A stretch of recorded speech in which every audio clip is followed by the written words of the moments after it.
Chapter 11:17. Priestly, will there be any strong winds tonight? Li Zixuan asked as he bumped into Li Chunfeng when he arrived at the academy. He was just a fake Taoist priest and a fake astronomer. How could he know anything about the weather and the weather? Li Chunfeng thought that Li Zixuan was not good at this and did not suspect anything.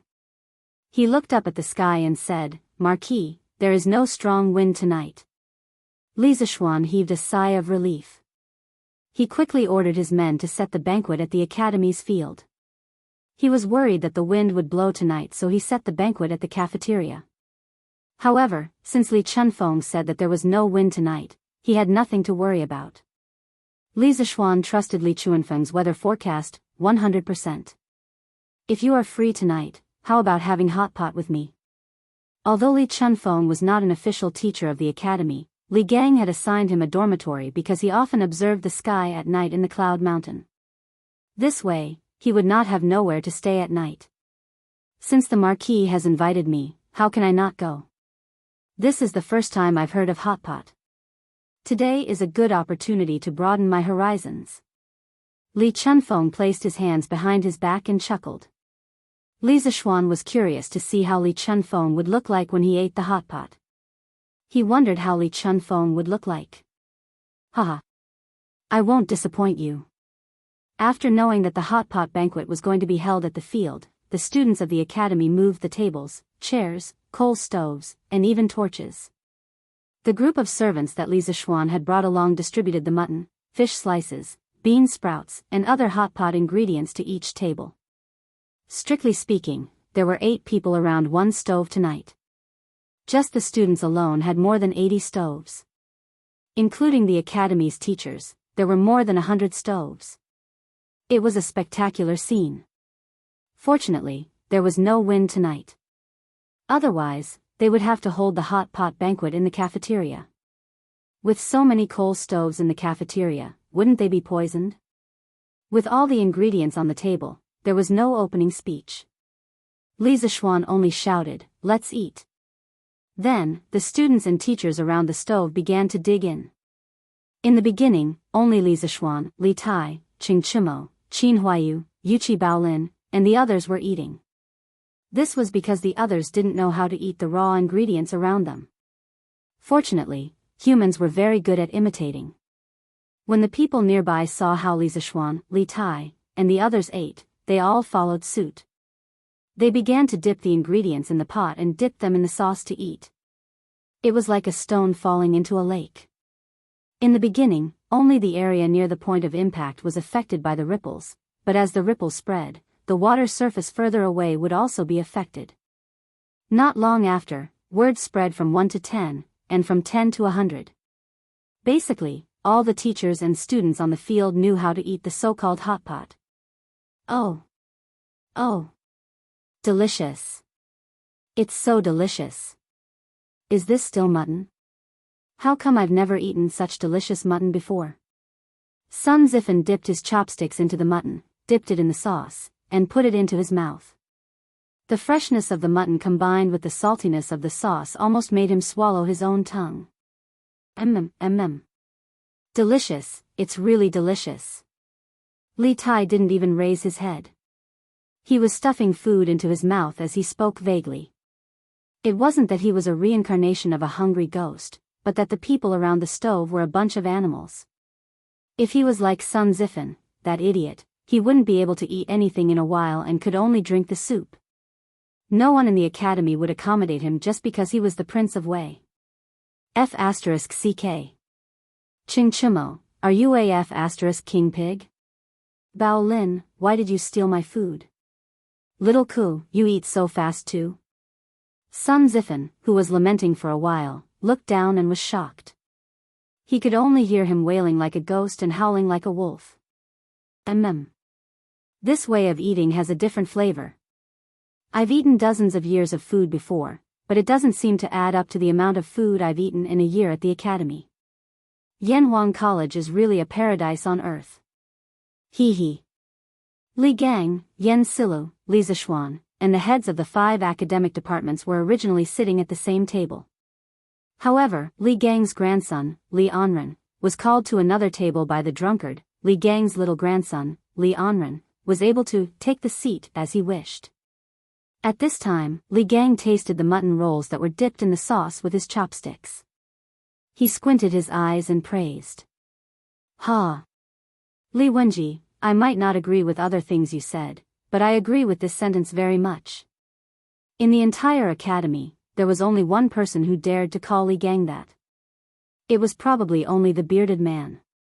This old hooligan didn't submit to anyone but Li Zishuan. As for Li Gang, this great scholar, he used to disdain him. However, after getting along with him for a long time, he would often bicker with him. At this moment, the bearded man ate a large portion of the mutton and drank a mouthful of iced wine.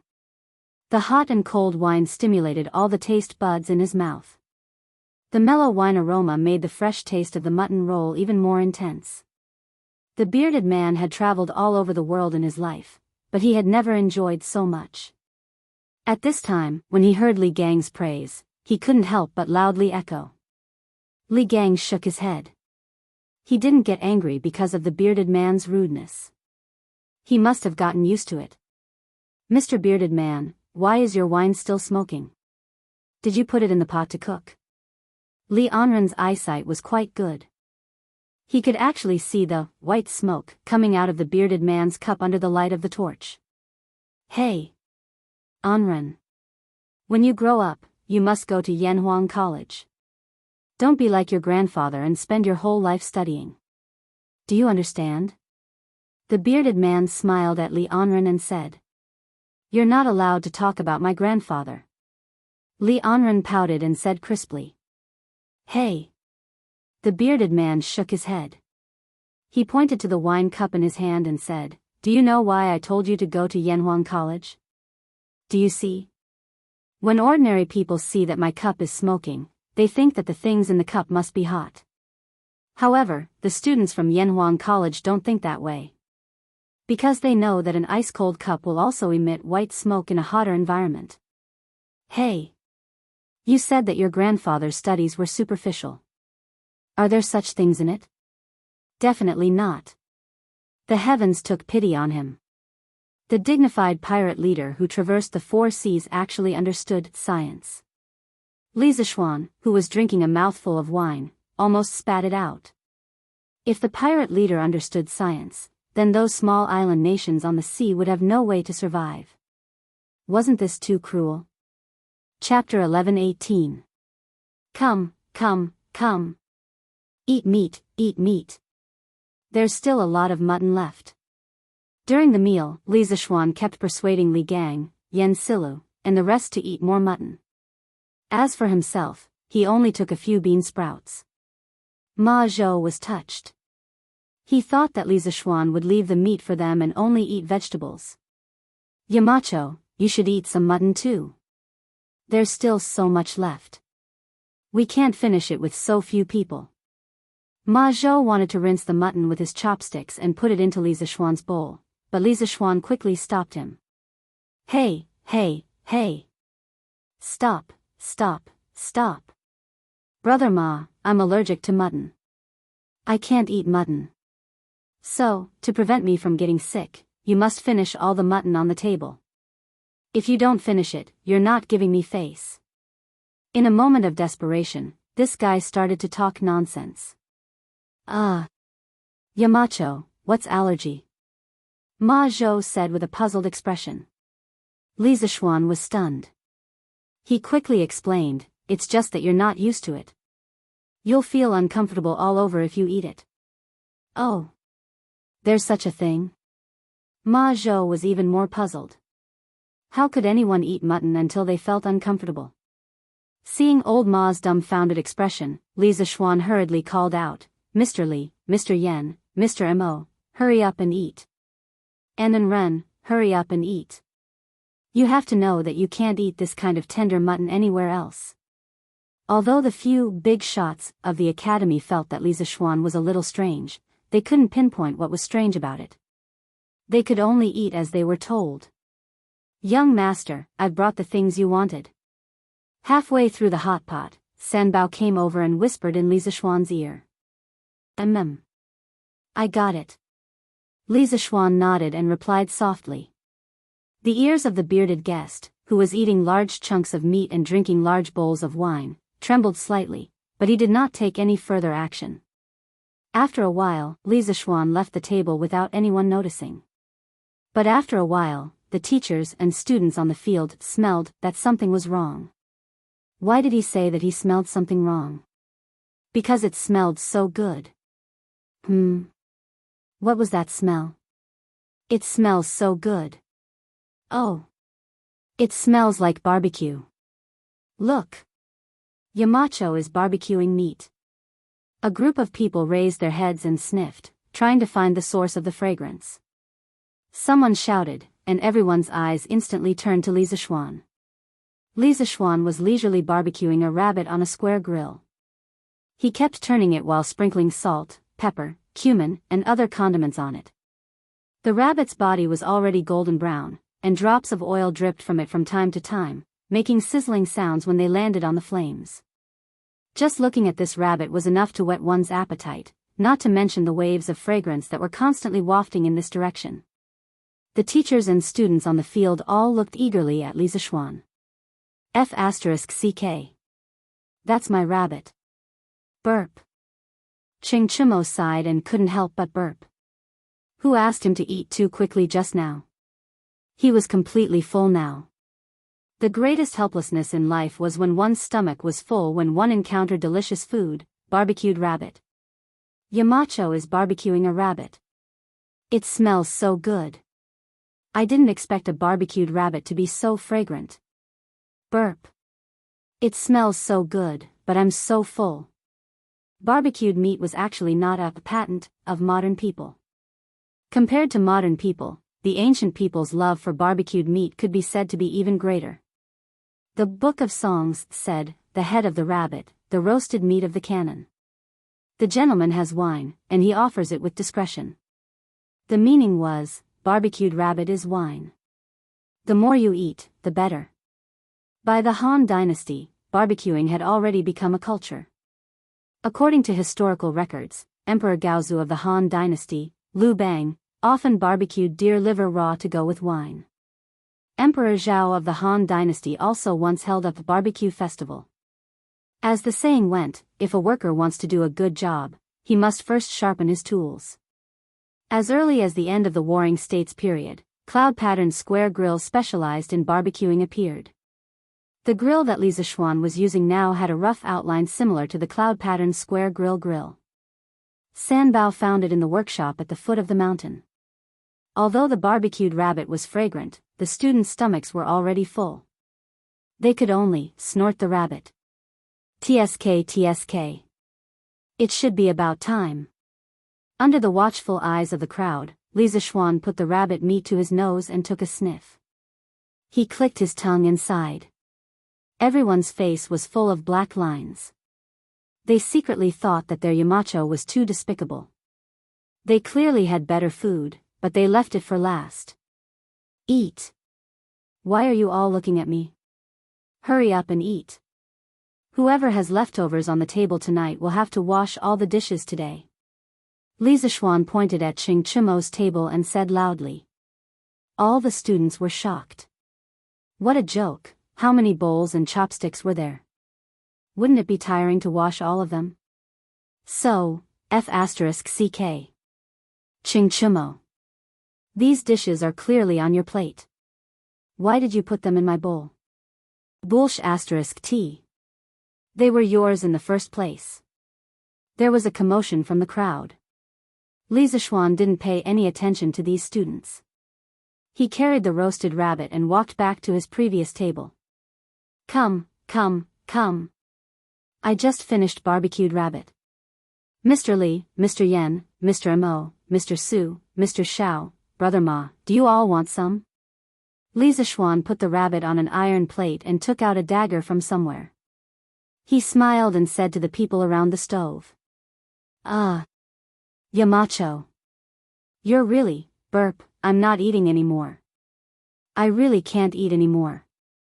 Ma Zhou wanted to say that Li Zishuan was despicable, but halfway through, he couldn't help but burp. He shook his head and waved his hand. Everyone else was speechless.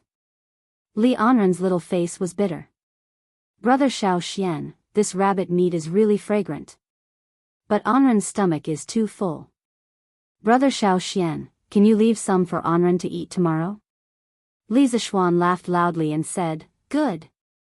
I'll leave a rabbit leg for Anren. Hey!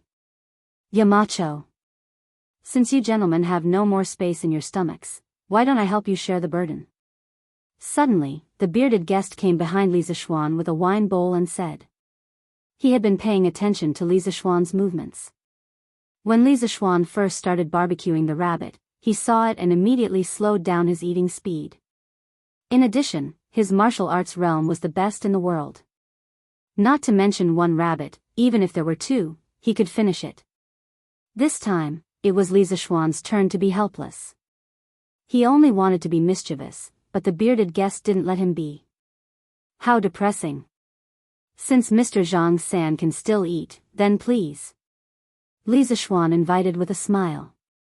Haha. Then I'll drink a few cups with Yamacho. The bearded man laughed heartily, while Li Zishuan held his forehead with his hand, feeling a headache coming on. Chapter 11-19. The grand hot pot banquet for 100 people lasted until midnight before the students and teachers of the academy left. Everyone was very tired these days, but after eating this hot pot banquet, especially after receiving Li Zishuan's affirmation, the students suddenly felt less tired. They did not regret choosing to stay during the previous holiday because this winter holiday was very meaningful for many of them. Set a heart for heaven and earth, and set a life for the people. This was not only Li Zishuan's dream, but also their dream, and they had always been acting like this. They had walked a long way on this road, but there was still a long way to go. Fortunately, for everyone, they were not alone on the road ahead. They all had a group of like-minded companions to forge ahead together. When Li Zishuan returned to the courtyard, Han Yushi had already fallen asleep. As for the other two courtyards, when he came back and passed by, he found that the lights inside were already out. Presumably, his father, mother, grandfather, and grandmother had already fallen asleep.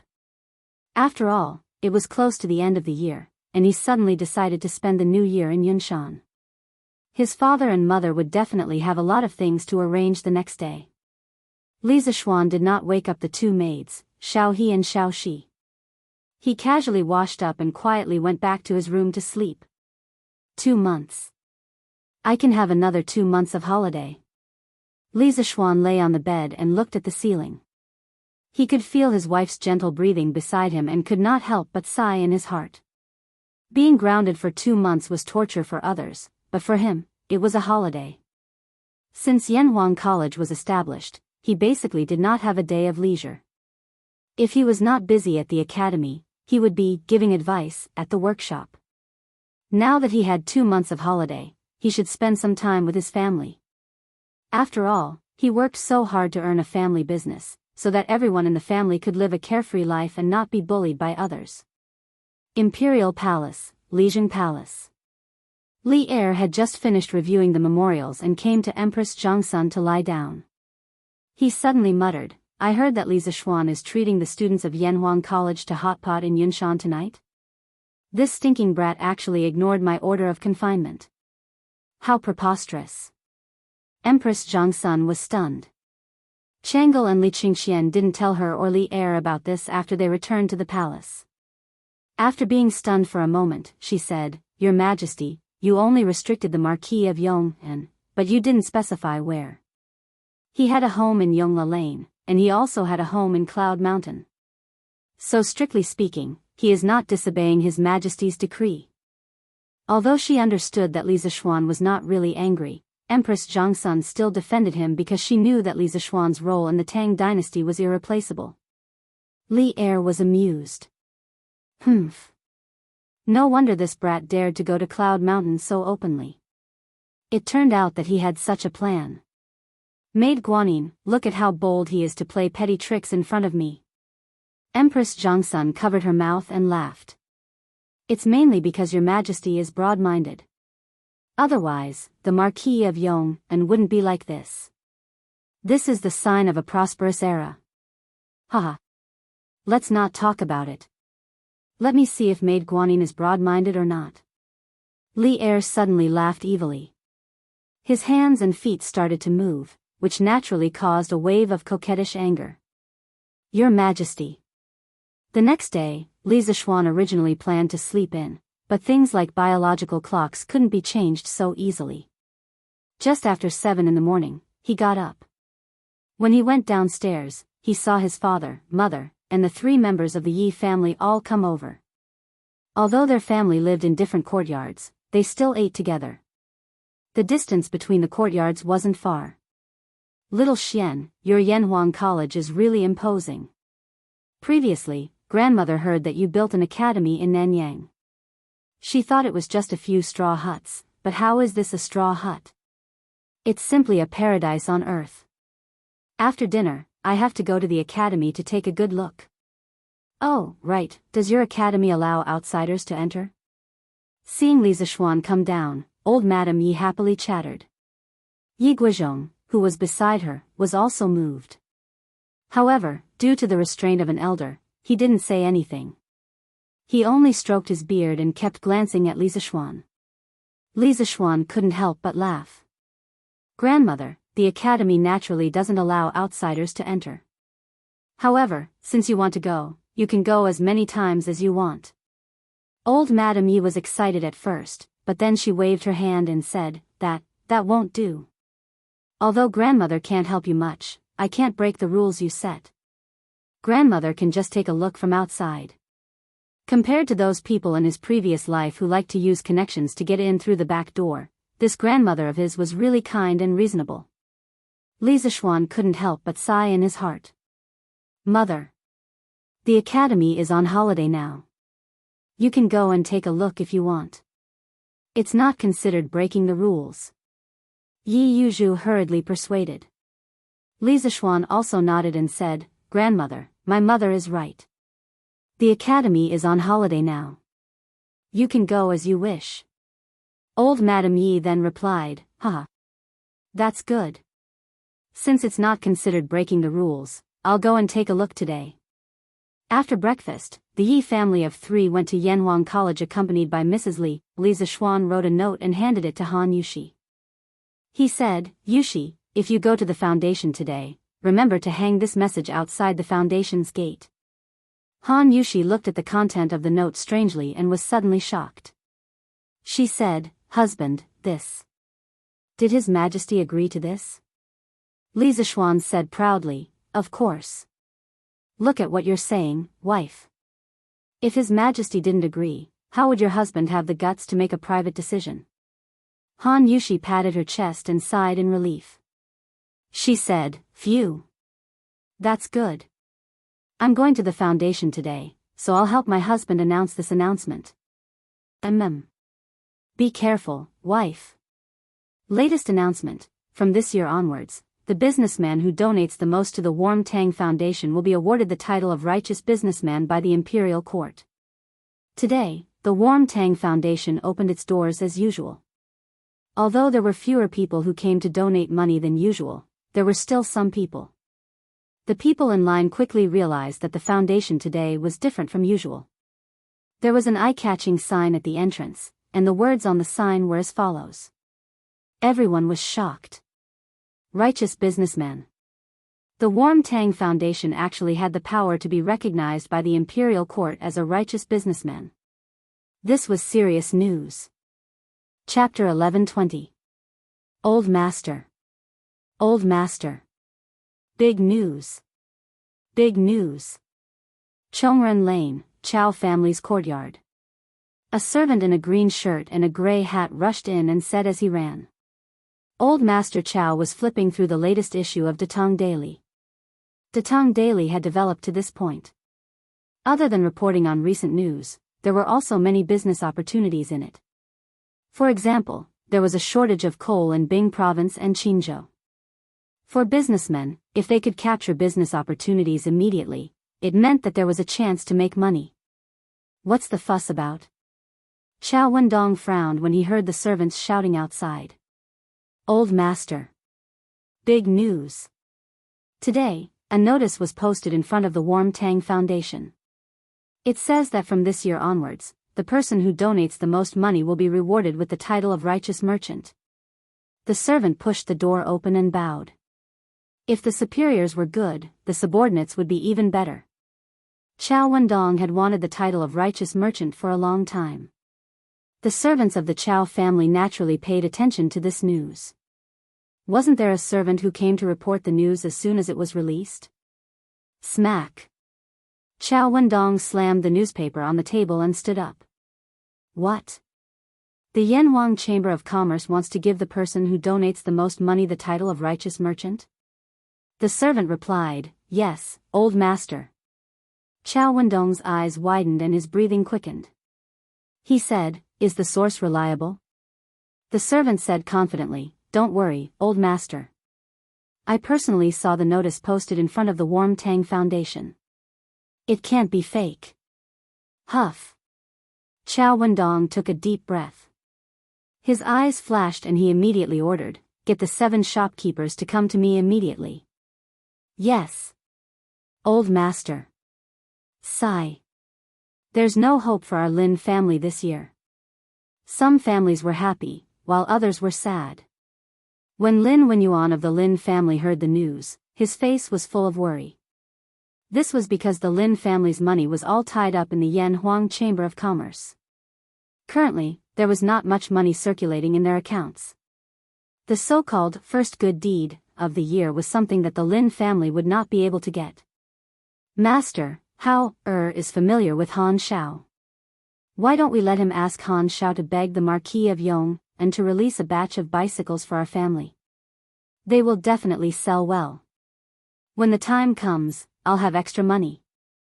Madame Lin thought of an idea and said. No.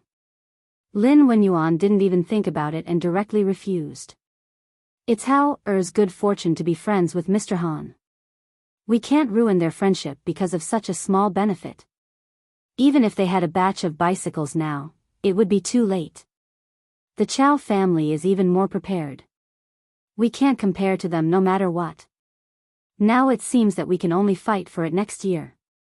Master is right. Zhang Jingyang of Huayuan House donated 10,000 strings of cash to Nuantang Foundation. Murong Yunhai of Yongping Square donated 20,000 strings of cash to Nuantang Foundation. Qi Heshing of Changshu Square donated 10,000 strings of cash to Nuantang Foundation. The Warm Tang Foundation, which had been quiet for almost 10 days, suddenly became lively again. All kinds of large donations came in, attracting circle after circle of passers-by. The popularity of the event was even greater than before. Yo! Why are there so many people donating money today? And they're all donating 10,000 strings of cash. What's going on? TSK. Didn't you see the notice on the door? From this year onwards, the Nuantang Foundation will give the title of Righteous Merchant to the businessman who donates the most money every year. It's already the end of the year. Aren't those who want the title of Righteous Merchant in a hurry? Oh. I was wondering why that was. So that's why. Hey. This way, the Nuantang Foundation can receive more donations and help more poor people in the future. Of course. I saw the students of Yanhuang College in Xinfeng County yesterday delivering coal stoves and clothes to Zhao Ermatzi's family. The Nuantang Foundation is really doing this for our good. Your Majesty is wise. The people gathered outside the Nuantang Foundation's gate and discussed. At the same time, they were praising the notice because they all knew that the more donations the Nuantang Foundation received, the more poor people would be able to improve their lives. This was a great merit, and at the same time, something that could benefit them. Chongren Lane's Chow Wendong donates 50,000 strings of cash to the Nuantang Foundation. Suddenly, a clap of thunder blasted through the entire Ani Lane. Everyone was stunned. 50,000 strings of cash. Old Master Chow is so generous. Oh my God. Old Master Chow is too kind. This year's righteous merchant is definitely going to be him. Of course. In addition to the previous donation, Master Chow has donated a total of 60,000 strings of cash. Li Er did not know that the people were praising him. However, when he heard about the notice posted by the Nguyen Tang Foundation after the morning assembly, his old face immediately darkened. Bastard. That brat dares to make a decision on his own? Who gave him the guts? Li Er slammed the table and stood up angrily. Your Majesty, please calm down. Empress Jiangsun brought a bowl of lotus seed soup over and happened to see Li Er throwing a tantrum. She quickly came over to console him. Humph. Guanyin, look. Isn't that brat getting bolder and bolder? Li Er threw the booklet in his hand on the table and snorted. Empress Jiangsun put down the lotus seed soup and picked up the booklet. She opened it and read it seriously. A moment later, she frowned and said hesitantly, Your Majesty, I feel that with the Duke of Yong'an's personality, he would not act on his own in the face of such an important matter. Your Majesty, please think carefully. Did you promise the Duke of Yong'an to do this? Li Er raised his eyebrows. Guanyin, you don't believe me? I wouldn't dare. Empress Jiangsun hurriedly bowed. Your Majesty is busy every day, so it's inevitable that you will remember some things incorrectly. Although the Duke of Yong'an is somewhat frivolous on the surface, he would not be so rash when it comes to matters of right and wrong. Therefore, I would like to be so bold as to ask Your Majesty to recall. Li Er shook his head. I might remember other things incorrectly, but I will not remember this matter. At the time, Li Zishuan asked me to give rewards to merchants who donated a large amount of money, so I gave him a righteous merchant spot. But that was clearly starting from next year. That brat probably took advantage of a loophole again. Humph. He's getting bolder and bolder. The specific situation that day was enough. Enough. I will grant you a righteous merchant spot every year. Your Majesty. Then does this year count? Scram. Li Er's original intention was to start from next year, but he did not expect that Li Zishuan would take advantage of a loophole again. Your Majesty. This. Although the Duke of Yong'an might have taken advantage of a loophole, considering that he did it for the sake of the people, you should not blame him, right? Empress Jiangsun held back her laughter and persuaded. Chapter 1121. When the civil officials heard the news of donating money to be rewarded with the title of righteous merchant, their reactions were very big. In their eyes, this was no different from Emperor Ling of Han selling his official position. Although the so-called righteous merchant was not an official, simply judging the amount of donations to decide whether to give the title of righteous merchant would damage the credibility of the imperial court and indirectly raise the status of merchants.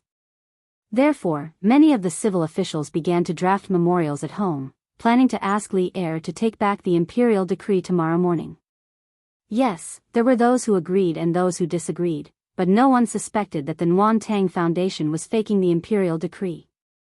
Because in everyone's hearts, the Nguyen Tang Foundation would not be so daring, and Li Zishuan, who was behind the foundation, would not have the guts either. The mess that Li Zishuan made, in the end, still had to be cleaned up by Li Er. Otherwise, if Li Zishuan was accused of faking the imperial decree, the great Tang Empire would lose such a peerless genius forever. Husband, in just half a day this morning, the foundation received more than 100,000 strings of coins in donations. The power of this announcement is too great. Han Yushi said excitedly to Li Zishuan during lunch. Now, only the two of them were left at home. The others were still at Yanhuang College. They must have had too much fun in the morning and went to the college cafeteria for lunch. Ha! Of course. Li Zishuan said matter-of-factly as he ate. It's said that scholars value their reputation, while merchants value their profits. In fact, scholars and merchants both value their reputation and profits. Because with fame, profits will naturally come. Han Yushi thought about it thoughtfully, then nodded. Husband, what you said makes sense. But my husband doesn't seem to value his reputation, nor does he value profits. Li Zishuan laughed and said, what's the point of valuing those things? As long as our family can live happily for the rest of our lives, that's enough. Wife, don't you think so? Yes, yes. Han Yushi nodded her head heavily. After getting married, she finally understood that for a family, unity and harmony were the most important things. Oh right, husband, did His Majesty really allow this announcement in the morning? How come I've never heard you mention it before? Li Zishuan sweated slightly and said, His Majesty did say that, but he hasn't officially issued an imperial edict yet. In any case, you don't have to worry. The only reason he released the news now was because he wanted the Nguyen Tang Foundation to increase its performance by the end of the year. After all, Oli had already agreed to award the title of philanthropist to the person who donated the most money every year. So, what difference did it make whether it started this year or next? The next day.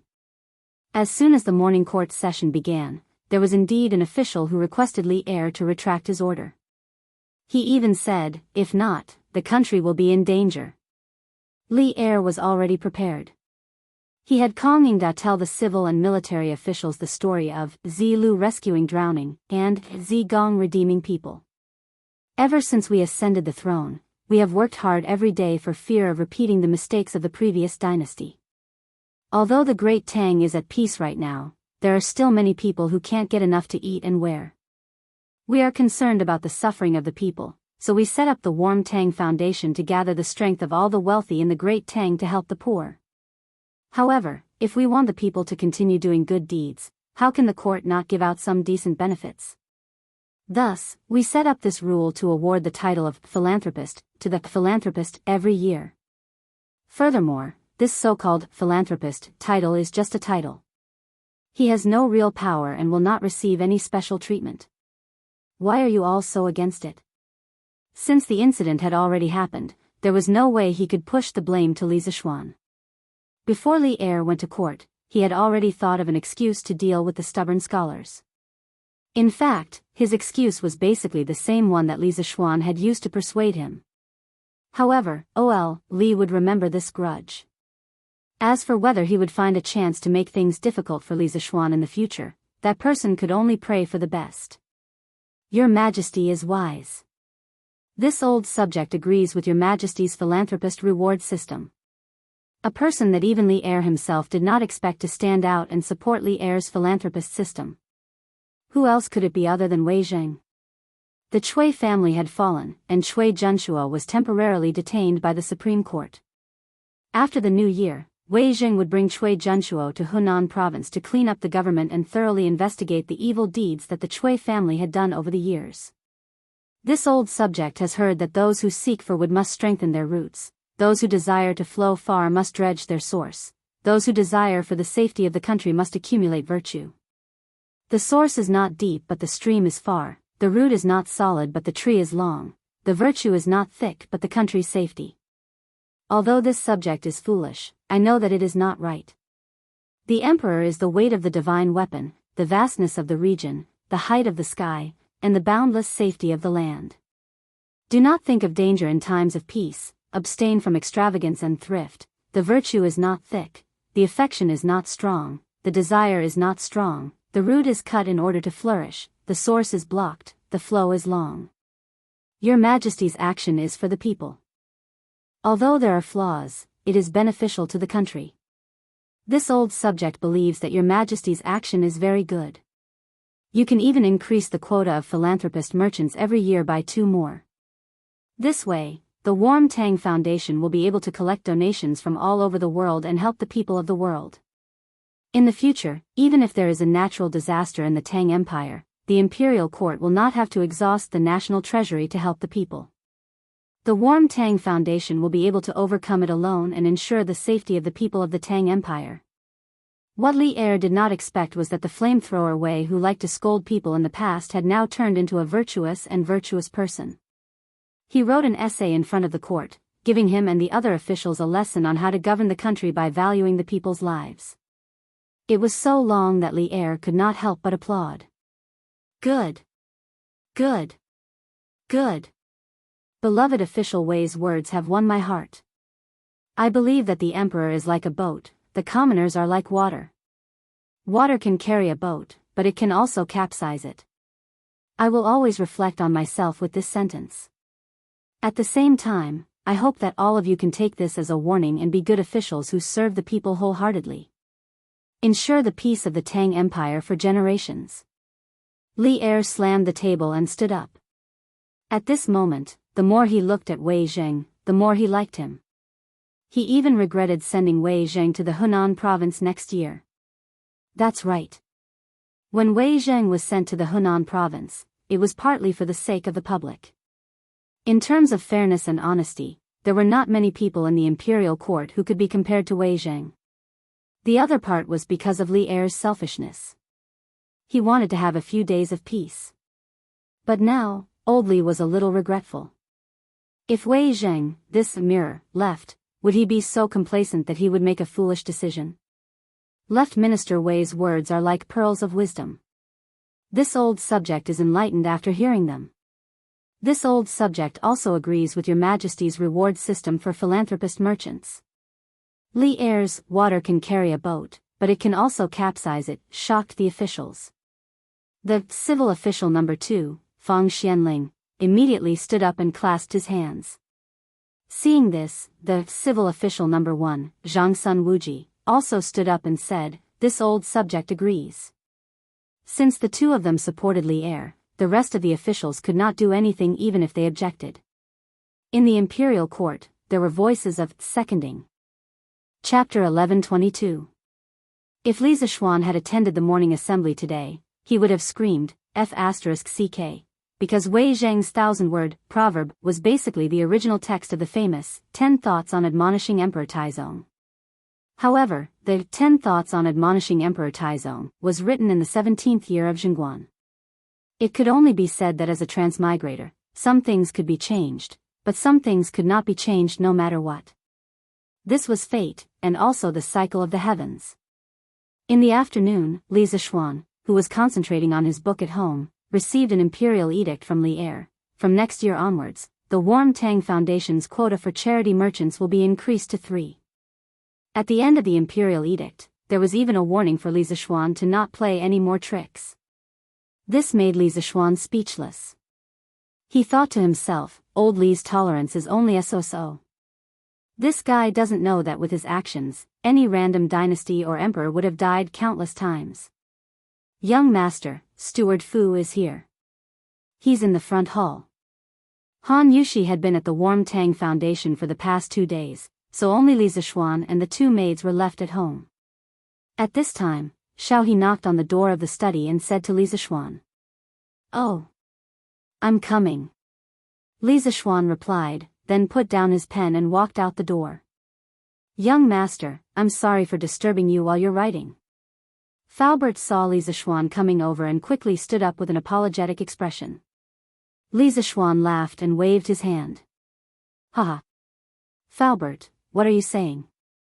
Writing a book is not something that can be finished in a day or 2. How is this disturbing? Please take a seat. Xiao He, boil a pot of tea and bring it over." "Yes. Young master." Xiao He answered and left. Now that there was a coal stove and honeycomb briquettes at home, boiling water was just too convenient. "Young master, this old man is here to ask if we should start producing the bicycles from before. After all, the demand for coal stoves and honeycomb briquettes is starting to decrease. We should be able to free up a lot of manpower to produce bicycles." After a while, Xiao He brought 2 cups of tea. Faubert stopped the small talk and got down to business. Li Zishuan was startled.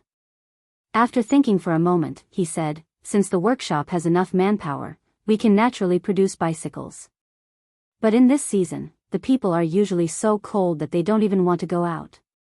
Will anyone be willing to buy a bicycle?" Faubert smiled and said, "Young master, you don't have to worry about that.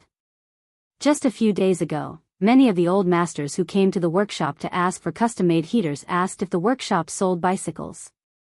That's why we don't have to worry about selling this bicycle." Li Zishuan nodded and said, "If that's the case, then go ahead and build it. Now that the workshop doesn't lack iron, rubber, or sulfur, it's better to make a batch by the end of the year and let the members of the Chamber of Commerce make a profit." At this time, he remembered that he still had a group of hungry members of the Chamber of Commerce under him. A while ago, the coal stoves and honeycomb briquettes were beneficial to the country and the people.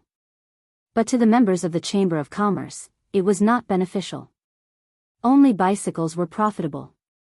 But in order to carry out the warm winter operation, well, he let the workshop focus on producing coal stoves. This was considered as sacrificing the interests of the members of the Yanhuang Chamber of Commerce. Now was the time to compensate them. Okay. Then I will make the arrangements later. The molds and materials are already made. We should be able to produce a batch before the new year. Faubert nodded. Faubert, how is Xiao Bing doing over there? That kid should have sent you a message, right? Li Zishuan smiled and asked. Hearing Li Zishuan mention his nephew, Uncle Fu's face was full of smiles. He replied, "Thank you for your concern, young master. That kid is fine. I heard that he used the money young master gave him to buy a house over there and bought a few acres of land. He said that he plans to let me retire in the future." Li Zishuan could not help but laugh. From what I see, he wants to settle down there himself. Faubert was a little embarrassed. I don't think so. He just wants to have a place to stay while helping young master. Li Zishuan shook his head and did not probe further. He asked again, then does he have news of my father-in-law? Ever since Han Lijing went to Hedong Road, he had not sent any messages to Li Zishuan or Han Yushi. Han Yushi was naturally very worried. Li Zishuan was also a little worried. He even sent people to Hedong Road to check for news. But the world was big. If a person fell into a sea of people, how could it be so easy to find him? Faubert stroked his beard and carefully recalled for a moment. He said, I remember Xiao Bing mentioned in a letter that Han Lijing went to Yunzhou. He did not mention anything else. Li Zishuan's heart sank. After a moment, he nodded and said, I know. That's all for now. Faubert cupped his hands and said goodbye. Li Zishuan sat on the sofa and closed his eyes. Suddenly, he said, Husband. Husband. Father is back. There was a flurry of footsteps and Han Yushi surprised cheers at the door. Li Zishuan opened his eyes and saw Han Yushi panting in front of him. Her little face was red from the cold. The breath from her mouth formed clouds of white mist in the air. After a moment of shock, Li Zishuan said, Wifey, are you saying that father-in-law is back? Under normal circumstances, Han Yushi would call Li Zishuan father and Han Tianhu father. Li Zishuan was very sensitive to the key point in Han Yushi's words. Yes, yes. Father is back. Han Yushi nodded happily. Li Zishuan heard and hurriedly stood up. He said, Where is he? Let's go and see father-in-law. At the same time, he finally felt relieved. As long as Han Lijing was fine, it was fine. Otherwise, his wife would cry to death. No need, Xiao Xian. I'm here. At this moment, Han Lijing appeared at the door and said. It turned out that Han Yushi had come to Yunshan with him. However, perhaps because Han Yushi was too excited and wanted to tell Li Zishuan the news earlier, she ran faster and arrived first. Li Zishuan looked over and saw Han Lijing standing upright in front of the door. His face was unshaven and looked a little weathered. Although his clothes were a little shabby, they still looked tidy. His back was as straight as usual, but there was more depth in his eyes, making him look a little melancholy. Father-in-law. Li Zishuan went forward and greeted him with a smile. How have you and Yushi been? Han Lijing asked with a smile. Both are good. Both are good. Father-in-law must be tired from the journey. Come in and sit down. Li Zishuan felt that there were many stories behind his father-in-law's smile. He guessed that he had experienced many things on this trip to Hedong Road. Chapter 11:23. Father-in-law, I heard that you went to Yunzhou a while ago. Li Zishuan asked after Han Tianhu sat down in the Yunshan residence. Han Lijing replied, Yes, I went to Yunzhou to visit my old brothers. Li Zishuan sensed that something was wrong with Han Lijing's tone, so he asked, Father-in-law, did something happen? Han Lijing smiled bitterly and shook his head. Nothing, nothing. Let's not talk about it. When I came back, I heard that the Chui family had fallen. Is that true? Li Zishuan saw that his father-in-law did not want to talk about Yunzhou, so he did not ask further. He nodded and said, yes, that's true. Han Lijing sighed with emotion, then his expression changed. Xiao Xian, tell me honestly. Did you secretly add fuel to the fire behind the Chui family's incident? There were less than 10 people in the Tang Empire who knew the real mastermind behind the Chui family's incident. Han Lijing could guess it because he knew that Li Zishuan had a history with the Chui family. Li Zishuan met his father-in-law's aggressive gaze and could only say helplessly, I do have some connections. Han Lijing asked anxiously, does His Majesty know about this? Li Zishuan smiled bitterly and said, if His Majesty doesn't know, why would I be grounded for 2 months? Han Lijing's face turned pale instantly. He said angrily, grounded for 2 months? Xiao Xian, you're still not satisfied with being grounded for 2 months? What you've done is taboo. Luckily, His Majesty is benevolent and magnanimous. Otherwise, even if you had 10 heads, it wouldn't be enough to chop them off. Xiao Xian, I hope that you can think twice before you do anything in the future. Don't let your emotions affect your decisions. Now, you don't only represent yourself. Behind you, there's Yushi, your father, mother, and sister, and even the students of the academy. There's more than one solution to many problems. Being rash and impulsive will only lead to endless troubles. Imperial power was greater than the heavens. Little Xian, I've been there before. I know you don't like to be restrained, but since you've left Mount Longhu and entered the secular world, you have to maintain a respectful heart towards imperial power. Otherwise, once His Majesty becomes suspicious of you, everything in the Li family, including the Yanhuang College, will be reduced to nothing. In the past, my father lost his respect for the imperial power and was momentarily blinded by greed. He rebelled with Yang Xiangan, and in the end, his family was destroyed. Father-in-law hopes that you can take this as a warning and try not to let your emotions affect your decisions. Han Tianhu's personal experience had instilled in Li Zishuan the concept of imperial power is supreme. After Li Zishuan finished listening to his father-in-law's description, a layer of cold sweat formed on his back. At this moment, he finally understood that he was indeed a little too reckless and selfish back then. He had only considered the temporary satisfaction and comfort he would get by wiping out the Chui family, but he had not considered that his family and even his students would be implicated by his actions.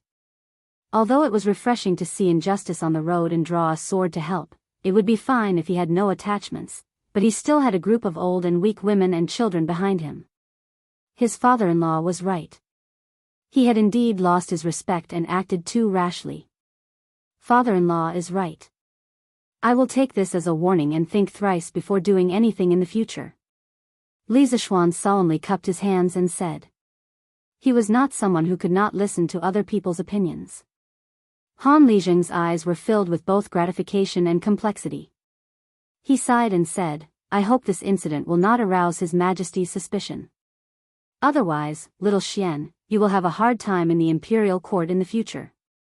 Father-in-law, you don't have to worry. His Majesty has already punished me by grounding me for 2 months. Even if he is suspicious, at most, he will just strip me of my official title. At that time, I will be able to peacefully be a rich man and a teacher. Anyway, it had already happened.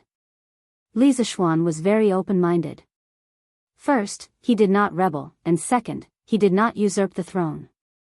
At most, Li Zishuan would just strip him of his official title and let him go home to farm. Throughout the entire Zhongguan dynasty, except for those who rebelled, no minister had been beheaded because he angered the emperor. In this era, the monarch was quite tolerant of his ministers. It was far from the Qing dynasty, where one's entire family would be killed because of one wrong word. As long as he did not touch that red line, his life would not be in danger. Alas! This is the only way. I just came back. There are still many things to do at home, so I will go back first. Little Xian, take care. Han Tianhu let out a long sigh. He stood up and patted Li Zishuan's shoulder, then he was about to leave. Li Zishuan felt an inexplicable sense of heaviness. He always felt that after his father-in-law went to Yunzhou, he seemed to have changed a little. He had become more profound. Husband, father may be thinking too much. Don't take it to heart. Han Yushi saw Li Zishuan frowning and sitting on the sofa, lost in thought. She could not help but feel a little distressed. Li Zishuan sighed, took his wife into his arms, and said, "Wife, I am sorry. A while ago, I was too impulsive. I only wanted to have a clear mind for a moment, but I neglected you all. I almost implicated the entire Li family into a sea of fire. In the future, I will not." Husband. Don't say that. Before Li Zishuan could finish, Han Yushi placed her slender finger in front of Li Zishuan's mouth and said anxiously, "Since this concubine is married to my husband, I am naturally willing to share honor and disgrace with my husband. No matter what my husband does, this concubine will support him.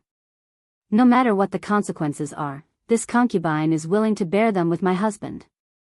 Looking at the pure eyes and sincere face of the beautiful lady in front of him, Li Zishuan's heart was suddenly greatly touched. He couldn't help but hug Han Yushi tightly in his arms again. He silently patted her back and thought in his heart, "Don't worry about me.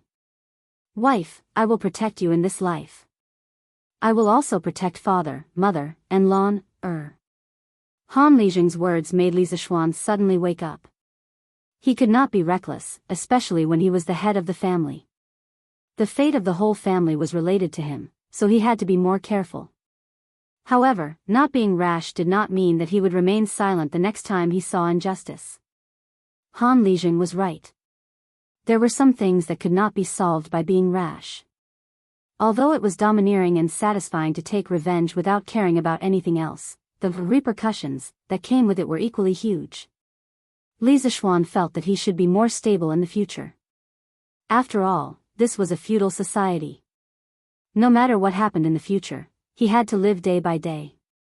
After another 2 days, on the 24th day of the 12th lunar month, the warm winter operation ended. Li Zishuan announced that all the students were on holiday. Those who lived close to him could go home, and those who lived far away could stay in the academy for the new year. During this period, the academy would provide all the students with free food. Such attractive conditions made some of the teachers in the academy who lived close to Yunshan couldn't help but stay.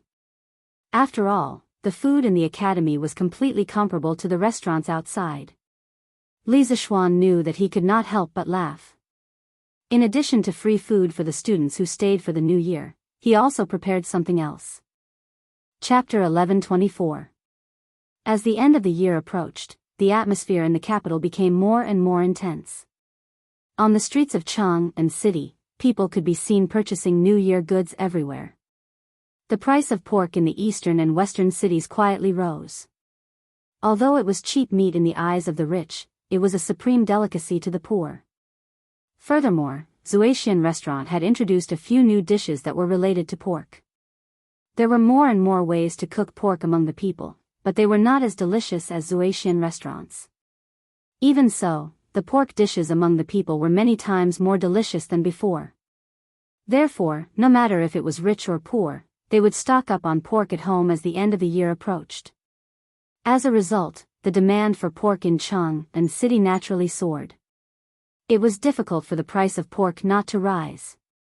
However, with the previous example of cloth prices skyrocketing in Chang and city and cloth merchants being arrested, the peddlers did not dare to go overboard. The price of pork was still within a controllable range. In addition to pork, the sales of other goods were also booming, such as cloth, silk, jade Buddha, porcelain, and so on. All kinds of small items for children to play with also filled the streets and alleys. Jianghu merchants also hoped to take advantage of this annual festival to make a fortune. Although Yunshan city was far away from the bustling city, one could still feel the flavor of the new year. Li Gang had 2 sons. The eldest son was called Li Shaoji. He left behind Li Anren, who died a few years ago. The youngest son, Li Lian, had been an official in another city and had returned to Chang 2 days ago. The old man had lived in Yunshan city for a long time and was used to the elegant atmosphere here. He insisted on celebrating the new year here. Li Lian was not by his father's side all year round. Naturally, he had to stay by Li Gang's side to fulfill his filial piety. Therefore, he brought his wife and servants to Yunshan City. The couple had stayed in the Cloud Mountain courtyard for 2 days. They were actually reluctant to go back because the house and furniture in the courtyard were too comfortable to live in. As the end of the year approached, Li Lian's wife also began to arrange for the servants to buy New Year's goods. She and Li Lian were very respectful to Li Zishuan, the owner of Yunshan. Therefore, when buying New Year's goods, they would often come over to ask Li Zishuan or Han Yushi if they wanted to help bring anything. Sometimes, Han Yushi would go to the Chang and Warm Tang Foundation and often use a carriage to give Li Lian's wife a ride. After a few exchanges, the two families quickly became familiar with each other, and there was a sense of closeness between them. Recently, Yen Lide had been coming to Cloud Mountain more frequently. In a few days, the officials of the imperial court would welcome a rare 7 days of annual leave. Yen Lide also planned to bring his family to Cloud Mountain for the new year. As a person grew older, he preferred peace and quiet. Therefore, at Yunshan, the Yen family's residence was also decorated with lanterns and colored banners to welcome the new year. As for Sun Simiao, the old Taoist had always been a loner. He had no concept of celebrating the new year, but he had a good disciple. After failing to invite Sun Simiao to his home for the new year, he asked Hu Hanyun to go to Yunshan Mountain to buy New Year's goods for his master. Of course, old Hu agreed. Even Lu Yue, who had always been stingy, became generous at this time. She let Hu Hanyun carry the pork and fish bought at home to Yunshan Mountain as if they were free. Hu Jing and Hu Zhen, on the other hand, helped Sun Simiao tidy up the courtyard inside and out after the free medical consultation every day. The two of them claimed that they would definitely go to Yunshan during the new year to celebrate with Sun Simiao. As for the free medical consultation in the surrounding counties, they would definitely have to stop in a few days and could only continue after the new year. Yen Silu returned to Chang'an after the holidays. He still had a big family in Chang'an. Wang Ji was unwilling to go to his brother's house, so he stayed in the academy. He bragged to the bearded man all day long and drank some wine. He was quite carefree. Ma Zhou rented a house in Chang'an City, so he had somewhere to go. However, he spent more time in the editorial department of Datong Daily recently. Mo Huai and Mo Lingwei went down the mountain and returned to their mansion in Plum Village, which was the house of Lu Shiren and his son. As for the rest of the Mo family, the civilian staff returned to their homes in Plum Village, while the military staff continued to guard the academy. This was because there were many scientific secrets in Yanhuang College. If they were stolen by someone with ill intentions, the loss would be huge. In fact, people like Ma Zhou, Wang Ji, Yen Silu, and Mo Huai were very likely to be evaluated as professors in the Academy's teacher title evaluation at the beginning of next year. When that time came, they would naturally obtain a modern residence in Yunshan Mountain that everyone envied. Li Zishuan did not lack money or residences. He lacked talents. If there were 10,000 talents like Ma Zhou and Wang Ji, he would dare to take them all. Wasn't it just a house for each of them? In Li Zishuan's eyes, it was just a small amount of money. However, if he did this in the modern world, he would really be a super rich boss. Even the richest man in the country would not dare to play like this. Fei Ji. Go and invite Mr. Li Gang over. Tell him that I've warmed a pot of good wine and invited him to taste it. Li Zishuan saw that the house was decorated with lanterns and colored banners, but he still felt that something was missing. Suddenly, he thought of something and gave the order. Yes. Marquis. Pang Feiji immediately received the order and left. After half an hour, Li Gang's laughter came from outside. You must be lying to me. You said that you've warmed a pot of good wine? Haha. I'm afraid you have something to ask me, right? His voice arrived before his person. Although Li Gang was already over 80 years old, his voice was still full of energy. As soon as he finished speaking, the old man had already arrived at the door. Li Zishuan quickly stood up and greeted him. What are you talking about, old man? Look at this stove. Isn't there a pot of good wine that I've warmed for you? Oh. It really is. Judging from the smell, it doesn't smell like a gentle village, and it doesn't smell like drunken immortal either. Why does it smell like herbs? Li Gang sniffed lightly, and his face was filled with confusion. Li Zishuan laughed and stretched out his hand. This is a medicinal wine recipe that I got from Sun Daozhang last month. Drinking it can strengthen the bones, strengthen the muscles, and nourish the blood. Moreover, the method of making this medicinal wine is quite unique, causing the taste of this medicinal wine to be even more unique. Mr. Li, would you like to try it? He wasn't making this up. The prescription for the medicinal wine was real. Originally, it was meant for his father, but Li Jingma felt that his body was still strong and didn't need to drink it. After drinking it a few times, he didn't drink it. Now, it was a good idea to give it to Li Gang. At his age, the old man's ability to produce blood was insufficient, and his muscles and bones were seriously aging. He needed nourishment like this. Haha. Yamacho, you've praised this medicinal wine as if it's the only thing in the world. How can I not give it a try? Li Gang sat down and smiled while stroking his beard. Suddenly, he changed the topic. Yamacho, why don't you tell me why you're looking for me first? Otherwise, I won't feel comfortable drinking this wine. Li Zishuan's old face, or rather, his small face, immediately stiffened. Chapter 1125. Ahem. Mr. Li's eyes are as sharp as a torch, so I told you the truth. In the Yunshan residence, Li Zishuan coughed awkwardly before telling the truth. I wanted to ask for a few words from Mr. Li, but because I've been grounded at home by His Majesty, it's inconvenient for me to go out, so I had to ask Mr. Li to come over. Li Gang was speechless. Our residences are only a few steps away from each other. Even if you go out, do you think His Majesty will find trouble with you? Besides, there are no outsiders on Yunshan. Who would be so free as to inform His Majesty of such a small matter? Li Zishuan was sweating profusely.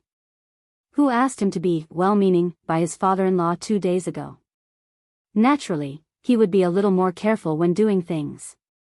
Ahem. Since His Majesty wants me to stay at home and reflect, then I must be sincere. Ha. Li Gang shook his head.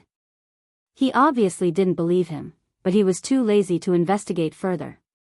At this time, he said, in terms of calligraphy, I'm far inferior to Deng Shan, Chu Suiliang, and Bo Shi, Yu Shinan. Why would Yamacho come to me for help? Haha. What I seek is Mr. Li's artistic conception and also Mr. Li's spirit. Mr. Li has noble character and unquestionable integrity. I must hang Mr. Li's calligraphy at home and study it at all times. Li Zishuan flattered. In fact, this fellow wanted to take Li Gang's calligraphy and leave it as a family heirloom for future generations. Although Li Gang's calligraphy wasn't as famous as Yu Shinan and Chu Suiliang's, Li Gang's fame wasn't any less than those two. Besides, he was now grounded.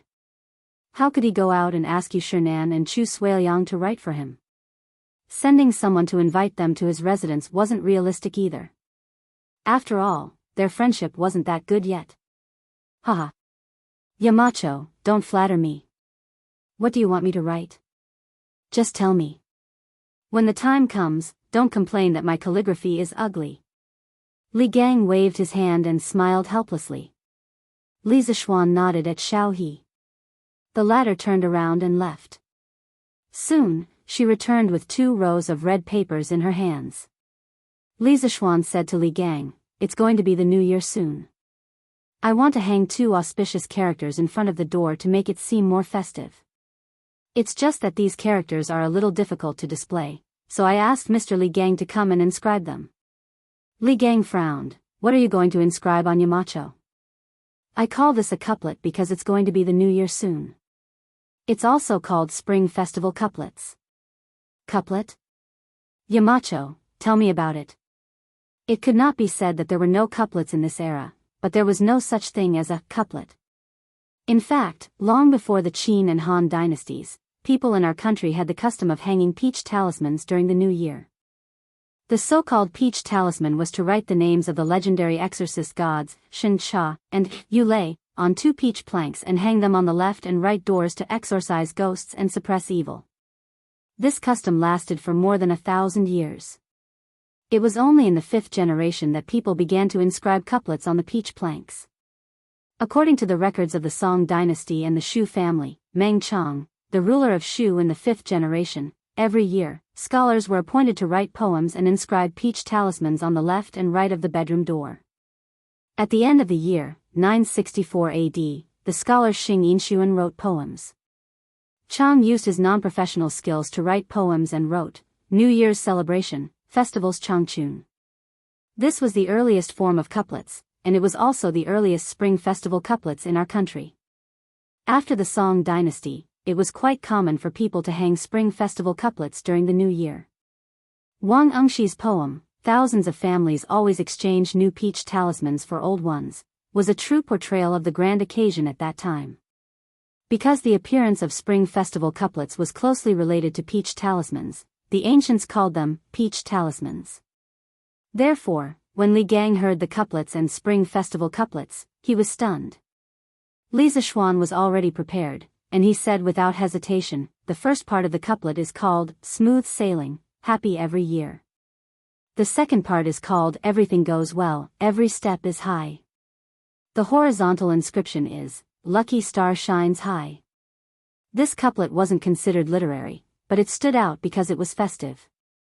It was considered one of the more widespread spring festival couplets in modern times. Li Gang heard this and squinted his eyes.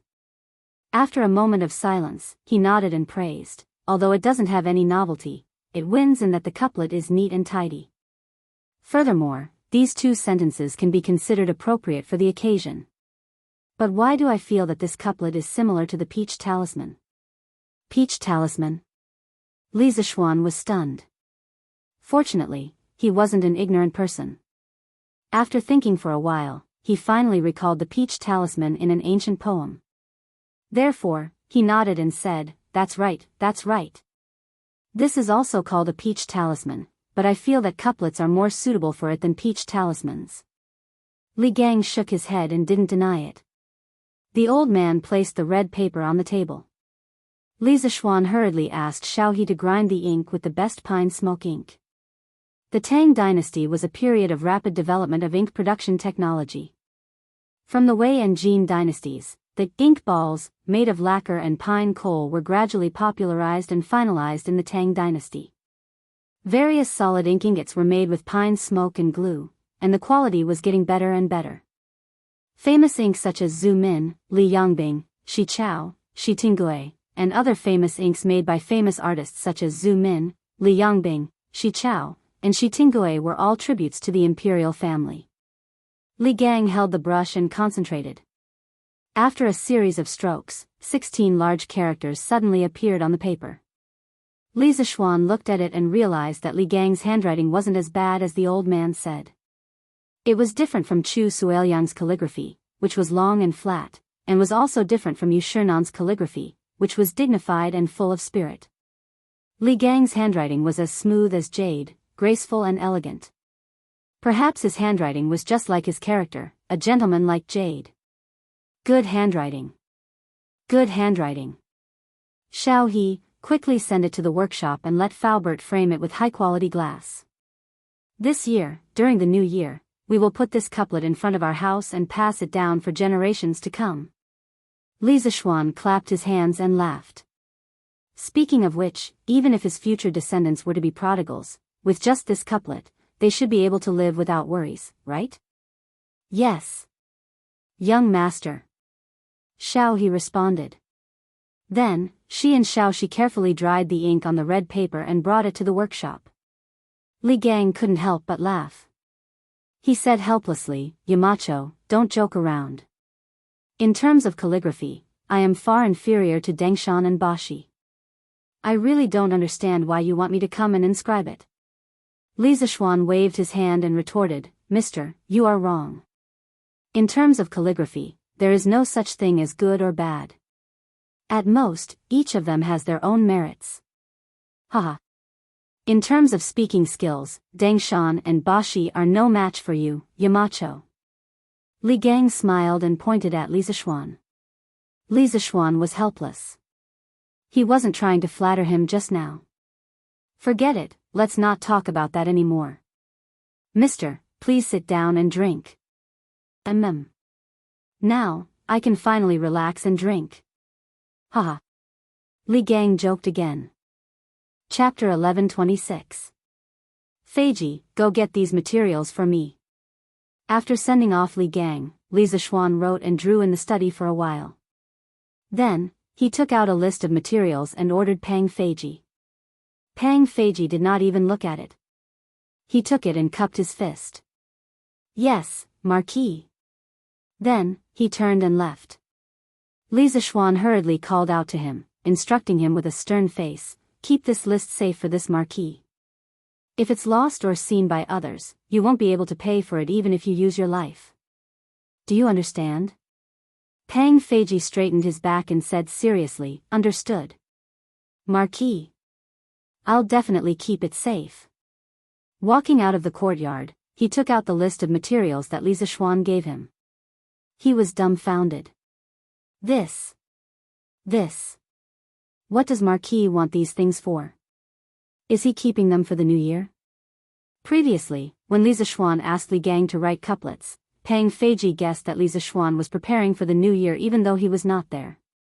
However, what did the things on the list have to do with the new year? Forget it. I don't care anymore. I just need to find these things for Marquis and make sure that no one else sees this list. Pang Feiji could not figure it out no matter how hard he scratched his head. In the end, he could only put the list back carefully and walk down the mountain. After instructing Pang Feiji, Li Zishuan returned to the study and continued writing. In fact, he had already written a portion of the second semester's teaching materials a few months ago. After so many days of seclusion, he was almost done with the second volume of teaching materials. Now, his main job was to proofread. The house was quiet. There were only him and two maids. Han Yushi went to Chang'an in the morning. The rest accompanied Yi Guozhong and old lady Yi to tour the academy. That's right. This group of people had been walking around the academy for a few days and they were still not tired of it. Li Zishuan sometimes did not understand. Wasn't it just a bunch of reinforced concrete buildings? Was it that attractive? This guy was just standing there and talking. He didn't even think about it. Yi Guochong and old Madame Yi were born and raised in the Tang dynasty. How could they not feel refreshed when they saw the tall cement building? It was like a modern person seeing an ancient house for the first time. It would be strange if they didn't find it novel. Bang bang bang. Marquis. I've already found everything you need. After an unknown amount of time, Pang Feiji knocked on the door. Li Zishuan put down the document in his hand, raised his head and said, "Come in." With a creak, Pang Feiji came in with a gunny sack. Seeing this, Li Zishuan frowned and said, "You put everything in a sack." Pang Feiji quickly put down the sack and opened it, saying, "No. Marquis, look, these are all wrapped in small packets of paper." Li Zishuan nodded in satisfaction. All right. Well done. Go guard the front yard. I'm going to the backyard to do something. Without my orders, no one is allowed to enter the backyard.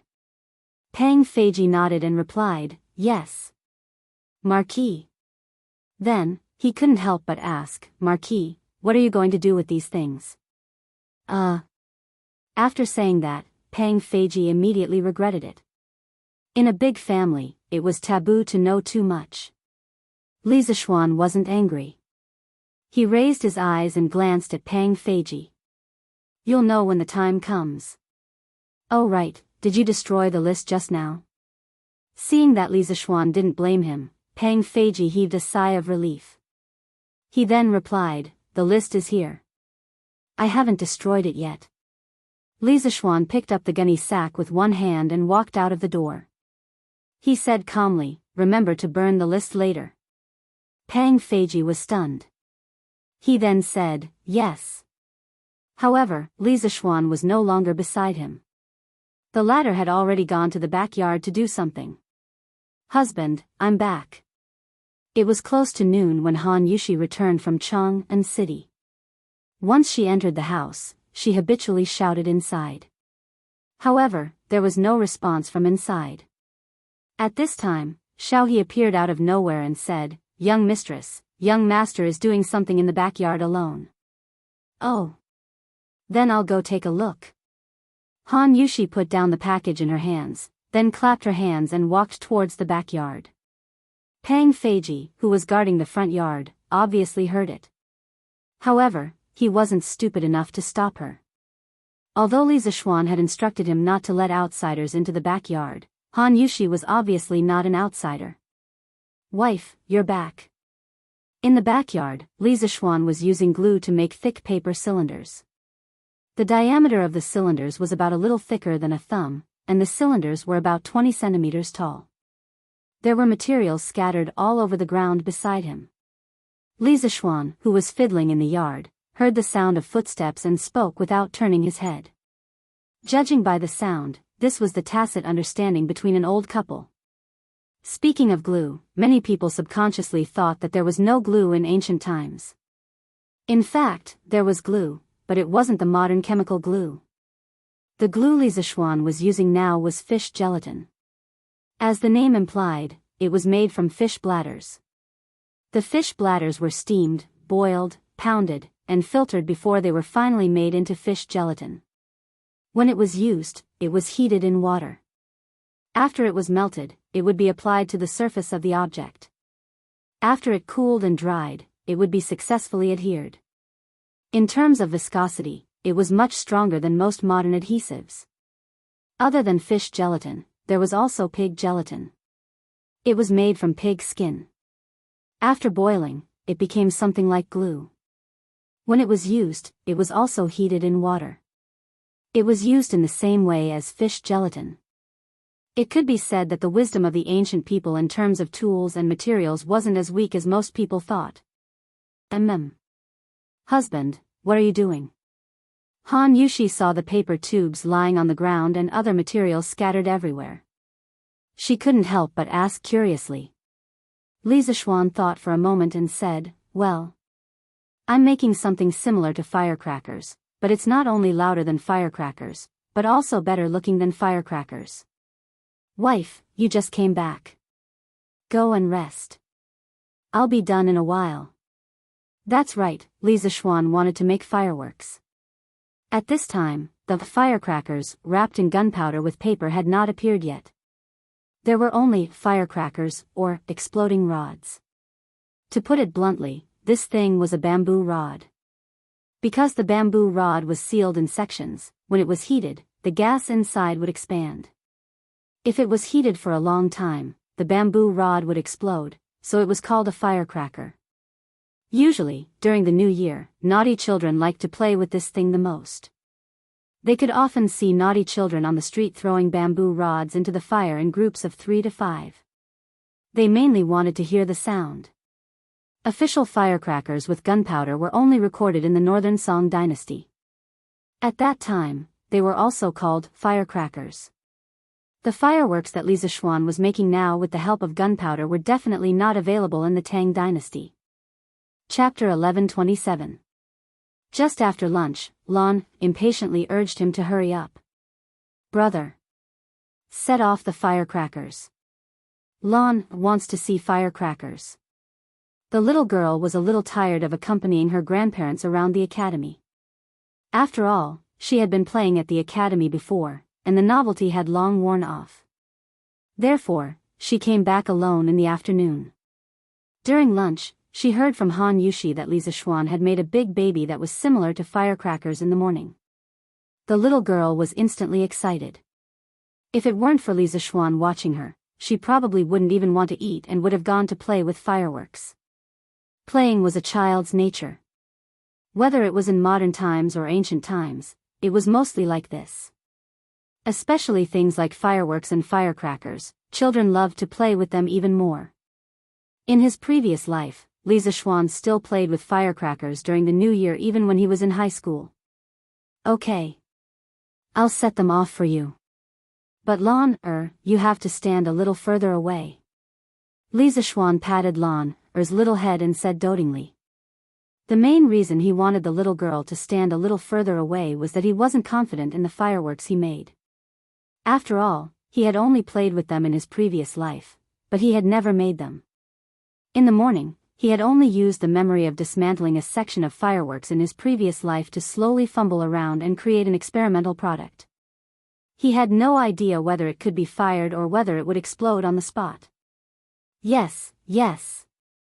Lan will definitely stand far away. In order to see Li Zixuan set off firecrackers, Lan was willing to agree to anything. Okay. You go to the front yard first. I'll go to the backyard to get something. Li Zixuan said as he stood up. Of course, such a dangerous experiment had to be as far away from home as possible. Otherwise, if he were to test the fireworks in the backyard and blow up the house, he would be heartbroken. Yes. Lan responded, then pulled Han Yushi's hand and said, Sister Yushi, can you go too? Lan is scared alone. Plop. Li Zixuan, who had just walked to the backyard door, almost fell to the ground. You're scared? If you're scared, you won't cry and shout that you want to play with firecrackers. Okay. Then I'll go with Lan, Han Yushi nodded and agreed. Actually, she really wanted to go. However, when she thought about how she was already married, it would be inappropriate for her to watch these children's games. Now that Lan had invited her, she decided to go with the flow. Wife, Lan, stand back a little more. Brother. You're already so far away, why are you still standing back? Yes. It was still not enough. A little further. In front of the Yunshan villa, Li Zixuan was holding a plate of experimental fireworks. This experimental product was made by connecting 9 fireworks together with a lead wire. The 3x3 arrangement made its chassis very stable. Li Zixuan took a shovel and dug a shallow pit. He buried 1/5 of the firework in the soil to ensure that it wouldn't tilt during the process of being set off. After that, he repeatedly urged Lan, and Han Yushi to retreat. To be honest, Li Zixuan didn't care about the small amount of gunpowder in the fireworks. However, it was a completely different story for his wife and sister. If it exploded on them, they would be scalded at the very least, or even disfigured at the very least. Brother, this should be enough, right? Lan shouted at Li Zixuan impatiently with her hands on her hips. She felt that Li Zixuan was making a fuss over nothing. Even if this firecracker was more powerful than the ones she used to play with, it shouldn't make them stand so far away. The little girl even doubted that she would be able to hear the firecracker clearly later. Okay. Lan, remember to cover your ears. After visually estimating the distance, Li Zixuan shouted at his sister. Lan curled her lips and didn't move. Li Zixuan smiled and thought to himself, little girl, you still don't believe me. You'll regret it later. At that moment, he didn't waste any more time talking nonsense. He stretched the match beside him towards the lead wire of the fireworks. The fuse was made from a small amount of gunpowder wrapped in straw paper, which was extremely easy to ignite. The moment the burning match in Li Zixuan's hand touched the fuse, a spark immediately appeared and a burst of sizzling sounds could be heard. Under such circumstances, it wasn't the time to act cool. Li Zixuan saw that the lead wire had been ignited and quickly ran away. Although he was strong in martial arts and wasn't afraid of such a small explosion, he didn't want to embarrass himself for an unnecessary act of acting cool. If that happened, he wouldn't be acting cool, he would be an idiot. Bang! In the quiet sky above the cloud mountain, there was a sudden deafening sound. In this era, there weren't many tall buildings to block the sound, so the loud sound could be heard from afar. After the loud sound, it didn't stop. The next loud sound followed. At this time, Lan was already screaming in fear. The little girl reacted at that moment and quickly covered her ears with her small hands. Then, she glared angrily at Li Zishuan, as if to say, "Why didn't you tell me that the firecracker was so loud earlier?" Li Zishuan didn't notice his little sister's angry and resentful gaze. He was looking up at the results of his experiment that he had painstakingly worked on for the entire morning. TSK, the height is okay. It's just that the sound is too loud. I have to reduce the amount of gunpowder. Also, the flame isn't bright enough. Maybe it's because it's daytime now. I can try again at night. Li Zishuan looked up and whispered softly. Brother. This firecracker is amazing. Do you have more? 9 fireworks were released very quickly. It was the first time Lan had seen fireworks that could shoot up into the sky and explode. Although she was scared half to death at the beginning because she was caught off guard, she got used to it and the fear in her heart was immediately replaced by excitement. Hey! Lan, weren't you scared just now? Li Zishuan said with a smile that wasn't a smile.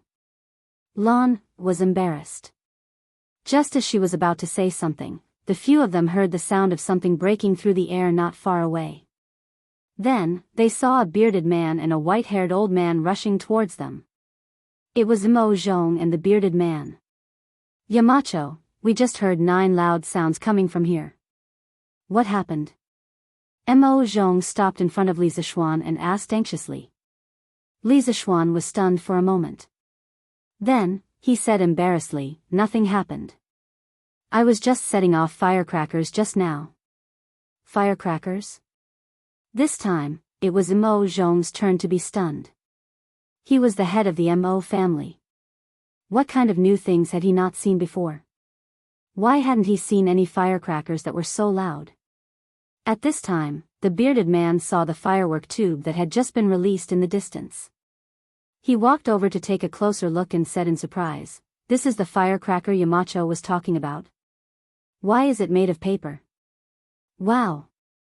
What's that? What was that sound just now?"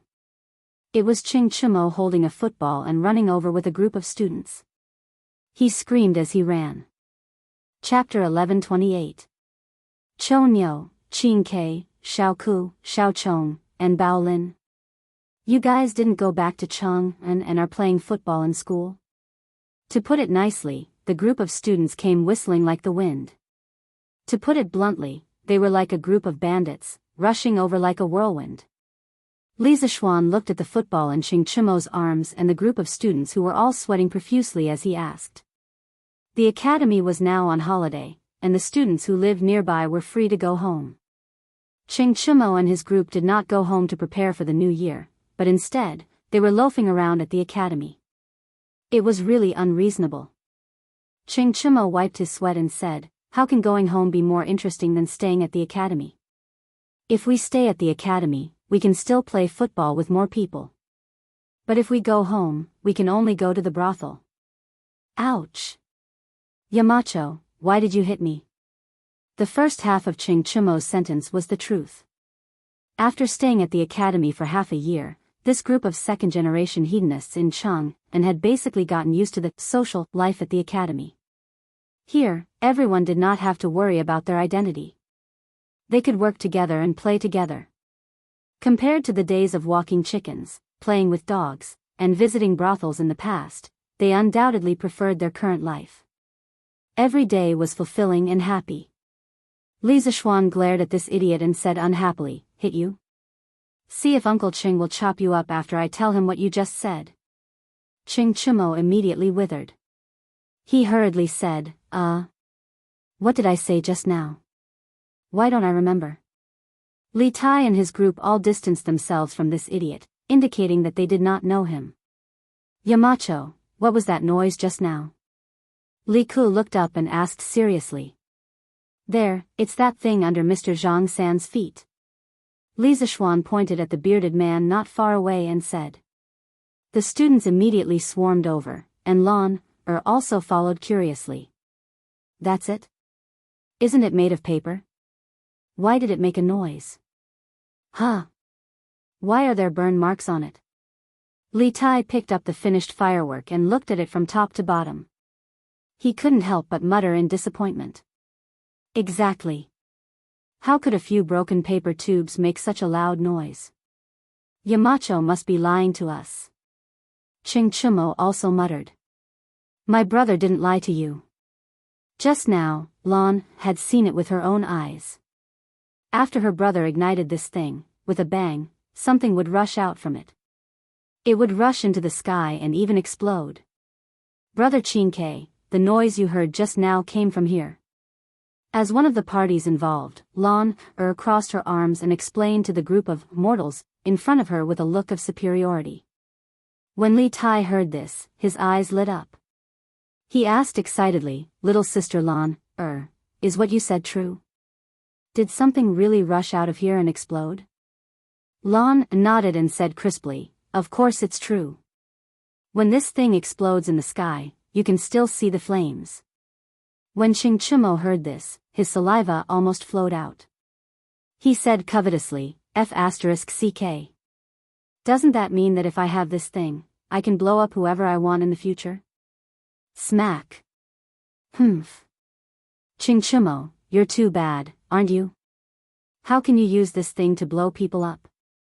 The bearded man standing next to Chingchumo slapped Chingchumo without hesitation. He was also a teacher of the academy, so of course, he had the right to teach Chingchumo a lesson. Ouch! Chingchumo cried out in pain. Seeing that the person who hit him was a great expert, how could he dare to be rash? He quickly explained, Haha. Mr. Zhang-san, I was just joking. Don't take it seriously, don't take it seriously. Li Tai ignored the two of them. The little fatty carried the firework tube to Li Zishuan and said, Yamacho, do you still have this thing? Can you give it to us to broaden our horizons?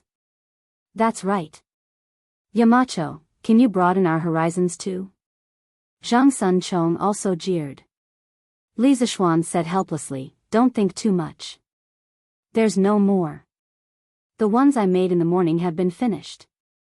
Li Tai immediately became anxious. He quickly said, If you're done playing, why don't you do it again? Yamacho, are you short of manpower? We can all help. Yes, yes. We can all help. The rest of the students immediately said in unison. At the end of the day, they were still a group of brats. How could they resist the temptation of fireworks? Li Zishuan thought for a moment, then nodded and said, Okay. All of you come. Mr. Mo, Mr. Zhang-san, do you want to come together? Me too. Me too. Yamacho. Hey. Xiao Xian, there's still me. Brother Xiao Xian. Anren also wants to see you make fireworks. Wang Ji, as well as Li Zishuan's neighbors, Yan Xiaoning and Li Anren, had all come. Okay. All of you, come. Li Zishuan waved his hand, then turned around and walked towards the courtyard. After a short while, a group of people started to make fireworks in the front yard. Of course, it was under Li Zishuan's guidance. Li Zishuan was actually not worried that these people would learn how to make fireworks. This was because the two gunpowder formulas used in fireworks were in his hands. Yamacho, that's it? This thing can fly to the sky and explode? Li Tai made two individual fireworks and asked Li Zishuan in disbelief. Li Zishuan glanced and said with a nod, N. That's right. Chinke, if you don't believe me, why don't you try lighting it? Hee hee. That's great. Li Tai had the same idea. He laughed and quickly took his two creations and walked away. Following Li Zishuan's instructions, he fixed the fireworks and lit the fuse with his trembling hands. Then, he quickly retreated. Bang bang. The two loud noises almost shattered everyone's ears. Li Tai's legs were trembling. He was scared and excited at the same time. F***CK. That's awesome. Chinke. Chingchumo gave Li Tai a thumbs up. Then, he ran to Li Tai with his creations and asked, Chinke, help me take a look. Is this okay? Li Tai roughly looked and said, It should be okay. Hee hee. Okay. I'm going to set off the firecrackers too. Ching Chumo smiled proudly. He hugged the 2 fireworks and walked towards the place where Li Tai had buried the bomb.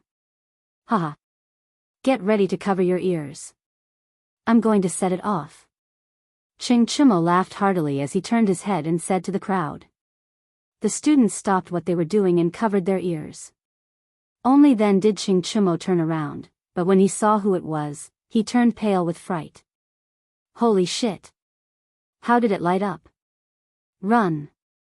It turned out that when he turned around to talk to the students, the fire in his hand accidentally touched the fuse. At that moment, he couldn't care less about anything else. He scampered off. But as luck would have it, when he was running, he brought along the soil next to his feet. The smoking firework fell just like that, and the direction it fell was exactly where the bearded man was. Swoosh! It was too late to say. The moment the firework fell, a bullet shot towards the bearded man. In the blink of an eye, it was in front of the bearded man. Ching Chumo, who hadn't run far, heard the sound of something breaking through the air. Bang! The bearded man's face was solemn. He shouted and gathered all the inner energy in his body to condense a force field in front of him. The bullet stopped 3 inches in front of him and couldn't go any further.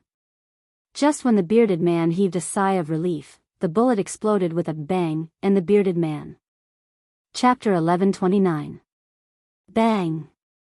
The gunpowder inside the pellet that was flying towards the bearded man suddenly exploded.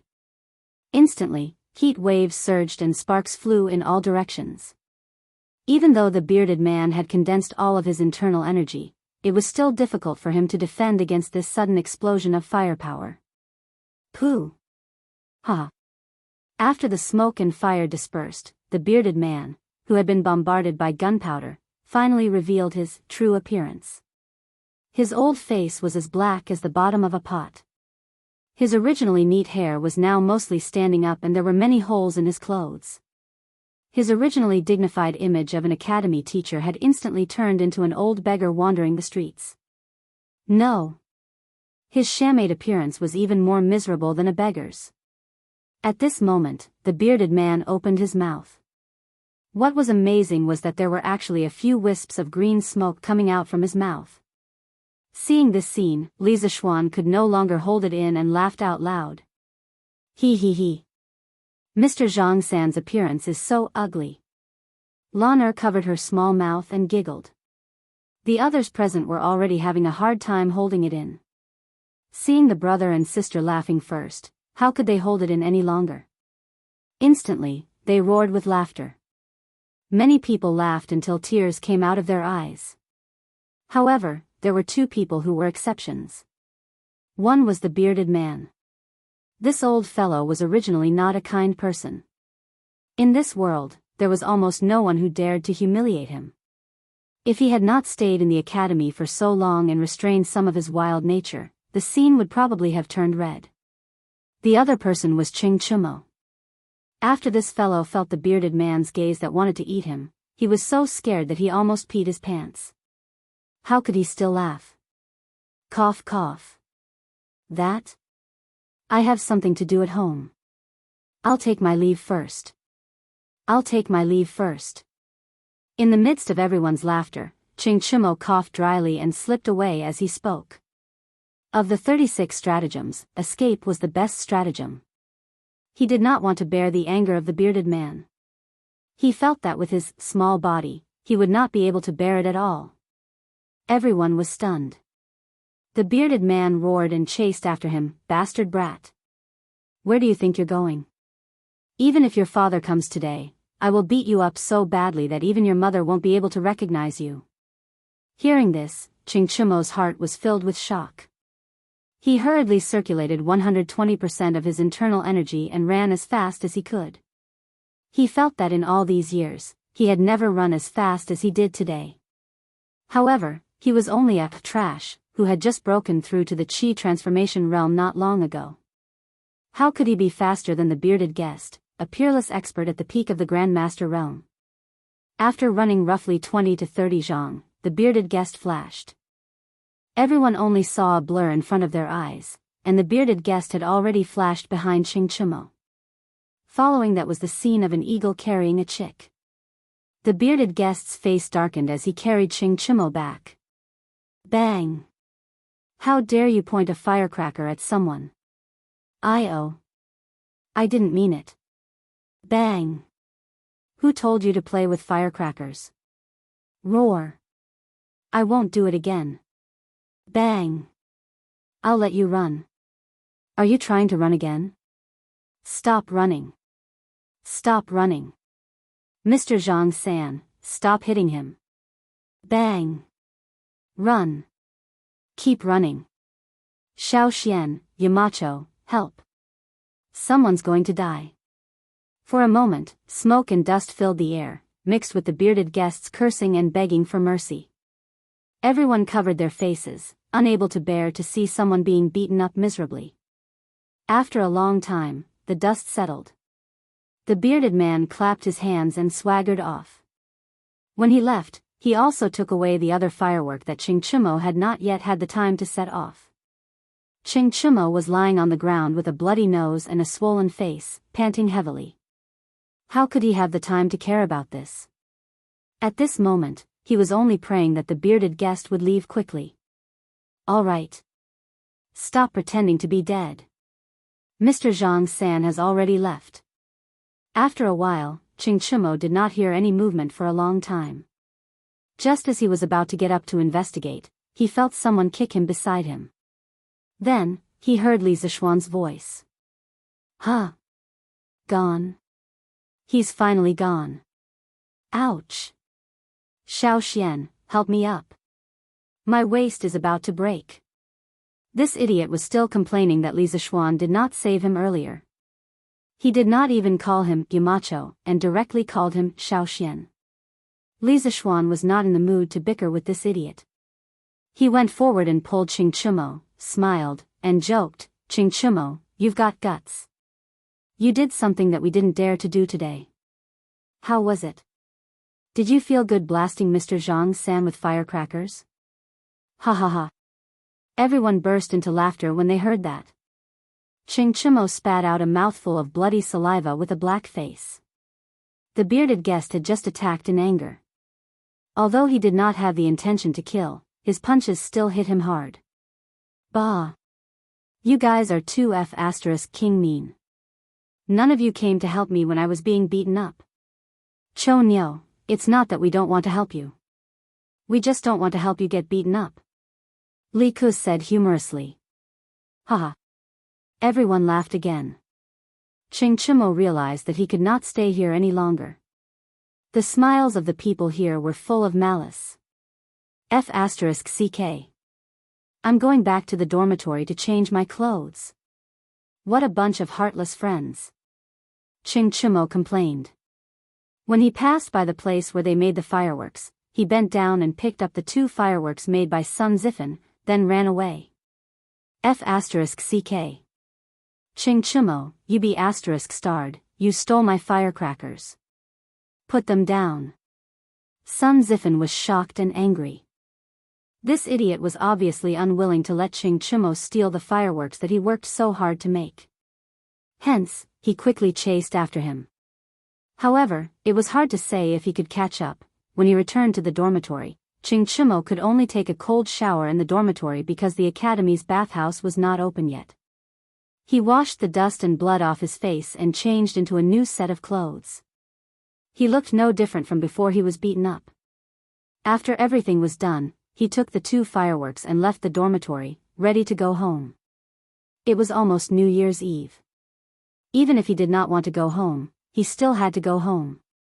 His mother had already sent people to Yunshan to urge him to go home several times. However, when he walked out of the dormitory area, he unfortunately met someone that he did not want to see. Mr. Zhang San? What do you want? You've already beaten him up. It's time to put an end to this matter, right? Besides, I didn't do it on purpose. The Fengchen 3 heroes shouldn't be so petty, right? Chingchumo said with a strong front. In reality, he was panicking inside. He was afraid that the bearded man would beat him up again.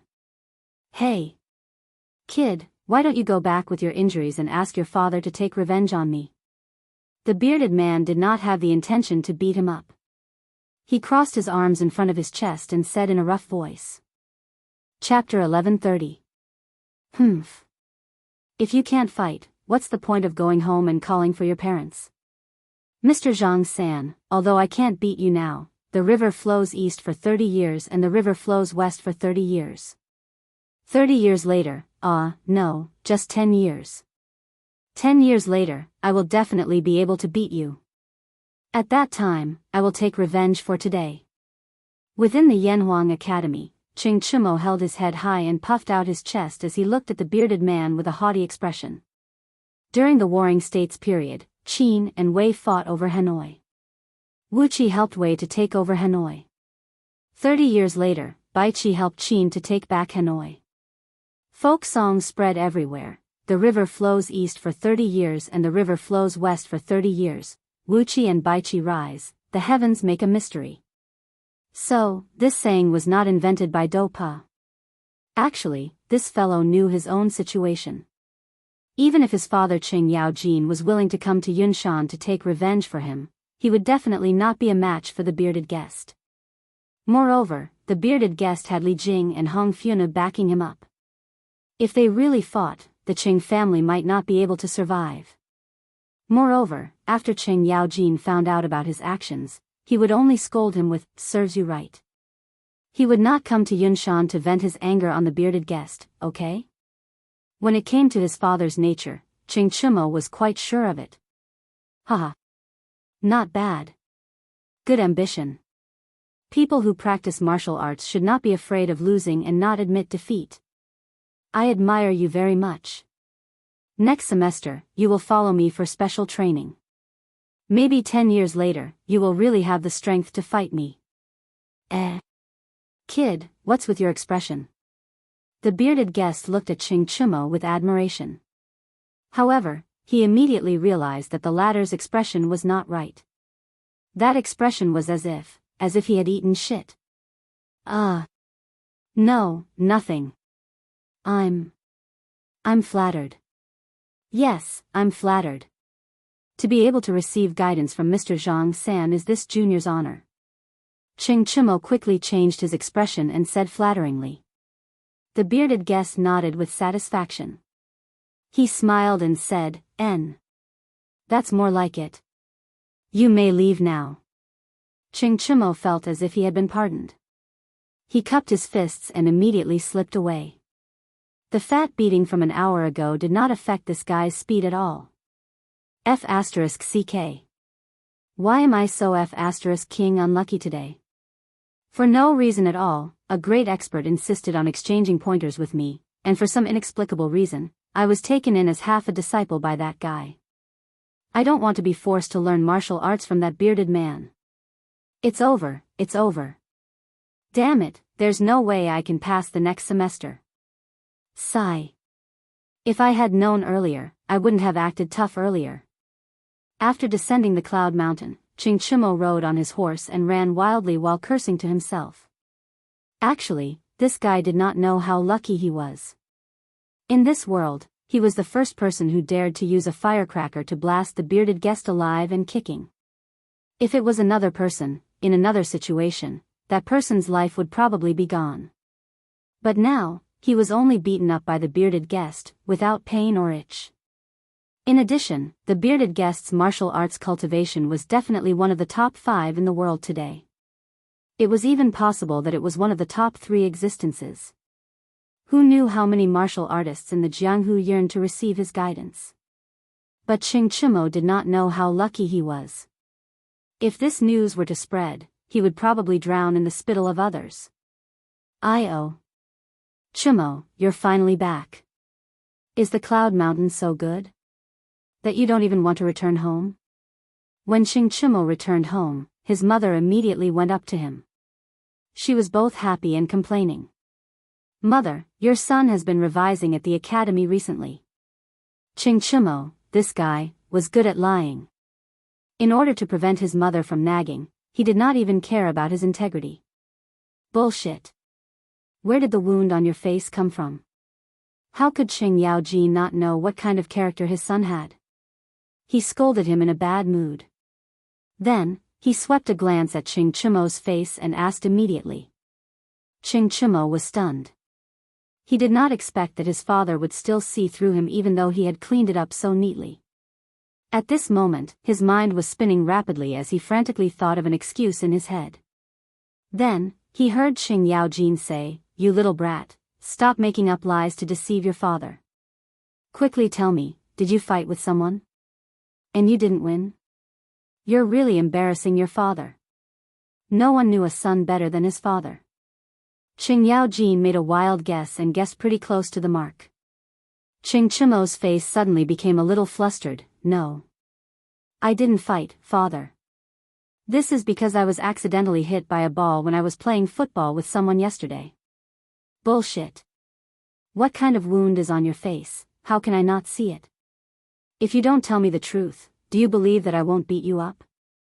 Qing Yaojin angrily said with a face of disbelief. Seeing this, Qing Chimo immediately became terrified. He quickly said the truth. "Father. Don't. I'll say it, okay? This wound is..." At this time, Qing Chimo could not care about anything else. He could only briefly explain what happened in the afternoon to Qing Yaojin. "Firecracker? What kind of firecracker can injure Zhang Zhongjin?"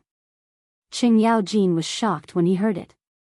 He was not shocked that Qing Chimo was beaten up, but that a small firecracker could actually injure a peerless expert like the bearded guest.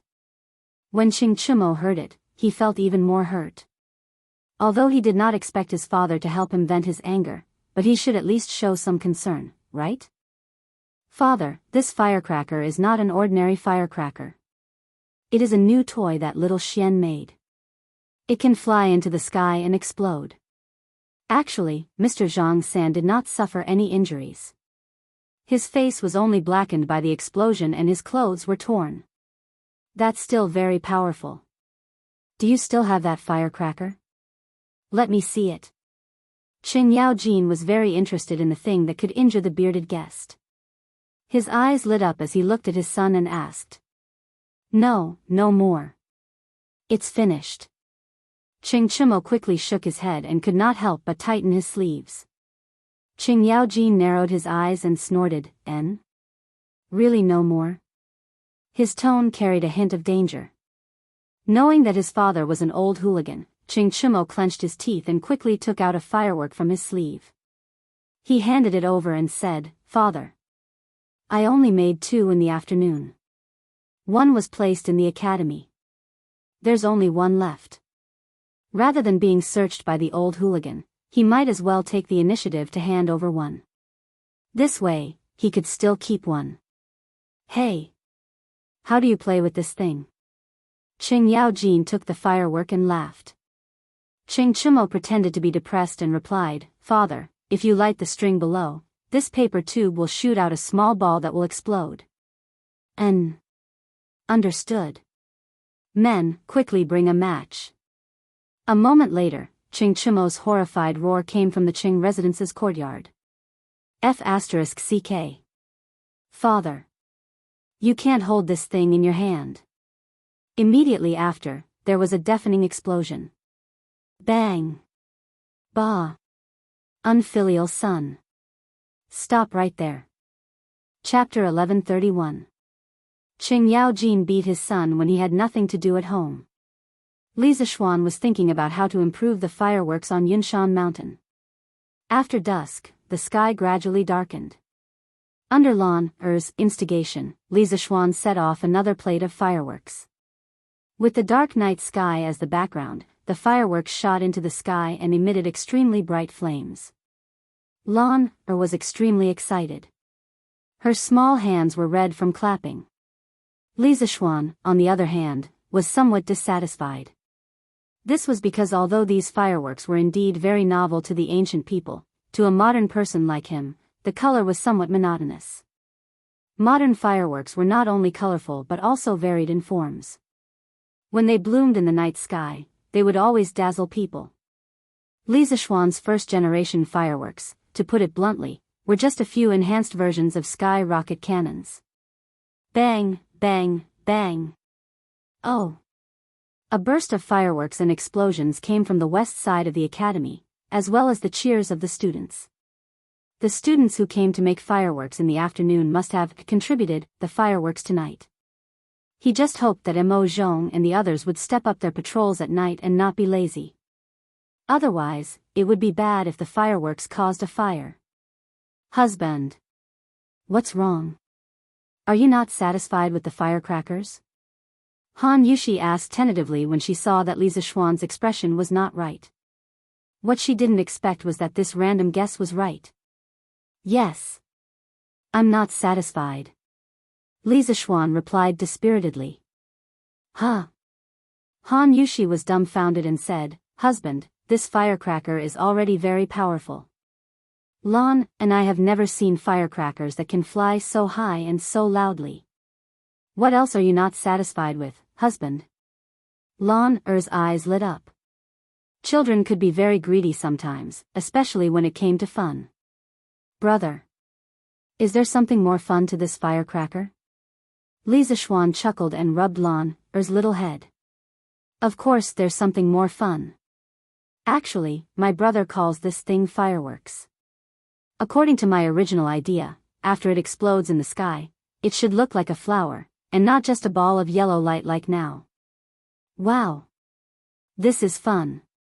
This is fun. Brother, can you make a real firework for Lan Er to play with? Lan Er cried out excitedly when she heard that. Han Yushi's face was full of disbelief. She tugged at Li Zishuan's sleeve and murmured, Husband, is there really such a magical thing in this world? Li Zishuan said with a smile, Of course. I'll make one tomorrow. It's just a matter of adding a few more ingredients. It's not difficult at all. Theoretically speaking, it was not difficult to obtain the kind of fireworks he had just mentioned. That firecracker was just filled with black powder. How could it hurt someone? How strange. Around midnight, in the teacher's dormitory of Yanhuang College, the bearded guest's room was still lit. The bearded man sat upright on the stool with his arms crossed in front of his chest. He stared unblinkingly at the small pile of black powder placed on the desk in front of him in a daze. In the end, he muttered with a puzzled sigh. The scene in the afternoon certainly made him angry. However, after his anger dissipated and he calmed down, a layer of cold sweat suddenly appeared on his back. He was afraid. He had been apprenticed to a master since he was young and had practiced martial arts for decades. That was how he had achieved his current achievements. He was one of the top 5 martial arts masters in the world. In his life, if he wasn't pursuing freedom, then he was pursuing power. However, the thing he had pursued his whole life was almost broken because of a small toy. How could he not be shocked and afraid? If this continued, wouldn't it mean that in the future, even a martial arts master who had practiced martial arts for decades would not be a match for a firecracker child? Wouldn't that be the biggest joke in the world? If that was the case, then what was the point of martial arts practitioners like them practicing martial arts regardless of the winter and summer? Others might not believe it, but that was the truth. A small firework, a small accident, actually made the infamous bearded guest fall into a daze and fall into a demonic trance. Let's ask Yamacho tomorrow. He's also a martial artist. He sat like this until midnight, but the bearded guest still did not walk out of his demonic trance. He finally gave up thinking about it. Feiji, go to the workshop and get me some more things. The next morning, Li Zishuan had breakfast and ordered Pang Feiji. Yes. Marquis. Pang Feiji responded, then smiled and said, Marquis still wants to make firecrackers? Obviously, when the fireworks were set off yesterday, this guy was also watching from the side. At that time, he was still surprised. He did not understand how the few materials he brought back yesterday could explode after being fiddled with by Li Zishuan. Li Zishuan glanced at him and said unhappily, You're smart. If you don't keep your mouth shut, see if I don't teach you a lesson later. It could be said that in today's world, other than Li Zishuan, Pang Feiji was the one who knew the method of making fireworks the best.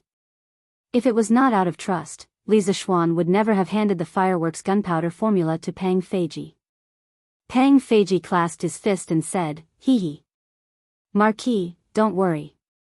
My mouth is very tight. Even if you use a metal rod to pry it open, you won't be able to pry it open." Pang Feiji obviously understood that Li Zishuan was willing to give him this kind of task, so he was very excited. "Go quickly." "What are you talking about?" "Hee hee. I'll go now." Pang Feiji took the new formula and hurriedly left. "Yo. Good morning, Mr. Zhang San." Just as he stepped out of the door, Pang Feiji almost bumped into the curly-bearded guest who was striding towards him. He hurriedly greeted him politely. There was no other reason. The curly-bearded guest's experience and seniority were there, so he had no choice but to respect him. Moreover, during the military training, the curly-bearded guest had taught him martial arts, which made him even more grateful.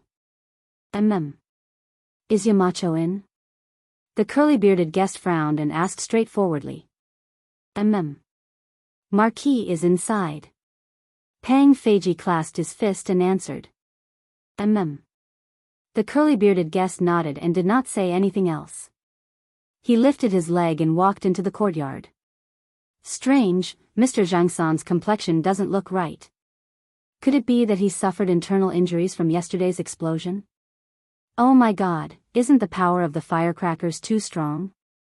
Pang Feiji walked for a while and could not help but mumble to himself.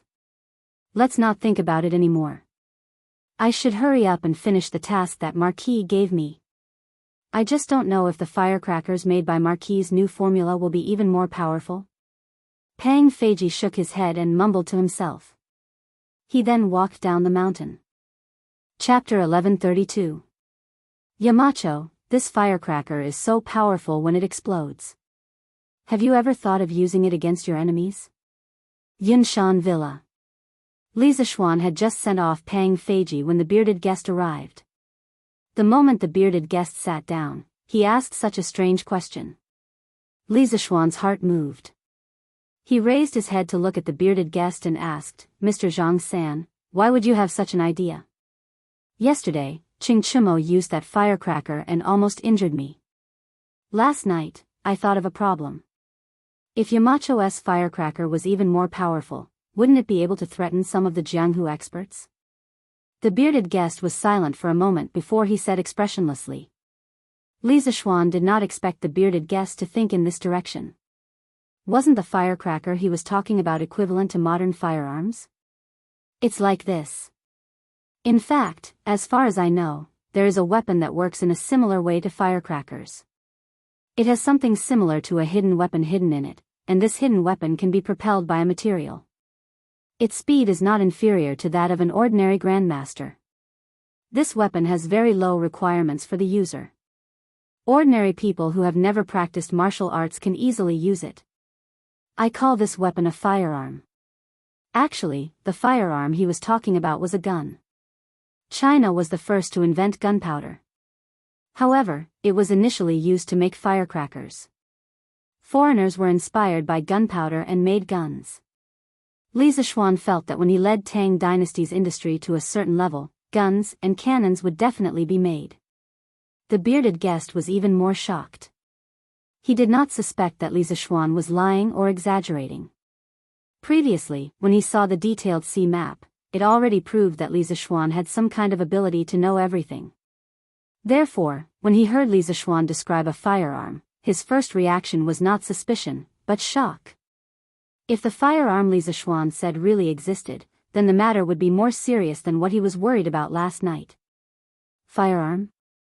Yamacho, in this firearm, does it also use the black powder from firecrackers? That's right.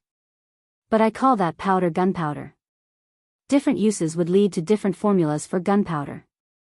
Correspondingly, the power of gunpowder would also be different. The gunpowder in the firecrackers is the least powerful type of gunpowder. Li Zishuan said indifferently.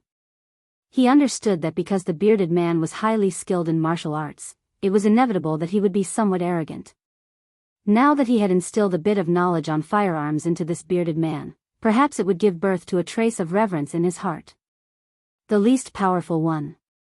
The bearded man's pupils constricted. At this moment, he felt that he was like a frog at the bottom of a well.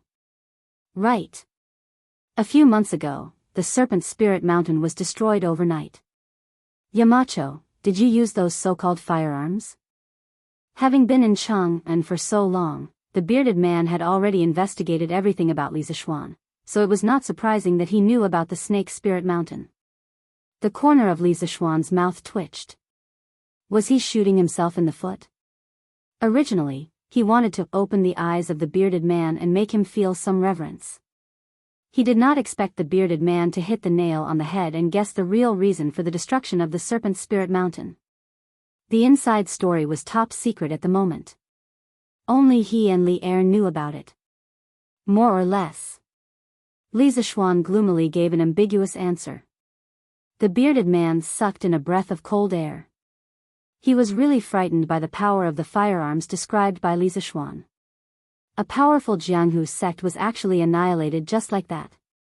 In the face of firearms, a person's bravery seemed so weak at this moment. Sigh. Doesn't that mean that all the hard work we put into practicing martial arts in the winter and summer is all in vain?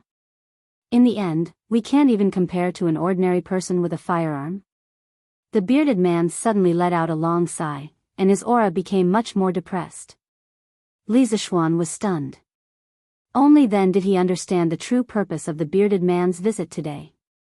It turned out that this bearded man was almost hurt by the fireworks yesterday, causing his martial arts heart to suffer a blow. Haha. Mr. Zhang San's words are wrong. Li Zishuan pondered for a while, then smiled and said, firstly, practicing martial arts is not for the sake of fighting with others. Mr. Zhang San's martial arts understanding shouldn't be so shallow for you to have such great strength today. Secondly, practicing martial arts can strengthen one's body and even prolong one's life. A person's life is short. What could be more important than living for another 2 years? Thirdly, although firearms are powerful, normal firearms will not be able to hurt a martial arts expert of your level. Furthermore, if both parties have firearms, a martial arts expert will definitely be much better at using firearms than an ordinary person. Furthermore, when faced with firearms, a martial arts expert will obviously have a higher chance of survival compared to an ordinary person. Fourthly, if Tang Dynasty can really create firearms in the future, it will only be in the hands of the imperial court. The commoners will definitely not have them. Martial arts practitioners who abide by the law will not have to worry about the threat of firearms. Therefore, in conclusion, martial arts practitioners will have an advantage whether or not firearms exist in this world. Mr. Zhang San, there is no need for you to doubt martial arts. The bearded man seemed to have understood something. After a moment of silence, he stood up and clasped his fists. Looks like I'm wrong. I'm a few decades old, but I can't see through things as clearly as Yamacho. I'm ashamed. Since that's the case, I won't disturb you any further. Goodbye. After saying that, he turned around and walked out of the door. Li Zishuan shook his head helplessly. What the bearded guest did today actually made him feel quite refreshed. A peerless expert could actually see the threat from the firecrackers. This kind of unique eyesight, there was no one else like him. When it was close to noon, Pang Feiji returned with a few bags of materials. Li Zishuan inspected them, then went straight to the backyard to do his experiments. He wanted to create real fireworks of different colors and shapes. In order to achieve this goal, he had to add something to the fireworks. In fact, every modern firework was made up of a pod, and each pod could be called a star. These stars had a diameter of about 1 to 1.5 inches, 3 to 4 centimeters. In a firework explosion, the atoms of each star would absorb energy, and when they lost the excess energy, they would produce light. Different chemical substances would release different amounts of energy, thus producing different colors of light. For example, when sodium nitrate was heated, the electrons in the sodium atoms would absorb energy and become excited. When the electrons transitioned from a high energy level to a low energy level, they would release about 200 kilojoules per mole of energy, which was the energy of yellow light. This was known as the flame reaction in chemistry. When different metals were burned, the light they emitted was different. For example, calcium's flame reaction was the red color of bricks. Copper's flame reaction was blue, and potassium's flame reaction was purple. There were also many other metal elements that had their own unique colors. Now that he knew the color of the flame, he could understand how the colorful fireworks were made. In fact, different metal elements were put into the fireworks according to different proportions. After the fireworks were ignited, they would produce different flame reactions in the sky and emit different colors of light. As for how to control the flame shape of the fireworks when they exploded in the sky, the person who made the fireworks had to arrange the positions of the metal elements according to a certain order. Chapter 1133. There were many raw materials for modern fireworks, and the raw materials for different colors of fireworks were different. Generally speaking, the raw materials were KNO3, potassium nitrate, KClO3, potassium chlorate, C, carbon powder, S, sulfur powder, senior, NO3, 2, strontium nitrate, and so on. Some of these raw materials were easy to get, and some were difficult to get at the moment. Li Zishuan could only try his best to get what he could now. For example, potassium salt. It was definitely unrealistic to ask someone to find a potassium salt mine, but it was possible to get potassium salt from some of the things around him. For example, there was some in the ashes of plants. Because the ashes of plants were the ashes after burning, it contained almost all the mineral elements contained in plants. The most abundant element was potassium, which generally contained 6 to 12% potassium, and more than 90% of it was in the form of carbonate. The next was phosphorus, which generally contained 1.5 to 3%. It also contained calcium, magnesium, silicon, sulfur, iron, manganese, copper, zinc, boron, molybdenum, and other trace elements. Just like that, Li Zishuan exhausted his brain power and used all the available raw materials around him, and finally made the first batch of fireworks with multiple colors. Brother. Is it done? Can this thing really be as beautiful as a flower? Lan saw Li Zishuan get up and quickly came over to ask. This girl had been circling around Li Zishuan since morning. One moment she asked this, the next moment she asked that, making Li Zishuan's head hurt from all the noise. In the end, Li Zishuan told the little girl that if she continued to be noisy, he wouldn't be able to make today's fireworks. Only then did Lan quiet down. At this moment, seeing that Li Zishuan was obviously going to call it a day, how could she bear it after holding it in for so long? She immediately ran to Li Zishuan to find out what was going on. Hee. Of course. Li Zishuan clapped his hands and said confidently. Lan said excitedly, then brother, let's see. Li Zishuan said unhappily, Lan it's still daytime now. Even if I let it go, you won't see anything. I'll let it go at night. Do we still have to wait until night time? Lan's face, which was still very bright and beautiful just now, instantly turned gloomy. The little girl's face really changed at will. Haha. Lan don't worry. The sky will turn dark in about 2 hours. It won't take long. Han Yushi walked over and laughed softly. All right then. Sister Yushi, what are we eating tonight? At night, Li Zishuan smiled. This little girl was quite close to Han Yushi now. She was almost obedient to her. Others were like repelling each other, but the two of them were like attracting each other. Shaking his head, Li Zishuan decided to enter the house and head to the hot spring room in the courtyard to soak in the hot spring and rest. Speaking of which, when he dug out the hot spring in this courtyard, he had people surround the hot spring and built a house directly on the hot spring. It was specially used to soak in the hot spring during winter. Now that he was grounded at home, it was a good time to enjoy it. However, after building the hot spring room in the backyard, the space was a little tight. Li Zishuan planned to expand this courtyard after the new year. At the very least, he wanted to transform it into a large villa courtyard. This way, even if the whole family moved in, it wouldn't be crowded. Sigh. Lan this little girl, is really a little light bulb.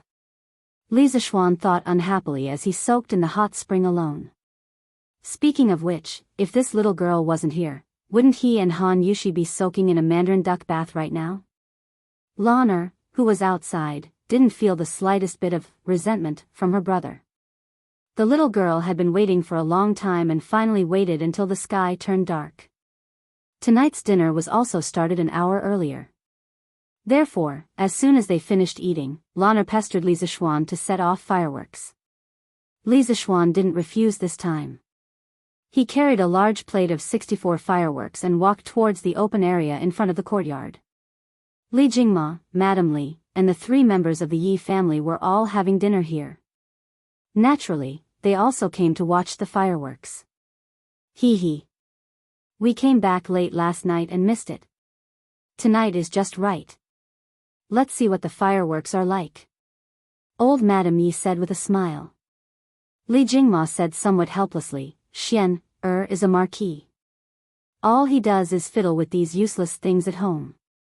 Won't others laugh at him if word gets out? Madame Li slapped Li Jingma's arm and said angrily, what's there to laugh at?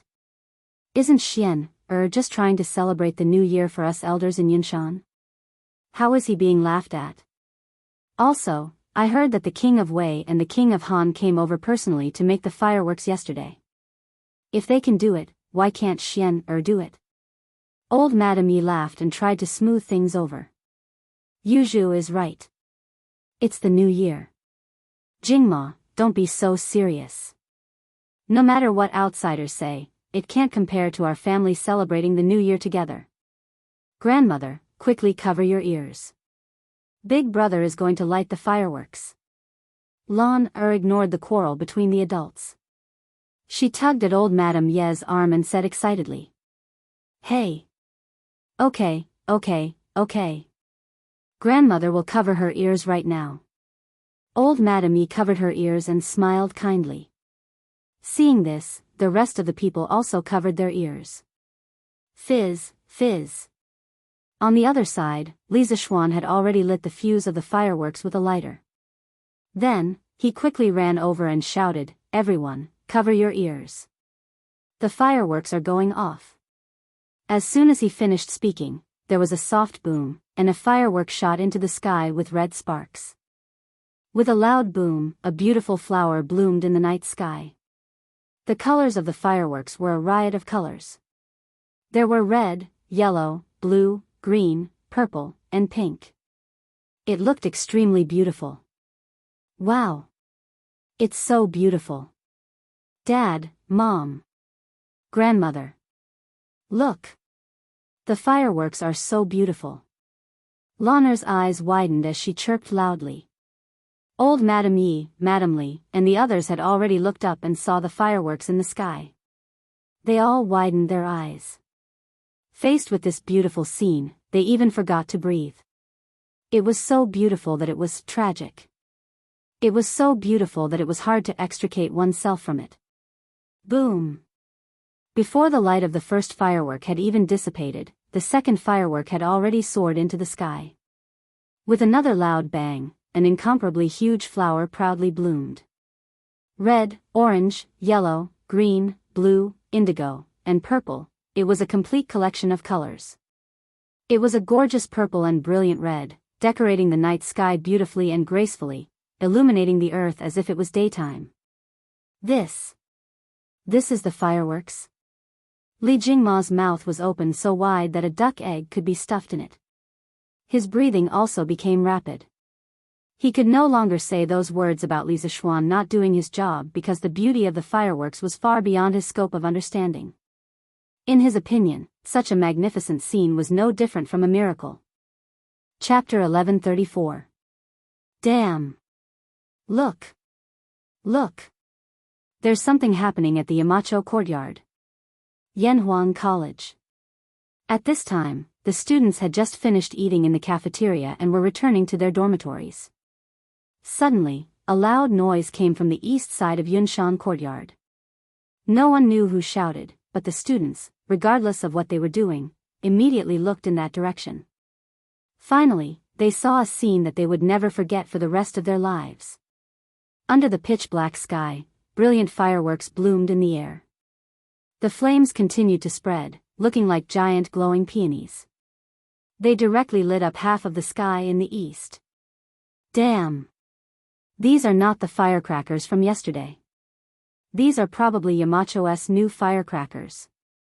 Li Tai turned his head to look and was immediately flabbergasted. Wow! These firecrackers are so beautiful. They are completely different from the ones you set off yesterday, Qing Ke. Yes.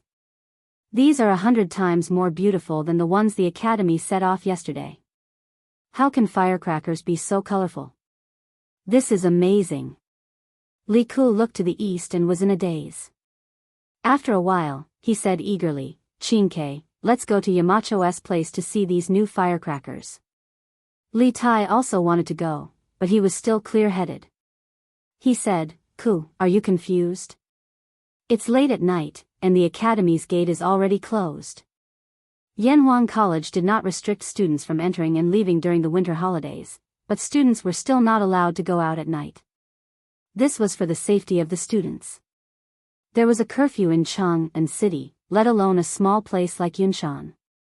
If they were to meet some bad guys or beasts outside, they would not even be able to find their bodies. Sun Zifen laughed and said, why don't we climb over the wall? Just like last time. He had to admit that this guy was really the king of ideas. He could even come up with such a stupid idea. Li Tai rolled his eyes and said crossly, are you stupid, kid? We climbed over the wall last time to look for meat. Why are we going out this time? Going to Yamacho's place to see the fireworks? Isn't that walking right into their trap? That's true. Sun Zifen scratched his head awkwardly and said gloomily. Stop talking nonsense and focus on watching. We can see it clearly from here. The fireworks are almost finished. Li Tai said impatiently as he stared at the eastern sky. Yes. I have to hurry up and read it. The rest of them nodded vigorously. Obviously, they had all seen that 9-bang firecracker from Li Zishuan yesterday, and subconsciously thought that there would only be 9 fireworks tonight.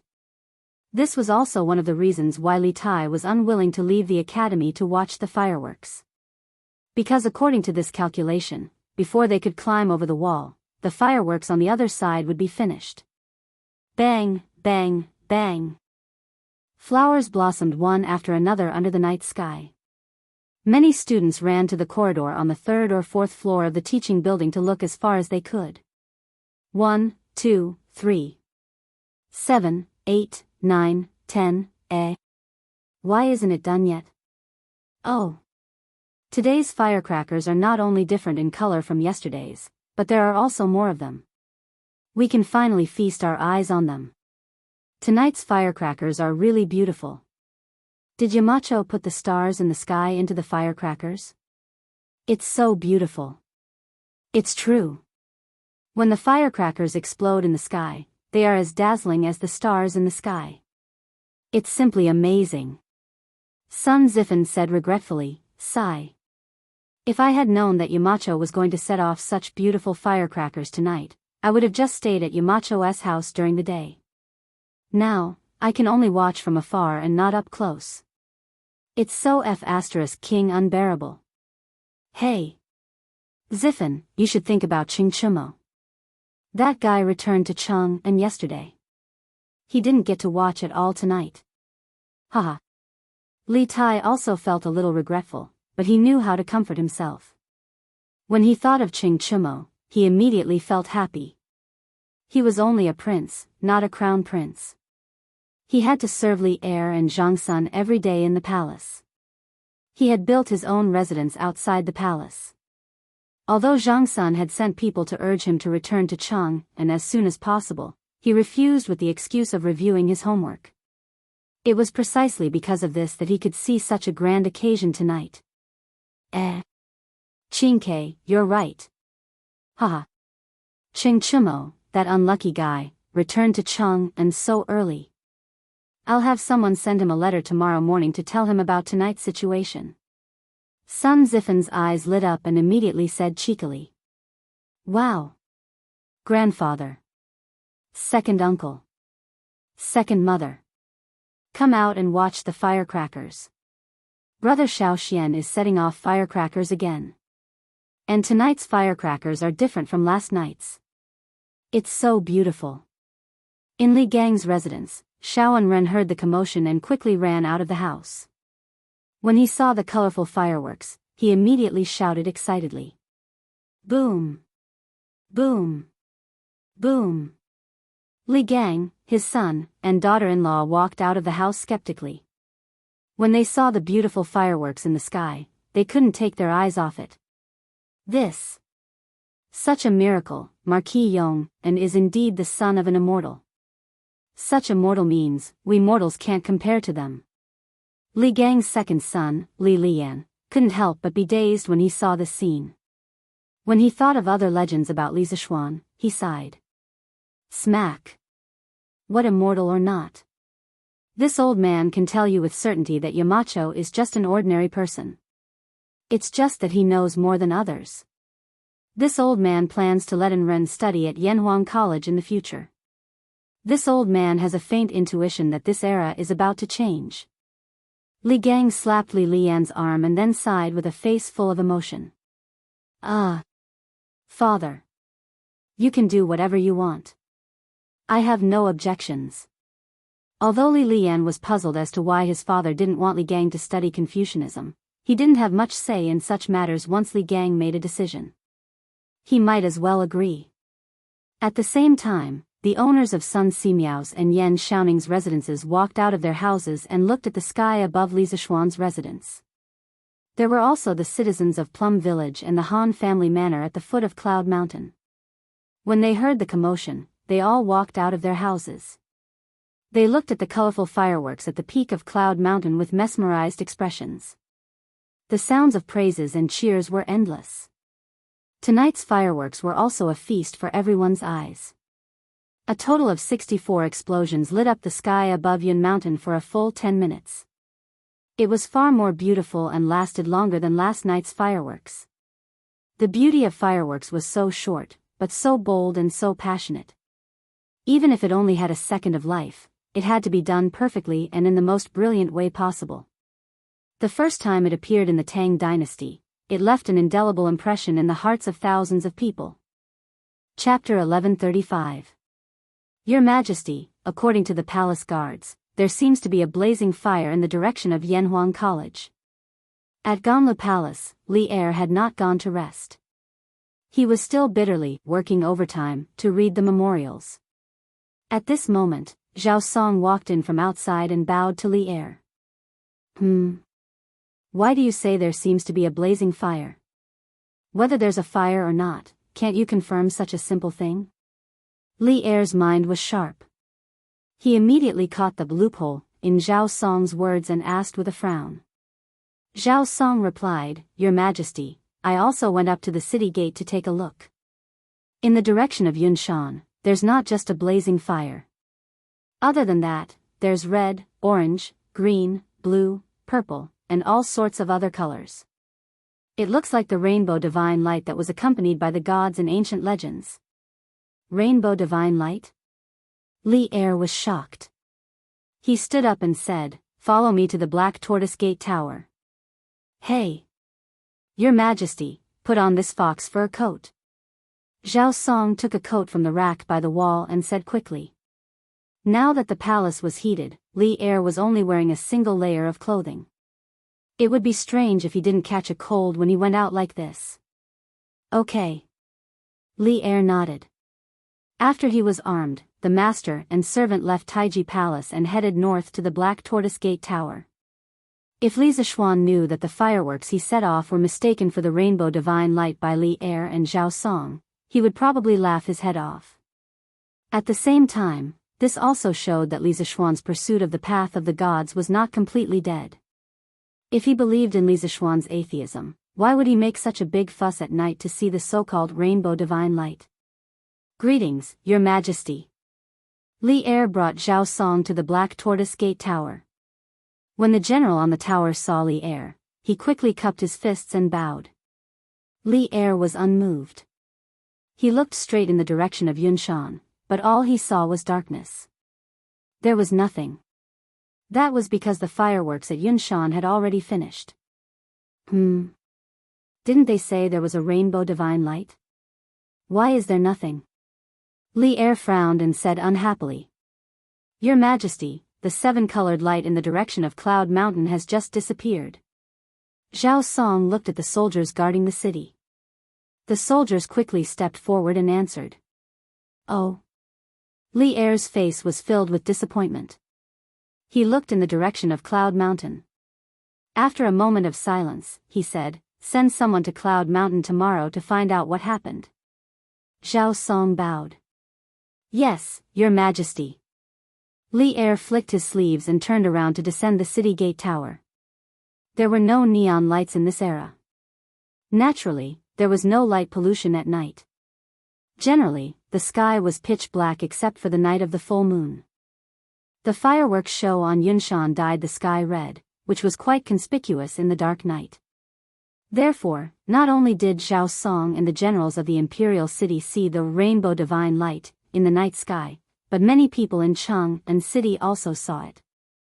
Early the next morning, the people in the city immediately started discussing. It was close to the new year, and most people were preparing for the new year. They were busy all year round, and this was the only time they could have some free time. It was normal for them to gossip with their neighbors in the morning. Hey! Old Lu, did you see the rainbow divine light in the east last night? I also faintly heard the sound of thunder over there. Hey! Old Hua, you saw it too? I thought I was the only one who saw it. Hey! Do you think it's the divine light brought by the gods who descended from the heavens? Yo! That's possible. But shouldn't that direction be Cloud Mountain? Could it be that a literary star descended on Cloud Mountain last night? Hey! What you said makes sense.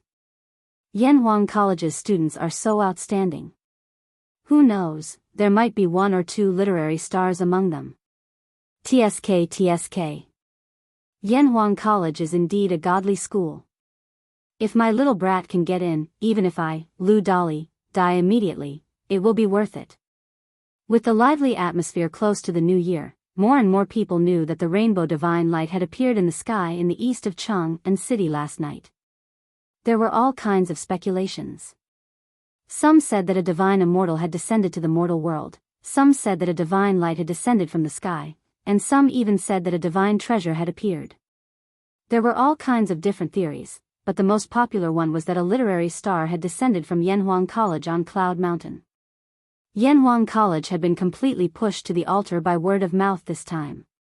This was something that Li Zishuan had never expected. Your Majesty, after dinner last night, I heard from the servants in the mansion that there was a divine light in the east.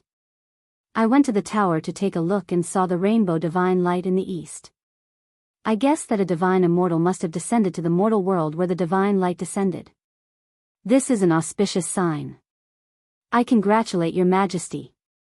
I congratulate the Tang Empire. Taiji Palace, Morning Court.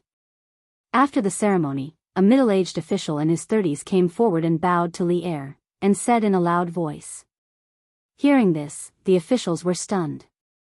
Many of them had indeed seen the divine light in the east last night, but seeing it was one thing. Wasn't he flattering the emperor? Oh, no, he was flattering the emperor. Wei Zheng's face darkened, and he said angrily, Su Sharon, don't talk nonsense. How can a divine light be auspicious?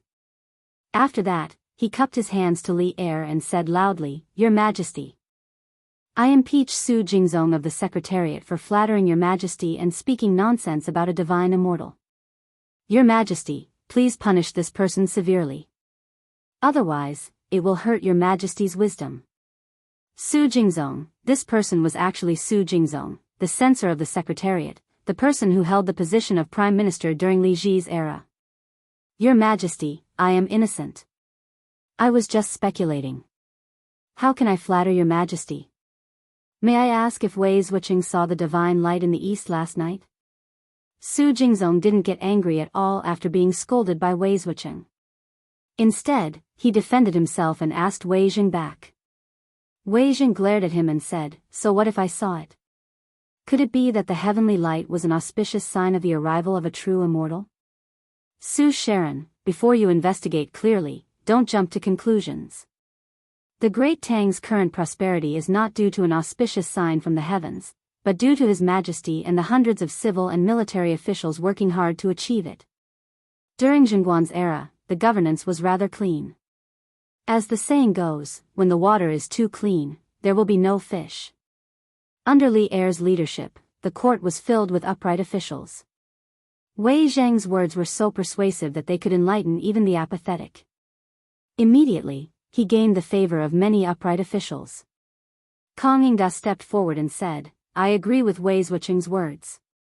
Auspicious omens can't be trusted. The Great Tang is able to have peace today because of auspicious omens. Su Jingzong opened his mouth and was about to step forward to argue with old Kong when he heard Li Er's slightly angry voice, stand down. The Great Tang is surrounded by wolves. How can there be auspicious omens? If there's nothing, the court is dismissed. Chapter 1136. Inside the Taiji Palace. Hearing Li Er's angry rebuke, Su Jingzong was stunned. He didn't understand why Li Er rejected his idea so decisively. Was this still the same Emperor Li Er who loved to achieve great things? What he didn't know was that when Li Er woke up this morning, he received news from Yunshan. Last night, Li Zishuan was only setting off a new type of firecracker. Thinking of this, old Li's face burned. Someone else was setting off firecrackers in Yunshan, and he actually thought that there was a real immortal descending with colorful lights. If this matter were to spread, wouldn't he, the emperor of the human world, be laughed at? Now, Su Jingzong's bootlicking had completely failed. The words, auspicious sign from the heavens, were extremely ear-piercing to Li Er's ears. He had already restrained himself by not throwing Su Jingzong into jail on the spot. Your Majesty is wise. Wei Zheng, Kang Yingda, and the others cupped their hands in front of Li Er in satisfaction and flattered him. If old Li had made any other choice, Wei Zishuan would probably have said, you are a tyrannical and fatuous emperor. Your Majesty, as you wish. At this time, it was undoubtedly irrational to continue with his admonishment. Su Jingzong sighed in his heart, cupped his hands in front of his chest, and obediently retreated. At that time, he was just a secretary under Li Mi. Later, Li Mi was defeated by Wang Shichong in the Great Battle Royale, and he himself became a stray dog. Wagong village naturally collapsed, and he also became a stray dog. Fortunately, he was full of poetry and was quite talented. He was discovered by Li Er. Soon, he seized the opportunity and entered Li Er's literature hall, becoming one of the 18 scholars. However, what was depressing was that although he was also Li Er's aide, compared to people like Zhang Sun Wuji and Fang Xianling, his official fate was a little worse. Zhang Sun Wuji had been prime minister for several years, but he was only a fifth-rank imperial secretary. Among the 18 scholars of King Qin's manor, he was the most unknown existence. Of course, he was unwilling, but in terms of strategy, he was not as good as Fang Xianling and Du Ruhui. In terms of foundation, he was not as good as Zhang Sun Wuji. In terms of admonishment, he was not as good as Wei Zheng. Therefore, after much thought, he could only take this unorthodox path in hopes that Li Er would remember that he, the 18th scholar of the Duke of Qin's manor, had yet to be entrusted with an important task. If Li Zishuan knew what Su Jingzong was thinking, he might have laughed and said, Old Su, don't make it so complicated. You are still young. Endure until all the other old officials in the imperial court have retired. That will be the day you rise to prominence. It's not a dream to become an official. Although the truth was not entirely like this, it was not far from it. In the end, Su Jingzong was able to become the prime minister. Of course, part of the reason was that he had no moral integrity, but more importantly, it was because he could endure. Qualifications were obtained through hard work. Cloud Mountain Villa. Even if the outside world was turned upside down, Li Zishuan could only sit at home and watch the flowers bloom and wilt in front of the courtyard. He smiled as he looked at the clouds in the sky. The fireworks last night had left a huge impact on Lan Han Yushi, Li Jingma, and the others. When they found out that Li Zishuan planned to make more fireworks for the new year, Madame Li agreed with both hands, and Lan even agreed with both hands and feet. At this time, Li Jingma could not say anything against it.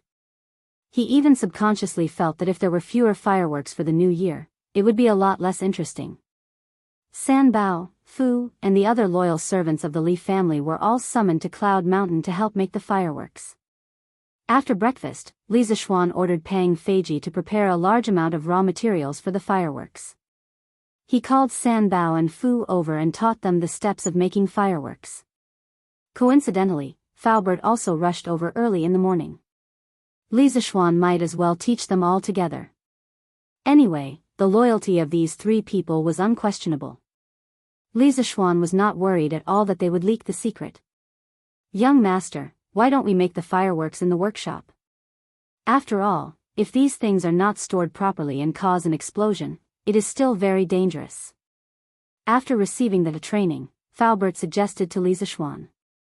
Last night, others were watching the show, but he saw the dangerous side of the fireworks from the show. Li Zishuan thought about it and felt that Faubert's words made sense. He nodded and said, "Yes. Then let's do it. But the method of making fireworks must be kept a secret.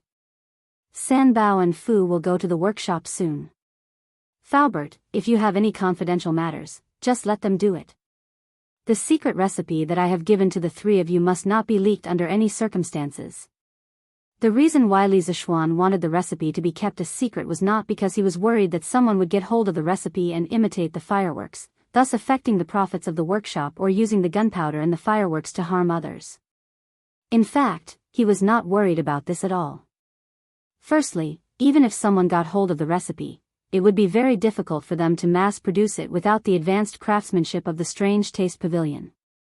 Secondly, the gunpowder in the fireworks was very weak and would not be able to cause mass destruction. What Li Zishuan was really worried about was that someone would use the recipe of the fireworks to deduce the recipe of the gunpowder. Although the probability of this happening was very low, it was better to be safe than sorry. If someone really got hold of the recipe of the gunpowder, it would be a disaster for Tang Dynasty. By then, who knew how many good men would die from the gunpowder? Thus, as a precaution, Li Zishuan gave a third of the recipe to Faubert, San Bao, and Fu each. This way, unless the three of them betrayed him at the same time, and the person who got hold of the complete recipe was a peerless genius in chemistry, the real recipe of the gunpowder would not be leaked. In fact, the probability of this happening was basically zero. "Young master, don't worry. This old man understands." Faubert could roughly guess the problem that Li Zishuan was worried about. He clasped his hands and replied, San Bao, Fu, you two better keep your mouths shut. This is the first time I, your young master, am entrusting you with such an important task. I hope that the two of you won't disappoint me." After saying that, Li Zishuan looked at San Bao and Ah Fu and instructed them. The two of them had gone through thick and thin with him. When the flying snake tried to assassinate him outside the city, the two of them almost lost their lives as well. In terms of loyalty, there was no problem with them. "Young master, don't worry. San Bao, Fu, will definitely not disappoint you," the two of them said solemnly. Go. Li Zishuan waved his hand and said with a smile. The three of them left. At this moment, there was a commotion outside. Li Zishuan went out to take a look. It was Li Tai leading a group of students from the academy. "Yamacho, aren't you a little too cunning? The firecrackers you taught us the day before yesterday were of inferior quality. The ones you set off last night were of superior quality." As soon as Li Tai came up, he acted like a resentful, little wife, and spoke in an aggrieved manner. Chapter 1137. What do you mean by inferior firecrackers? What do you mean by superior firecrackers? These things are called fireworks. In the Yunshan residence, Li Zishuan looked at Li Tai, whose face was full of resentment, and said unhappily, Fireworks? Li Tai was stunned. The day before yesterday, when they came to Li Zishuan's place to make firecrackers, Li Zishuan did not tell them that those things were fireworks. However, when he thought of the scene last night, the little fatty narrowed his eyes and sighed. Yes. Fireworks is a good name. It's worthy of its name. When that thing exploded in the sky last night, it did look like a flower.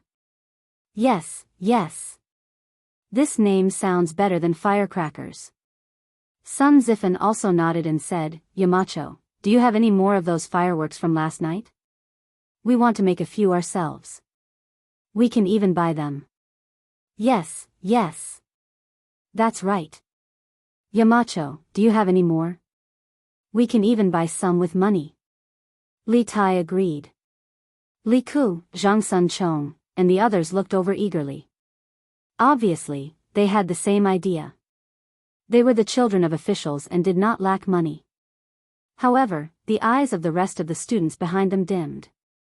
Not everyone in Yanhuang College came from wealthy families. However, Li Zishuan's next sentence made their eyes light up. Li Zishuan shook his head and said, I don't have any more of those fireworks at the moment. The workshop is stepping up production. However, you don't have to pay for them. I plan to hold a fireworks show at the college during the new year. All students can watch it for free.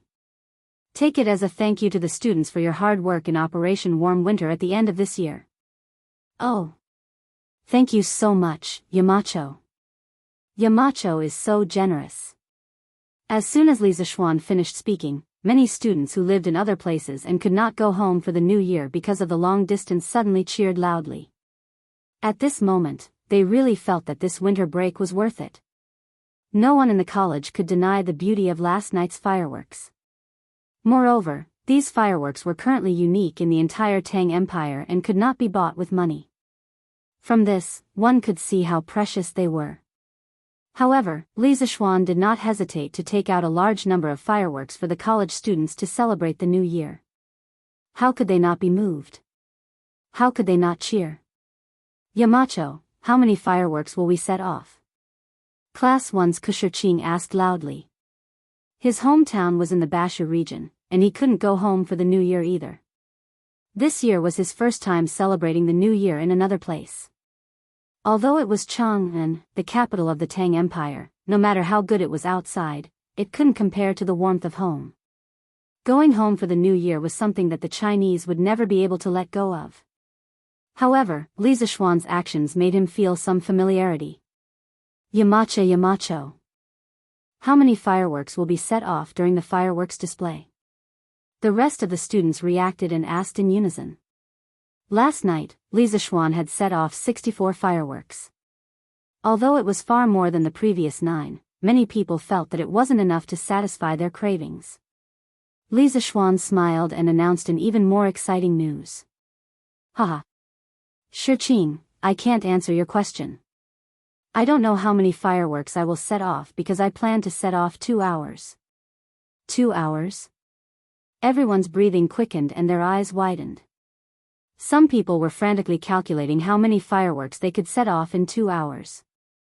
However, they were confused because it was impossible to calculate. Thank you, Yamacho. Thank you, Yamacho.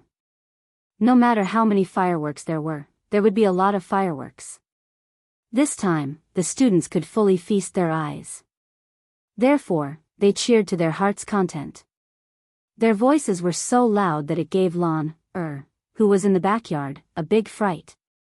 Li Tai, Sun Zifan, Zhang Sun Chong, and the other officials' children were depressed. They had to go back to Chang'an for the new year.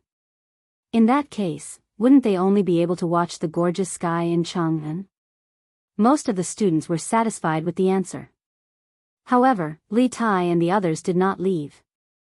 The little fatty came up and said with a smile, that Yamacho, I wonder if there will be more fireworks. Every year during the new year in the palace, it's boring. If there aren't any fireworks to liven things up, it won't be perfect. Yes. Zhang Sunchong, Sun Zifan, and the others nodded in agreement. Li Zishuan thought for a while and said, it's hard to say. Even if there are some left, there probably won't be many. Qingke, if you want some, it's best to wait until next year. Next year? Li Tai opened his eyes wide and shook his head. We can't wait. Yamacho, can't you ask the workshop to send more people to make more? What a joke. After seeing the charm of fireworks, Li Tai felt that waiting for one more day was too much, let alone waiting for next year. Li Zishuan said angrily, You brat, it's easy for you to say that. Don't you know how many days are left until the new year? Do you know how long it takes for the workshop to prepare the fireworks for the academy? If you really want to see the fireworks, just come to the academy. On the night of the new year, the academy will start to set off the fireworks at midnight. You can come after dinner in Chang'an City. Coincidentally, the curfew in Chang'an City will be lifted that night. In order to maintain the security of the capital, the Tang dynasty followed the curfew system of the Han dynasty. Of course, the walls could protect the safety of the people, but at the same time, it restricted their freedom and affected their livelihood. According to the rules, on special days such as the Lantern Festival, the workshop could stay open all night. On these days, the people would be so excited that they would usually celebrate all night. That's the only way. Li Tai muttered gloomily. Suddenly, his eyes lit up and he said, Oh right, Yamacho. Why don't you set the fireworks show in Chang'an City? At that time, the people in Chang'an City can feast their eyes. In fact, these were all excuses. He was just too lazy to run errands. After all, Chang'an City was more than 20 miles away from Yunshan City. Li Zishuan frowned and said, There are many people in Chang'an City, and the houses are close together. If we set off the fireworks on a large scale, it will easily cause a big fire. When His Majesty blames us, who can bear the responsibility? Although he said so, Li Zishuan thought in his heart, Your master is now grounded in Yunshan City. If the fireworks show is changed to Chang'an City, I won't be able to watch it. The master and disciple looked amiable on the surface, but they actually started a battle of wits and courage in secret. In the end, Li Tai gave up and said, All right then. When the time comes, we'll come to the academy to watch the fireworks show. Oh right. Yamacho. Last night, the people in Chang'an City also saw the fireworks at Yunshan City. My father even sent someone over to ask what happened. Before leaving, Li Tai suddenly whispered to Li Zishuan. Chapter 1138. Oh. What did His Majesty say? In front of the Yunshan residence, Li Zishuan heard from Li Tai that Li Er had sent someone to Yunshan this morning to investigate. Li Tai rolled his eyes and replied, My father didn't say anything. But many people in Chang'an City saw the colorful light last night and mistook it for the colorful heavenly light brought by the deities descending to the mortal world. 7 colored heavenly lights. Hearing this, Li Zishuan almost spat out a mouthful of blood. He had never expected that the first fireworks show in the Tang dynasty would be related to immortals. Wasn't this 2F** king ridiculous? In fact, what he did not know was that Li Tai also thought so at first, but in order to save some face for his father, he deliberately concealed this point. After Li Tai left, Li Gang, Li Anren, and Yan Xiaoning came one after another. Their purpose was more or less the same, which was to see the fireworks.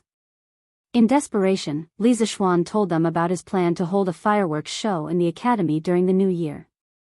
These people were the homeowners of Yunshan and planned to spend the new year in Yunshan. After hearing this plan, of course, they did not have any objections and returned with satisfaction. As for the other native of Yunshan, Sun Simiao, the old Taoist priest brought him to the county at the foot of the mountain early in the morning. Moreover, even if he had time, he would not be so bored as to come and ask Li Zishuan for fireworks. Compared to this, the old Taoist priest was more concerned about the strange medical skills in Li Zishuan's mind.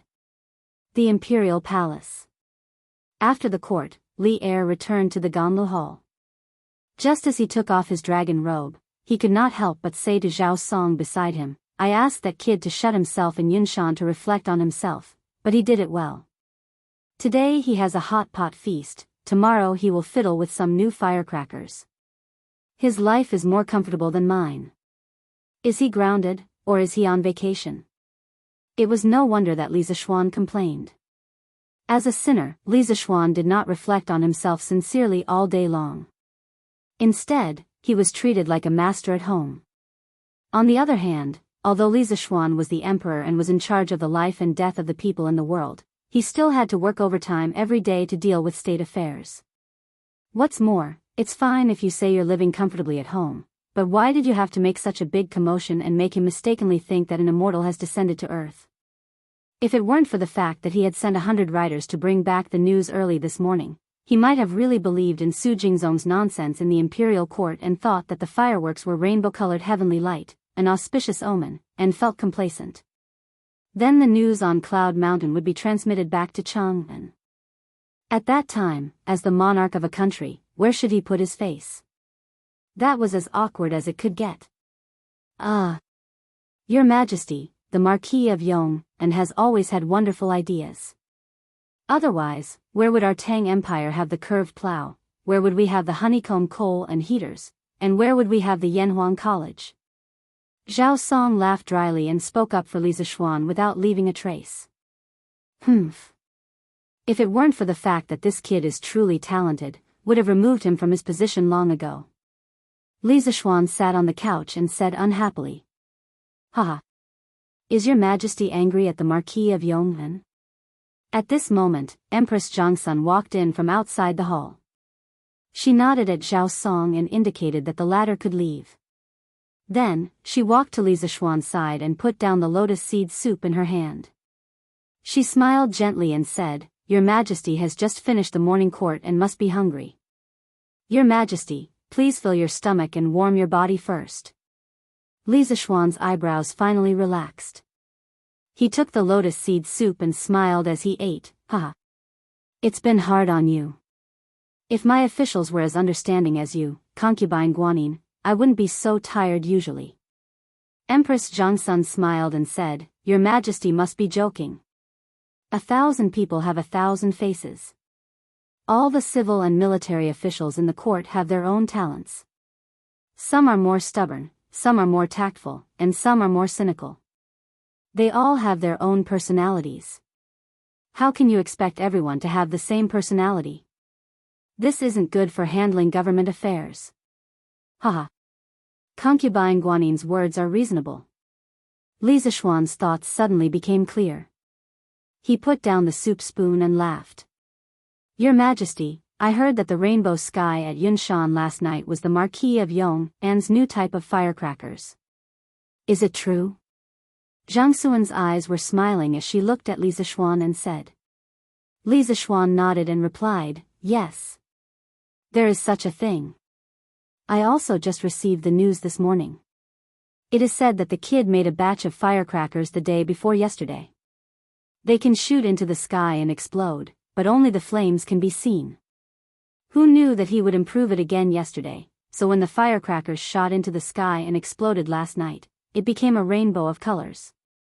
Empress Zhongsun blinked and said, If I guessed correctly, the Marquis of Yong'an making such a new toy at this time should be to prepare for the new year, right? Li Zishuan thought for a bit and felt that Empress Zhongsun's guess was very likely true. He said unhappily, This kid is already a married person, but he's still like a child, fiddling with these little toys all day. He doesn't have any manners of a marquis at all. Zhongsun shook her head and said, Your Majesty, I feel that the Marquis of Yong'an's actions aren't just for his personal enjoyment. It is said that a large portion of Yanhuang College's students this year didn't have the chance to go home for the new year because of the Warm Tang Foundation's Operation Warm Winter. I think that the Marquis of Yong'an probably wants these students to have a regretless new year at the academy. As the president of the Warm Tang Foundation, although she was only in name and didn't usually manage things, since the Yanhuang College's students stayed at the academy because of the Operation Warm Winter and didn't have time to go home, as the president, she more or less felt that she owed them. And Li Zishuan's actions of caring for the students made her have a good impression of Li Zishuan in her heart. Naturally, she also had to say a few words for Li Zishuan. Yes. If that's really the case, then this kid did the right thing. Li Zishuan nodded. He was half doubtful and half sure as he said, He has indeed taught this batch of Yanhuang College's students well. In the future, they will all be pillars of the country. We have discovered that this kid isn't good at being an official, but he is very competent as the Yamacho of Yanhuang College. Empress Zhongsun covered her mouth and laughed. Your Majesty is still the wise one. Back then, you stood your ground against the opinions of the masses and allowed the Marquis of Yong and to establish Yanhuang College. Only by using people to their fullest can they display their greatest abilities. For a genius like the Marquis of Yong, and only Yunshan can accommodate his talent. Hey! Maid Guanyin, don't praise him anymore. As long as that kid doesn't cause trouble for us every few days, we will be satisfied. Li Zishuan complained with deep resentment. Chapter 1139. The days passed, and soon it was the 28th of the 12th lunar month. What was strange was that Chang'an did not even have a single snowfall at this time of the year. It was said that a timely snow promised a bumper harvest, but there was not even a single snow seed this year. How could there be a good harvest next year? The children were immersed in the joy of the upcoming new year, but some of the experienced farmers were frowning more and more. Li Zishuan, who was living in seclusion in the Cloud Mountain, suddenly had a trace of worry in his heart. He looked up at the sky and muttered to himself, if there is no snow for a year, the locust eggs in the ground will probably survive in large numbers. The next year's locust plague will definitely be fierce. Fortunately, the Tang Empire was prepared. The first voyage of the Tang Empire's fleet brought back a large amount of food. After that, Li Shaogong went to Lingnan to take up the position of the Left Commissioner of the Department of Shipping. He was in charge of the trade between the Nanyang countries and the Tang Empire. Gradually, he brought back a lot of food from other countries. Now, the Tang Empire's warehouses were all full, and the warehouse near Chang'an was still expanding. It could be said that the Tang Empire's warehouse had never been so full before. Young master, according to your instructions, we have distributed the 280 bicycles produced by the workshop to the members of the Chamber of Commerce. They should be selling them today. Faubert came over early in the morning to tell Li Zishuan this news. The workshop was now well staffed. In just a few days, they could produce more than 200 bicycles. On average, they could produce dozens of bicycles a day. Li Zishuan was quite satisfied with this speed. He nodded and said, I got it. Prepare a reward for the craftsmen and masters in the workshop. Let everyone go back for the new year. We will start work on the 7th of the first lunar month. Faubert smiled and replied, Okay. Young master. Everyone was waiting for you to say that. Li Zishuan smiled and said, Don't be stingy with the reward. Give as much as you can. Everyone has worked hard this past year. Oh right, after the holidays, Faubert, you have to arrange a few people to guard the workshop. Fire prevention and theft prevention. The guards will get 5 times the salary during the new year. Ask around and see if anyone is willing. The new year was one thing, but the workshop couldn't be left unguarded. If it caught fire or attracted thieves, the loss would be too great. Faubert nodded and said, Don't worry, young master.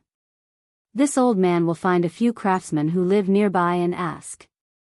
We won't let the workshop's business go out of business. Yes. Chang'an City was particularly lively today because the citizens had received news from the Datong Daily that 280 bicycles had arrived in Chang'an and were about to be sold. The workshop only produced 40 bicycles during the first sale. Li Zishuan took out 5 bicycles as a gift and gave the rest to Chao Wendong, Feng Zhihua, Lin Wenyuan and other members of the Chamber of Commerce. In addition, the members of the Chamber of Commerce would also privately detain 1 or 2 bicycles as gifts. In total, there were less than 30 bicycles entering the market for the first time. Those who managed to get their hands on the bicycles back then could not be said to be unlucky, because in just over a month, the price of the folk bicycles had been secretly inflated to 700 to 800 strings. It couldn't be helped. Some rich people just didn't lack money. They just wanted to enjoy themselves. For those middle-class families who were not very rich, it was a little frustrating. They could still afford a bicycle that cost 400 strings of coins, but 700 to 800 strings of coins? They couldn't bear to part with it. But now, the bicycles were being sold again, and they were directly supplied with 280 bicycles. This time, there were 280 bicycles, and no one was secretly detaining them. Compared to the previous sale, it was 10 times more. Although 280 bicycles were still not enough for the huge population of Chang and city, the chances of getting one of the bicycles were undoubtedly higher. Therefore, countless citizens and wealthy businessmen rushed to the Chao family's Jianbao pavilion, the Lin family's Qingyezhai, the Zhang family's Yixian and other places. This was because the second batch of bicycles was also not being sold by the Strange Taste Pavilion. They were all given to the members of the Chamber of Commerce. Hey! The Strange Taste Pavilion is finally being generous today. According to the Datong Daily, there are 280 bicycles for sale today. Haha. According to my position, it will definitely be my turn today. Hee hee. Fortunately, this old man lives nearby. I have to thank Brother Tao for informing me in time. Otherwise, I wouldn't have been able to make it in time. Haha. There's no sincerity in an empty thank you. After buying the bicycles, brother you won't be able to escape this meal. Of course. In a while, I will invite Brother Tao to Zuaxian restaurant for a big meal. With a bicycle, it will be much more convenient to go to places to pay New Year's greetings. Yes, yes. This foolish brother thinks so too. In front of the Lin family's Qingyezhai, there was a long line. The people at the front were naturally elated, while the people at the back were dejected. Just like what the two old men at the front had said, it was almost the new year. If they could buy a bicycle, how cool would it be to ride a bicycle around to greet the new year? Everyone would feel embarrassed. Hee hee. Madam, how is it? Your husband's previous judgment was correct, right? For this second batch of bicycles, our family has a total of 34 bicycles. On the second floor of Qingyezhai, Lin Wenyuan looked at the dense line of customers downstairs and smiled as he spoke to Madame Lin beside him. Madame Lin couldn't help but say, there are only 30 bicycles in total. If we sell them, we can only earn about 3,000 strings of cash. Look at how happy Master is. Lin Wenyuan shook his head and said, Madam, you don't understand, right? This old man heard that this batch of bicycles only took 5 days for the Strange Interest Pavilion to produce. Previously, because the workshop was busy producing honeycomb coal and coal furnaces, they didn't have time to make bicycles. Madam, think about it. If the workshop could concentrate on producing bicycles, how many bicycles would they be able to produce in a month? More than 3,000.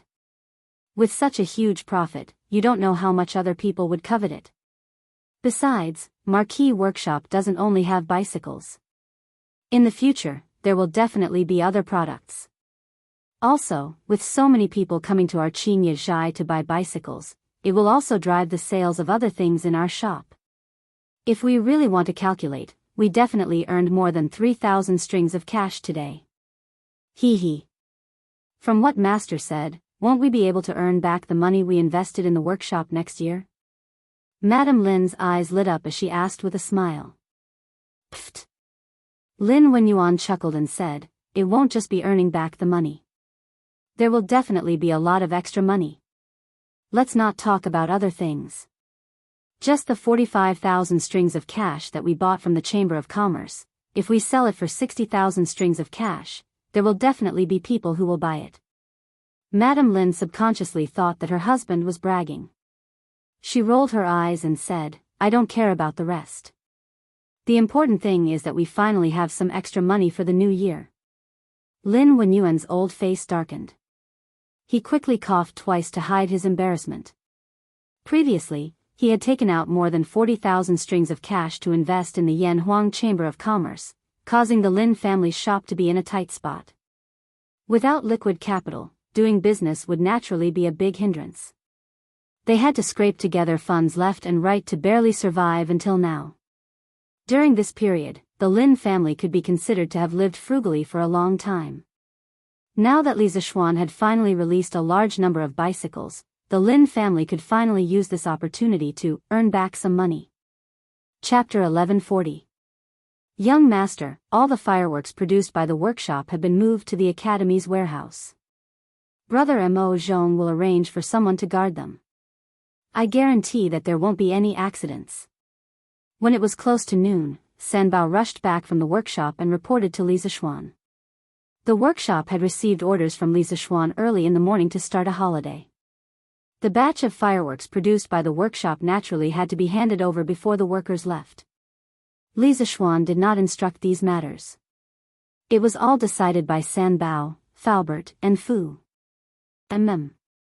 Well done. Li Zishuan nodded, then looked at Sanbao and asked with a smile, how is it? Have you and Fu gotten used to the workshop recently? Sanbao was flattered and bowed. Young Master, what are you talking about? It's my and Fu's good fortune to be able to work for you. What's there to not get used to? Li Zishuan said angrily, you rascal. You're such a smooth talker. You can laugh and joke around normally, but when you're working, you have to pay more attention. Sanbao quickly said seriously, young master, you're right. Sanbao will remember it. Go. Li Zishuan waved his hand and said. Yanhuang College. Hong Yi, did you return to Chang'an again? In front of Guanghua Building, Chen Tianhua saw Hua Hongyi walking towards him. Seeing his travel-worn appearance, he knew that this fellow had just returned from outside. Hence, he smiled. Although the three of them lived in Chang'an, they were already used to life in the academy. Seeing that most of the students did not go home during the winter break, they stayed in the academy. Coincidentally, the academy's canteen was free of charge during the winter break. The benefits were amazing. As for the Chinese New Year, they planned to go back for a reunion dinner and come back to the academy to watch the fireworks at night. Haha. Tianhua. You don't know how lively Chang'an's West City is today. It wouldn't be an exaggeration to say that tens of thousands of people came out to watch. Hua Hongyi walked over with a beaming face and laughed heartily. Speaking of which, during the winter vacation, the students who didn't go home didn't just stay at home in the academy. Most of them often went to Chang'an City when they had nothing to do, especially those students from other places. It was not easy for them to come to Chang'an City to study, but the academy was located outside of Chang'an City. Moreover, they usually had a lot of homework and had no time for other things. Now that it was the winter vacation, how could they live up to themselves if they didn't go to Chang'an City for a walk? Moreover, Yun Mountain was only about 20 miles away from Chang'an City. Along the way, they might meet some villagers from the Han Village, Plum Village, or other villages who were driving their ox carts and planning to go to the market. With a few polite words, the villagers would usually happily give them a ride. This would save them a lot of effort. This morning, Hua Hongyi rode on Old Hu's ox cart to Chang'an. Is it because of the bike? Chen Tianhua rolled his eyes and said indifferently. Obviously, he had already read today's Datong Daily. Hua Hongyi gave a thumbs up and praised, hee hee. It's the bike. Tianhua is indeed Tianhua. You don't even have to go out and you already know what's going on. Amazing. TSK, today's scene is really crowded. Even if Yamacho released 280 bicycles, they would definitely be sold out by this morning. Chen Tianhua interrupted him impatiently, all right. Stop talking nonsense. I say, Hong Yi, didn't you say that you've already planned out your first novel? Why don't you take advantage of the winter break to start writing? You have to know that next year's homework will definitely be more intense. Hua Hongyi was stunned when he heard this. He then said, Tianhua, you don't know. Actually, regarding this novel, I've already started writing it a long time ago. It's almost done. Chen Tianhua was suddenly energized. He said with great interest, oh? You finished writing it so quickly? Can you let me take a look first? Hua Hongyi scratched his head and said embarrassedly, I meant that the outline is almost done, pft. Chen Tianhua almost vomited blood. If the person in front of him wasn't his best friend, he would have punched him. Haha. Tianhua, this novel of mine is a little special. I'm sure you've never seen or heard of it before, so it'll be very difficult to comprehend it. You can't force the progress. Hua Hongyi quickly explained. Chen Tianhua looked at him suspiciously and said helplessly, "All right. Since that's the case, do whatever you want. Just let me and Fei Chen know when you're ready to release the book." Of course. Hua Hongyi nodded. Suddenly, he saw many students crowding around the Guanghua building. He pointed in that direction and asked curiously, "Tianhua, why are they crowding around there?" Chen Tianhua looked in the direction Hua Hongyi was pointing at. Then, he looked away and answered, "In the morning, the Yamacho sent people to move the fireworks for the new year here. They used a lot of ox carts, countless of them. Now, the fireworks have been placed in the warehouse on the first floor. Those people are crowding around the warehouse, probably wanting to see the fireworks in advance." "What? The fireworks are here?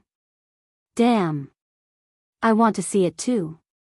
Hua Hongyi opened his eyes wide and ran over excitedly. The fireworks were his biggest anticipation for this year's new year. "Master, the Strange Taste Pavilion workshop has been established. In just a few days, they can make almost 300 bicycles. The process requires iron, sulfur, and other raw materials. They are completely self-sufficient. This is terrifying." Chongren Square, Zhangsun Wuji's house. The layman just enjoys the show, while the expert appreciates the skill. While the people outside were crazy about the 280 bicycles, the experts saw the terrifying production capacity and efficiency of the Strange Taste Pavilion workshop. From the looks of it, their way of smelting iron is undoubtedly more efficient. It's hard to imagine that Li Zishuan has such achievements in smelting iron. I have really underestimated him. Zhangsun Wuji sighed with his hands behind his back. "Master, with the Strange Taste Pavilion workshop, our smelting speed will definitely not be as fast as theirs. If the Marquis of Yong'an wants to snatch business from us, we won't be able to do so." The middle-aged man standing below Zhangsun Wuji, who looked like a manager, complained carefully. Zhangsun Wuji squinted his eyes. If the manager could think of this problem, how could he not? "However, don't bother about this. No matter what, during the cholera outbreak, Li Zishuan saved Chong'er's life. If we were to fall out with him because of the business of the workshop, wouldn't we be a joke? Moreover, from the looks of it, the iron produced by the Strange Taste Pavilion workshop is for their own use. Li Zishuan doesn't have the intention to sell the iron to others. We don't need to complicate things." After a moment, Zhangsun Wuji shook his head and gave the final word. Chapter 1141. The largest iron-making workshop in Chang'an was owned by Zhangsun Wuji's family.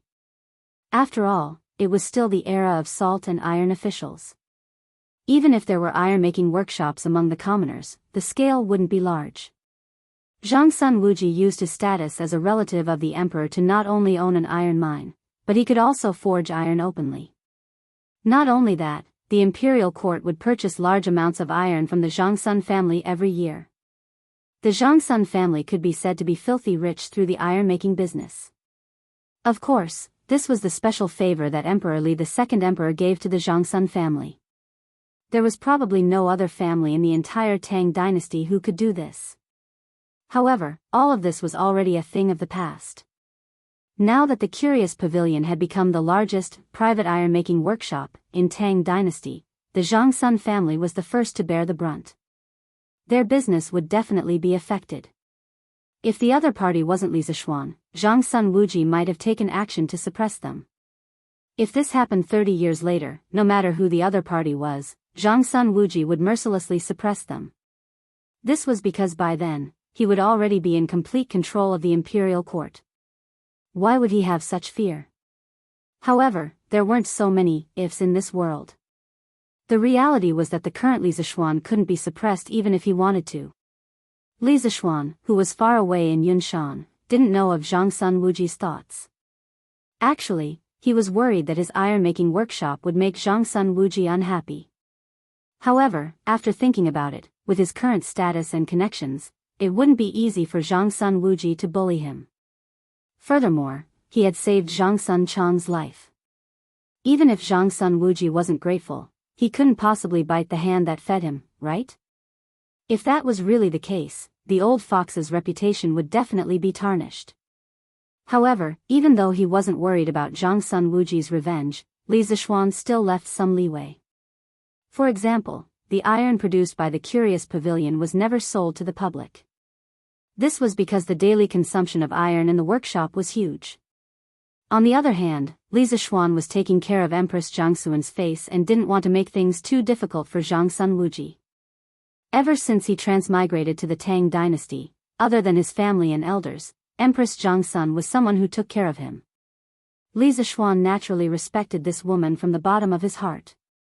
On the other side, the 280 bicycles were all sold out in just half a day. Those who managed to snatch the car were still the lucky ones, as they could easily earn hundreds of strings of cash by casually selling it. In the end, there were too many monks and too little gruel. The number of bicyclists in Chang'an was still very large. Unlike the last batch, which only had dozens of bicycles, there were now 280 bicycles in Chang'an. People could often be seen riding bicycles on the streets, which was impossible a month ago.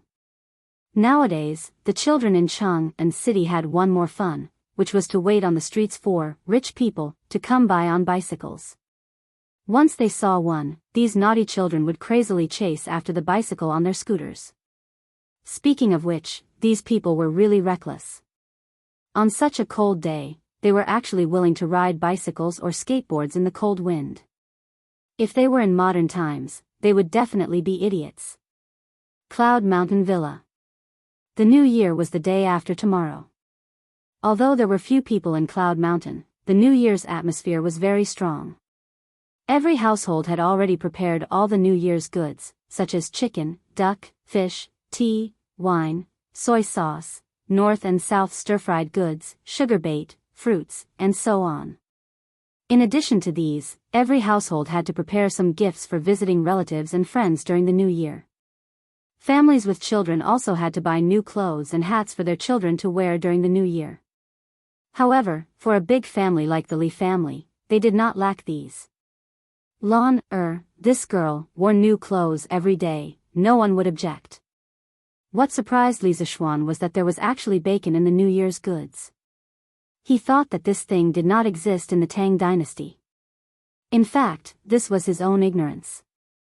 Bacon had a very long history in China. At least in the era of Confucius, the ancestors knew how to make bacon. Confucius had a special fondness for bacon. He once said, "As long as you give me 10 strips of bacon, I will teach you." Confucius had 3,000 disciples and 72 followers. If they all gave him 10 strips of bacon as filial piety, this old man would not be able to finish it even if he opened his stomach. Later, it became the custom of students giving their teachers bacon. However, in the ancient language, it was called shu xiu, which meant a bundle of dried meat. Tsk. This bacon stir-fried with garlic core is a delicious dish. Wife, your husband will teach you a new dish in the afternoon. Li Zixuan looked at the bacon hanging in the house and said with joy. There were still garlic sprouts in the winter because garlic was a crop with relatively strong cold resistance. It could withstand a short period of -10 degrees Celsius. If the temperature below -10 degrees Celsius was low for a long time, or if the temperature was extremely low, garlic sprouts would easily freeze and die. However, the temperature in Chang'an city was not that low this year, so it was not difficult to find some garlic core. This was the first time Han Yushi heard of this dish. She thought for a while and nodded. Okay. Hubby, you can tell me later and I'll do it. Hey. That's right, my wife, I asked you to buy more pork. Did you not buy it? His original plan was to buy a batch of pork before the new year and give some to each household in his village as an auspicious sign for the new year. However, he realized that there was not enough pork in the New Year's goods at home.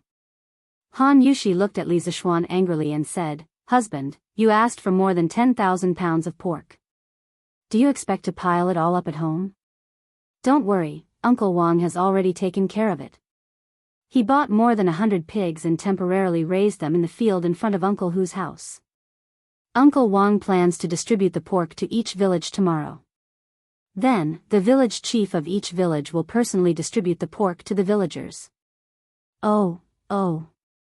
Li Zishuan touched his nose embarrassedly.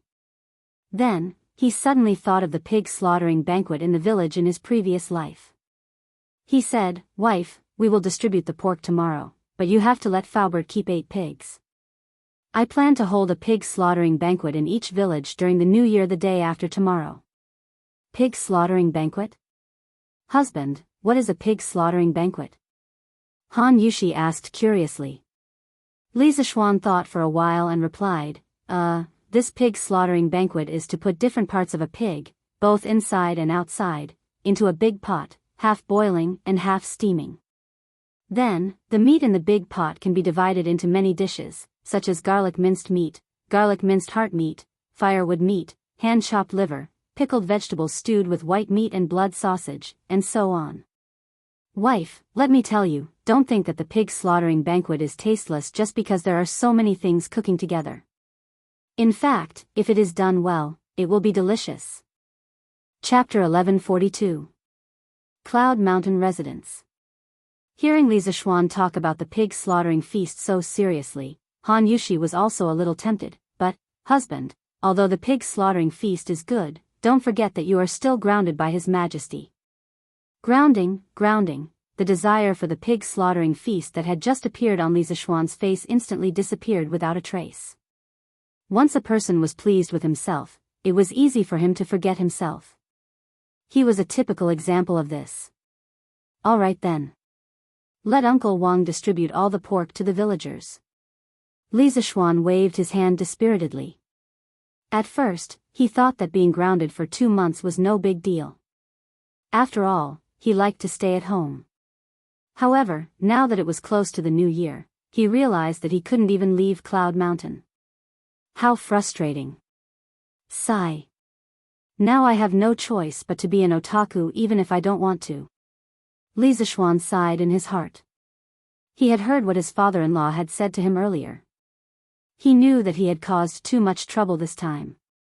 Taking advantage of being grounded, he had to lay low for a period of time and let everyone gradually forget about the Chui family. That was the wisest move. During this period, Li Zishuan was determined not to cause any trouble and let others have a hold on him. Pfft.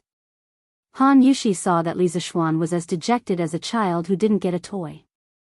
She felt an inexplicable sense of pity in her heart. She couldn't help but giggle and say, "Husband, why are you so dejected? If we can't have the pig slaughtering feast this year, we can have it next year. Anyway, there will be a new year every year." Li Zishuan shook his head helplessly and forced a smile. Haha. Wife, you don't have to comfort me. It's just a pig slaughtering feast. Your husband is not a greedy person. Han Yushi smiled when she heard that. She thought disapprovingly, "Husband, if you are not a greedy person, then who in the world would have the nerve to call themselves greedy people?" The 30th of December, New Year's Eve. Finally, it was New Year's Eve. Yen Lide and Yen Liben had already moved to Yunshan 2 days ago to live with Yen Xiaoning. Because the imperial court would give the officials a Lunar New Year's Eve holiday every year, there were a total of 7 days. It was the 3 days before Lunar New Year's Eve, the first day of the Lunar New Year, the second day of the Lunar New Year, and the third day of the Lunar New Year. Therefore, Old Yan's family happened to be here for a holiday. Although Qing Yaojin and Qin Xiong both had houses in Yunshan, of course, it was given to them by Li Zishuan, they still had many connections in Chang'an, so they had no time to come over during the day. It was rare for Sun Simiao to give himself a day off today. He suspended the free clinic activity at the foot of the mountain. The Hu family had been helping him tidy up his house and buy New Year goods these few days. It could be said that they had worked hard. Therefore, although the old Taoist priest had been running down the mountain recently, he was quite well prepared for the new year. In the afternoon, Li Zishuan, the host, invited the big group of people to his house for a meal. It was considered a welcome for them to celebrate the new year in Yunshan. To be honest, those who could be long-term residents of Cloud Mountain were not simple people. Every one of them was quite knowledgeable, and most of them knew each other. Therefore, during the banquet, there were toasts and conversations, and it was very lively. The meal lasted until around 1 o'clock in the afternoon. Li Zixuan lay at home for a while, then brought Sanbao out and walked towards the academy. He was indeed grounded at home now, but Yanhuang College was also his home. The current situation was that as long as he didn't leave Yunshan, no one would find trouble with him. After entering the academy, Li Zixuan went straight to the canteen. He found the canteen manager, Wang Dahu, and said, "Dahu, have you prepared the flour and ingredients that I asked you to prepare?" Eru, you're here too." Li Zixuan saw Wang Eru, who was busy not far away. When Wang Eru heard him, he quickly ran over and said, "Yes. Young master. Today, the Drunken Immortal restaurant is on holiday, so I came here to help my brother. At the same time, the whole family will celebrate the new year at the academy." In the modern era, during the new year, the business was the best in the restaurant industry. Usually, the employees of the restaurants and hotels would not be on holiday at this time, because many people were too lazy to prepare a reunion dinner, so they would celebrate the new year at the restaurant. But it was different in the ancient era. In this era, the concept of home was still very strong in people's hearts. During the new year, basically no one would eat a reunion dinner outside. Therefore, Li Zixuan simply let everyone in the Drunken Immortal restaurant go on holiday. Li Zixuan smiled and nodded, then asked, "Eru, you brought your father and mother over too?" Wang Eru quickly waved his hand and said, "How can I? This is the academy. How can my father and mother come in casually? I let my father and mother wait at a farmer's house at the foot of the mountain. After my brother and I are done with our work, we will go down the mountain to find them and have a reunion dinner together." "Pa." Li Zixuan slapped the back of Wang Eru's head and said, "It's so cold now. How can you leave your parents at the foot of the mountain? Although Yanhuang College does not allow outsiders to come in casually, you and Dahu are not outsiders. Hurry up and bring your father and mother over here. Your whole family can celebrate the new year with so many students at the academy today. Speaking of which, if possible, who wouldn't want to have a family reunion?" However, the academy was a sacred place for scholars. How could outsiders enter just because they wanted to? Therefore, Wang Eru did not dare to bring his parents directly to the academy. At this time, after listening to Li Zixuan, Wang Eru and Wang Dahu were touched. They bowed and said, "Thank you, young master, for thinking highly of us." After that, Wang Eru ran out of the cafeteria happily. Wang Dahu finally had the time to answer Li Zixuan's question. "Young master, the flour and ingredients that you asked for are all prepared here. The quantity is definitely enough." Li Zixuan laughed and said, "Haha. That's great. Bring everything to the table. Today, I will let the students have a dumpling making competition." It was the new year. How could it be called the new year if they did not make dumplings? Wang Dahu was stunned and said doubtfully, "Dumplings? Yamacho, what are dumplings? At first, I thought you were going to make wontons." "Wontons? Ahem. Actually, the two are similar. It's just that the names are different. In the future, it will be dumplings, no wontons. We must eat dumplings for the new year." Li Zixuan quickly explained. In fact, there was no such thing as dumplings in the Tang dynasty, but there were dumplings in the Tang dynasty. Today's wontons are shaped like a crescent moon. They are eaten everywhere. This was the first sentence that talked about dumplings in ancient Chinese literature. It was written by the northern Qi writer and educator, Yan Jitue. Although Yan Jitue said wontons, he said crescent moon-shaped wontons.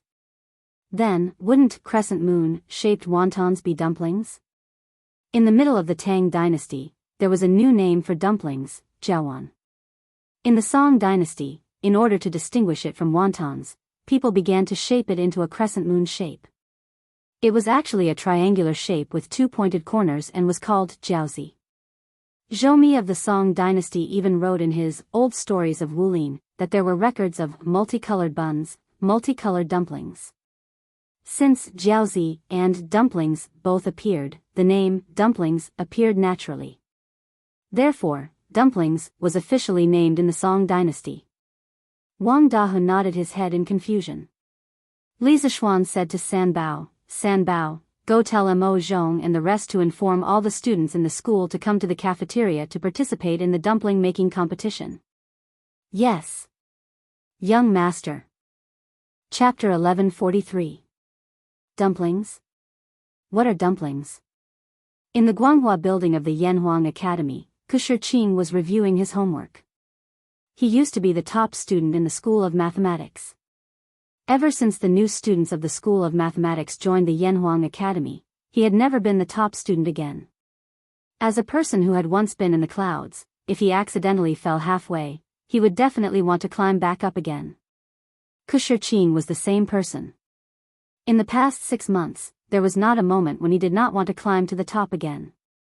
Since he could not go home during the winter break, he had been revising his homework in the hope that he could deepen his understanding of engineering. When he heard the news from his classmate, he could not help but wonder. Zheng Ziren scratched his head and looked confused. He said, I don't know what dumplings are either. Anyway, Yamacho asked us to go, so we'll go. Today was New Year's Eve. Most of the students in Class 1 had returned to Chang'an for the new year. There were less than 15 students left. The 2 of them were from out of town, so they could only stay in the school to study by themselves. Yamacho is here? Let's go and see. Kushirqing's eyes lit up as he stood up. Ever since the fall of the Chui family, Li Zishuan rarely came to Yanhuang College except for the hot pot banquet. It was said that he had been staying at home and rarely went down Yinshan. This made Kushirqing a little worried. Although Li Zishuan did not say it, his intuition told him that the Chui family had brought a lot of trouble to Li Zishuan. If this was a year ago, Kushirqing wouldn't have cared if Li Zishuan was dead or alive. However, in the past year, Li Zishuan's vast knowledge and powerful charisma had won over most of the students in the school. He was one of them. Li Zishuan was now the one and only spiritual idol in his heart. Of course he would be worried if something happened to his idol. The 2 of them walked together and arrived in front of the cafeteria. At this time, many students had gathered in front of the cafeteria. The crowd was noisy and everyone was talking about the dumpling competition. Jiayin, what are dumplings? How would I know? But since these dumplings need to be wrapped by hand, and Yamacho told us to come to the cafeteria, these dumplings must be eaten. Therefore, I'm guessing that these dumplings are probably food similar to steamed buns or hundun. F***ck. Jia-yin, your analysis makes sense. So we're all in for a treat tonight? Haha. Was there even a need to ask? Since it's Yamacho's new food, it definitely won't taste bad. That makes sense. Hey. Yamacho said it was a dumpling making competition. Does that mean there will be a competition later? Yeah. Since it's a competition, there must be a winner and a loser. I wonder what surprises Yamacho will bring us this time. Kushirqing and Zheng Ziren looked at each other. They found the group of students from Class 1 and walked over. Is everyone here? In the cafeteria, Mo Zhong pushed open the door and entered. Before he could speak, Li Zishuan raised his head and asked.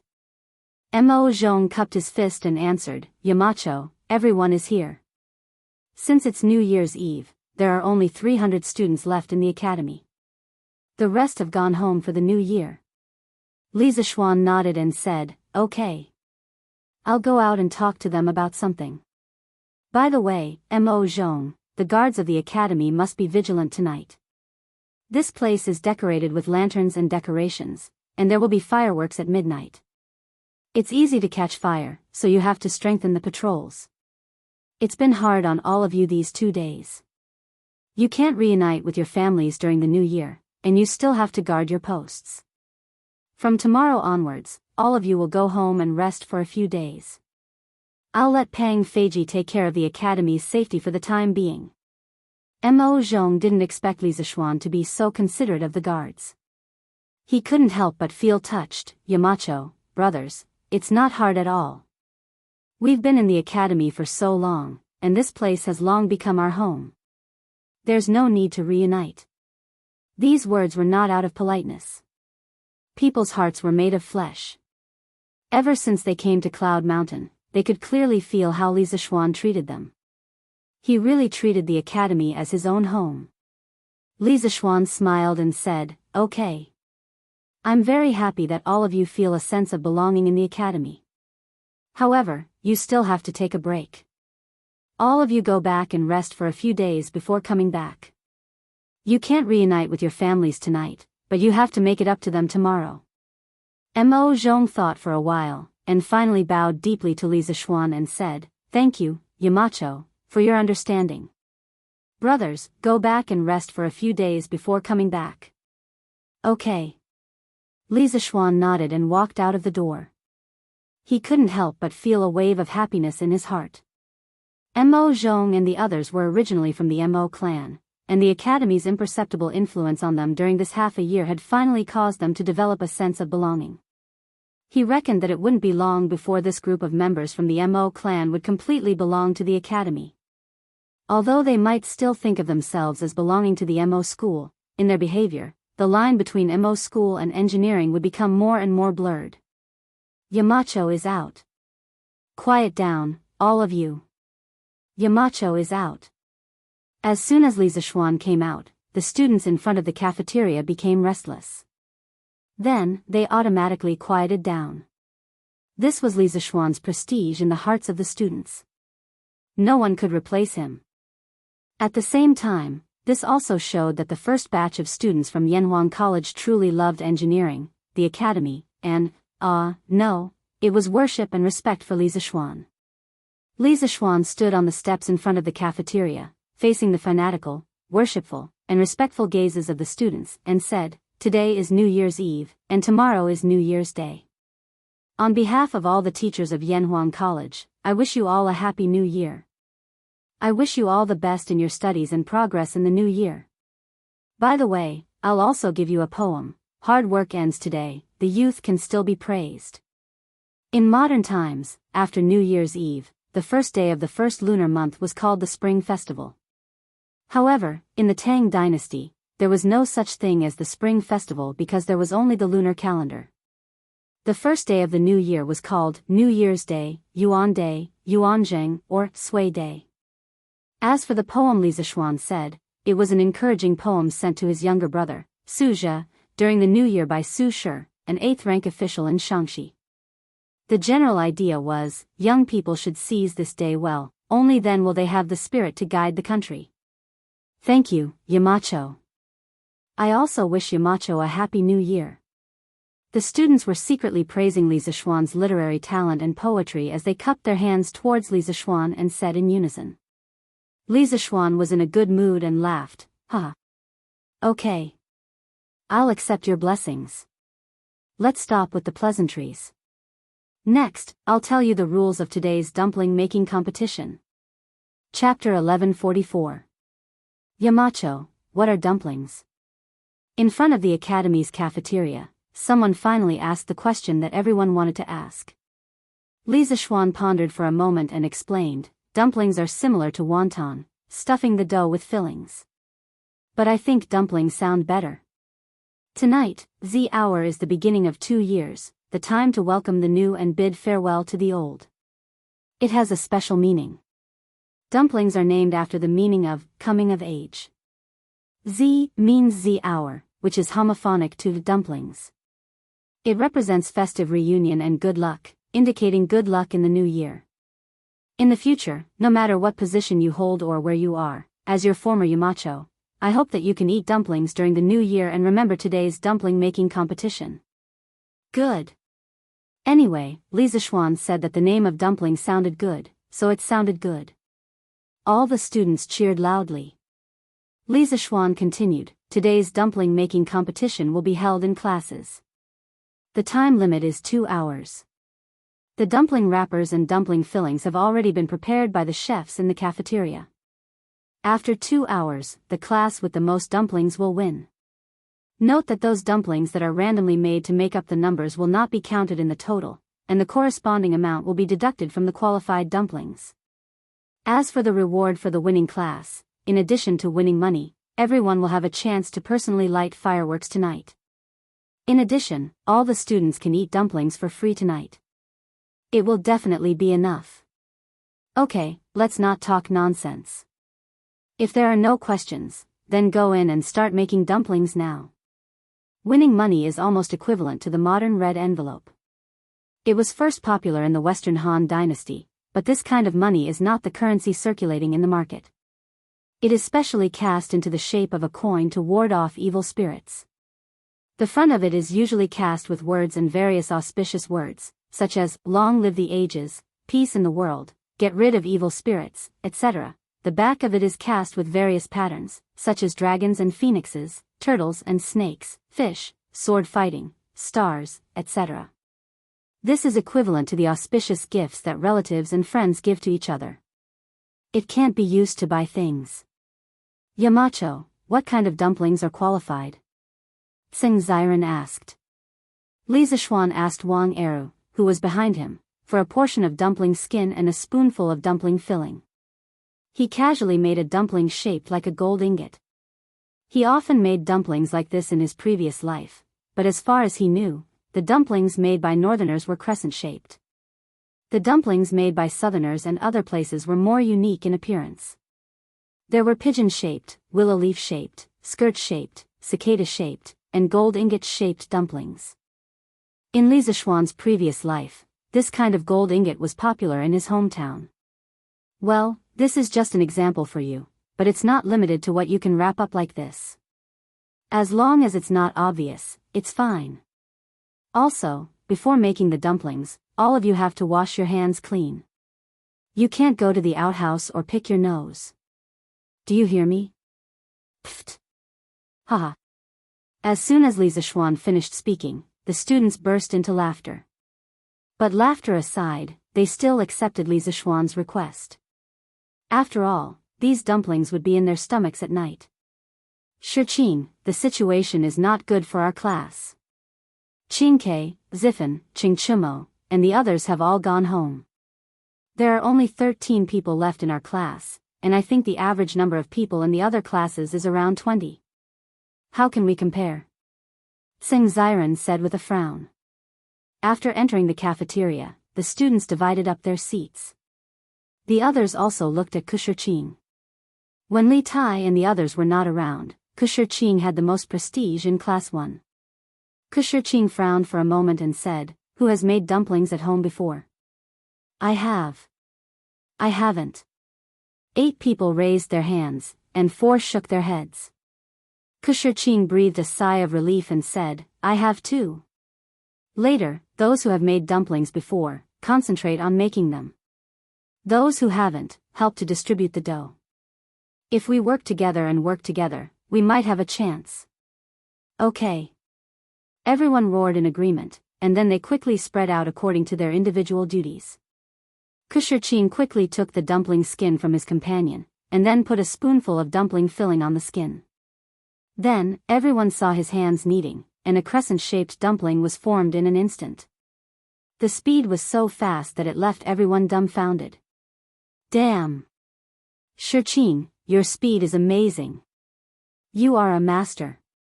Tsing Ziren said in surprise. Yeah. I didn't see it. Shiqing, you have such a trick up your sleeve. Amazing. Now, we might have a chance to get first place. The students of Class 1 saw hope from Shiqing's operation, and were overjoyed. Haha. This is nothing. But I can't do it alone. If we want to get first place, we must work together. Shiqing smiled, but he sighed helplessly in his heart. It was said that children from poor families learned to take care of the family early. These classmates only saw his speed in making dumplings, but they did not know that his family used to sell dumplings. When he was young, he often helped his family make dumplings. This was all practice. Shiqing is right. Everyone, hurry up. With his encouragement, the students of Class 1 were suddenly filled with motivation. An hour later, Class 1 had made 10 trays of dumplings, about 600 of them. Kushirqing was doing 3 by himself, and his speed was very fast. Class 2 also made 10 trays, and their speed was about the same. The other classes mostly hovered around 9 trays, and no class dared to say that they had an absolute advantage. Damn! Are you all really making dumplings here? I heard that there is a big prize for first place. Hee hee, I'm not too late. At this moment, a few students walked in from outside the cafeteria. It was Ching Chumo, Wang Meng, Li Tai, and the others. They all came over after the reunion dinner at home, but when they returned to Guanghua building, they found that there was no one inside. They asked the academy guards and found out that there was a dumpling making competition in the cafeteria, and that there was a prize, so they hurried over. Because Li Tai lived in the palace and did not have his own residence, he needed to accompany concubine Yang in the palace, so he did not come with Li Tai. Phew! Chumo, you're finally here. Come and help. If we win, we can personally set off the fireworks tonight. Zheng Ziren said with a sigh of relief. There's such a good thing. But I don't know how to make dumplings. Qingke, do you know how to do it? Cheng Chumo was overjoyed at first, but when he saw Kushirqing's dumplings, he was immediately dumbfounded. Li Tai opened his mouth, hesitated for a moment, and said, I don't know how to do it either, but I can learn. Shirqing, I'll learn from you. No matter what, one more person means one more chance of winning. With that, the little fatty rolled up his sleeves and prepared to personally participate. If Li Zishuan saw that his son was going to do such a thing, his eyes would probably pop out, and then he would come and fight Li Zishuan to the death. Damn! I'll also learn. When Sun Zifan, Wang Meng, and the others saw this, how could they have the nerve to stand outside and watch? They all joined them in battle and began to make dumplings for the first time in their lives. With the addition of this new group of people, the first class, which was not at a disadvantage, quickly pulled away from the other classes. Chapter 1145. Class 1, 1576 valid ones. Class 2, 1499 valid ones. Class 3, 1402 valid ones.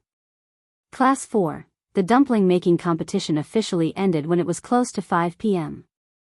Li Zishuan ordered someone to count the number of dumplings and began to announce the results. The students were very high during the process of making dumplings. At this time, they didn't particularly care about whether they could get first place or not. However, they still had a trace of hope in their hearts that they could win first place, because the first class could personally light the fireworks. Fireworks were priceless in the whole of Tang Dynasty. They had been eyeing it for a long time. If they could light it themselves, they would be able to brag to others in the future. Class 15, 1327 effective ones. Class 16, 1575 effective ones. Oh! As Li Zishuan finished reading, there was a gasp from Class 1, followed by Cheng Chumo's excited shout. Damn! If I remember correctly, we are first place. Haha. Cho Nyo, you remembered correctly this time. We are first place. Sun Zifan shouted heartily. Shirqing. Good job. This time, our class is in danger because of you. Li Tai patted Kushirqing's shoulder and sighed sincerely. However, this little fatty's hands were full of flour. When he patted Kushirqing's shoulder, there was a claw mark. However, Kushirqing was in a state of excitement at the moment and didn't notice this small detail. He smiled modestly and said, This is not just my credit. Class 16 is only one less than us. Qingke and the others, if you didn't come back in time, our class would have lost. Li Tai laughed and said, No matter who the credit is, as long as we protect the glory of Class 1. No matter what, our Class 1 is the best in every aspect. Haha. The glory of Class 1. Kushirqing was startled, and then his heart burned with passion. Their class could be said to be Li Zishuan's direct class. Ever since they were incorporated into Yanhuang College, whether it was military training or ordinary exams, it could be said that they never fell behind. The atmosphere of the entire class was also full of enthusiasm. In the past, Kushirqing didn't understand why his classmates were so hard-working, nor did he know why he was so hard-working. Later on, he couldn't figure it out and could only attribute it to the overall environment. However, after listening to Li Tai's words, he understood that these direct students of Li Zishuan all had a trace of pride and persistence in their hearts. They would subconsciously protect the glory of this direct student class. Fight for glory and win every battle. Qing K, you're right. We're all here to protect the glory of Class 1. Kushirqing looked deeply at Li Tai and solemnly said. Everyone looked at each other and smiled. Nothing needed to be said. Dahu, quickly get someone to put away these dumplings. Make half of them tonight and the other half tomorrow morning. Li Zishuan pointed to the mountain of dumplings on the cafeteria table and ordered. In this weather, there was no need to worry about the dumplings going bad overnight. It was very convenient to store them. Yes. Yamacho. Wang Dahu responded and asked the cafeteria staff to carry the dumplings. Li Zishuan looked at the students again and said with a smile, all right. Go wash your hands. The class that didn't get first place doesn't have to be dejected. There will be free dumplings tonight. And I just changed my mind at the last minute. Everyone will have money to bet later. Oh. Yamacho is mighty. Yamacho is mighty. Many students were still a little hesitant, but after hearing the second half of Li Zishuan's sentence, everyone suddenly cheered. Even if they lost the first place, they still had dumplings and money to bet. They didn't lose out this time. This was Li Zishuan's little trick. He actually wanted to give each student a red packet from the beginning. But obviously, the experience of regaining something after losing it made the students happier. The students of Class 1 weren't disappointed because of this. As the champion, they had another special privilege later, lighting fireworks. After 15 minutes, the students sat neatly in the cafeteria according to their class. Sanbao carried a sack from outside and walked to Li Zishuan and said, Young master, the money is inside. Okay. You carry it and follow me to give it out one by one. Li Zishuan said. Yes, young master. Sanbao wiped the sweat off her forehead and carried the sack again. She followed Li Zishuan and gave out money to each student one by one. Each set of money was placed in a small pouch sewn with red cloth. It looked very exquisite and festive. This was the red packet that Li Zishuan wanted to recreate as modern as possible. The students received the red packets and quickly thanked him. Then, they solemnly put the red packets in their pockets. After 30 minutes, Li Zishuan gave out a red packet to each of the 300 students in the cafeteria. In the end, there were still some left. He simply let Sanbao give one to each of the cafeteria workers. At this time, the sky outside was gradually turning dark. Wang Dahu just happened to report that the dumplings were cooked. Li Zishuan took the opportunity to announce that dinner was ready. The students stood up and lined up to get their food. Li Zishuan walked out of the cafeteria. He planned to go home and bring his family over for the reunion dinner. The more people there were, the more lively it was. Have you brought little Yu, and Ma Zhou over? After walking out of the cafeteria, Li Zishuan looked at Sanbao and asked. Li Zishuan had planned for the whole family to celebrate the reunion dinner at the academy. Not only that, he also sent people to Cheng and to bring Li Yu and Ma Zhou over. The two of them had no relatives in Cheng and city. Their house was even rented. He thought that it would be too lonely to celebrate the reunion dinner alone, so he brought them over to celebrate the reunion dinner together. Young master, they are here. Miss Li Yu and Mr. Ma are at the side yard now.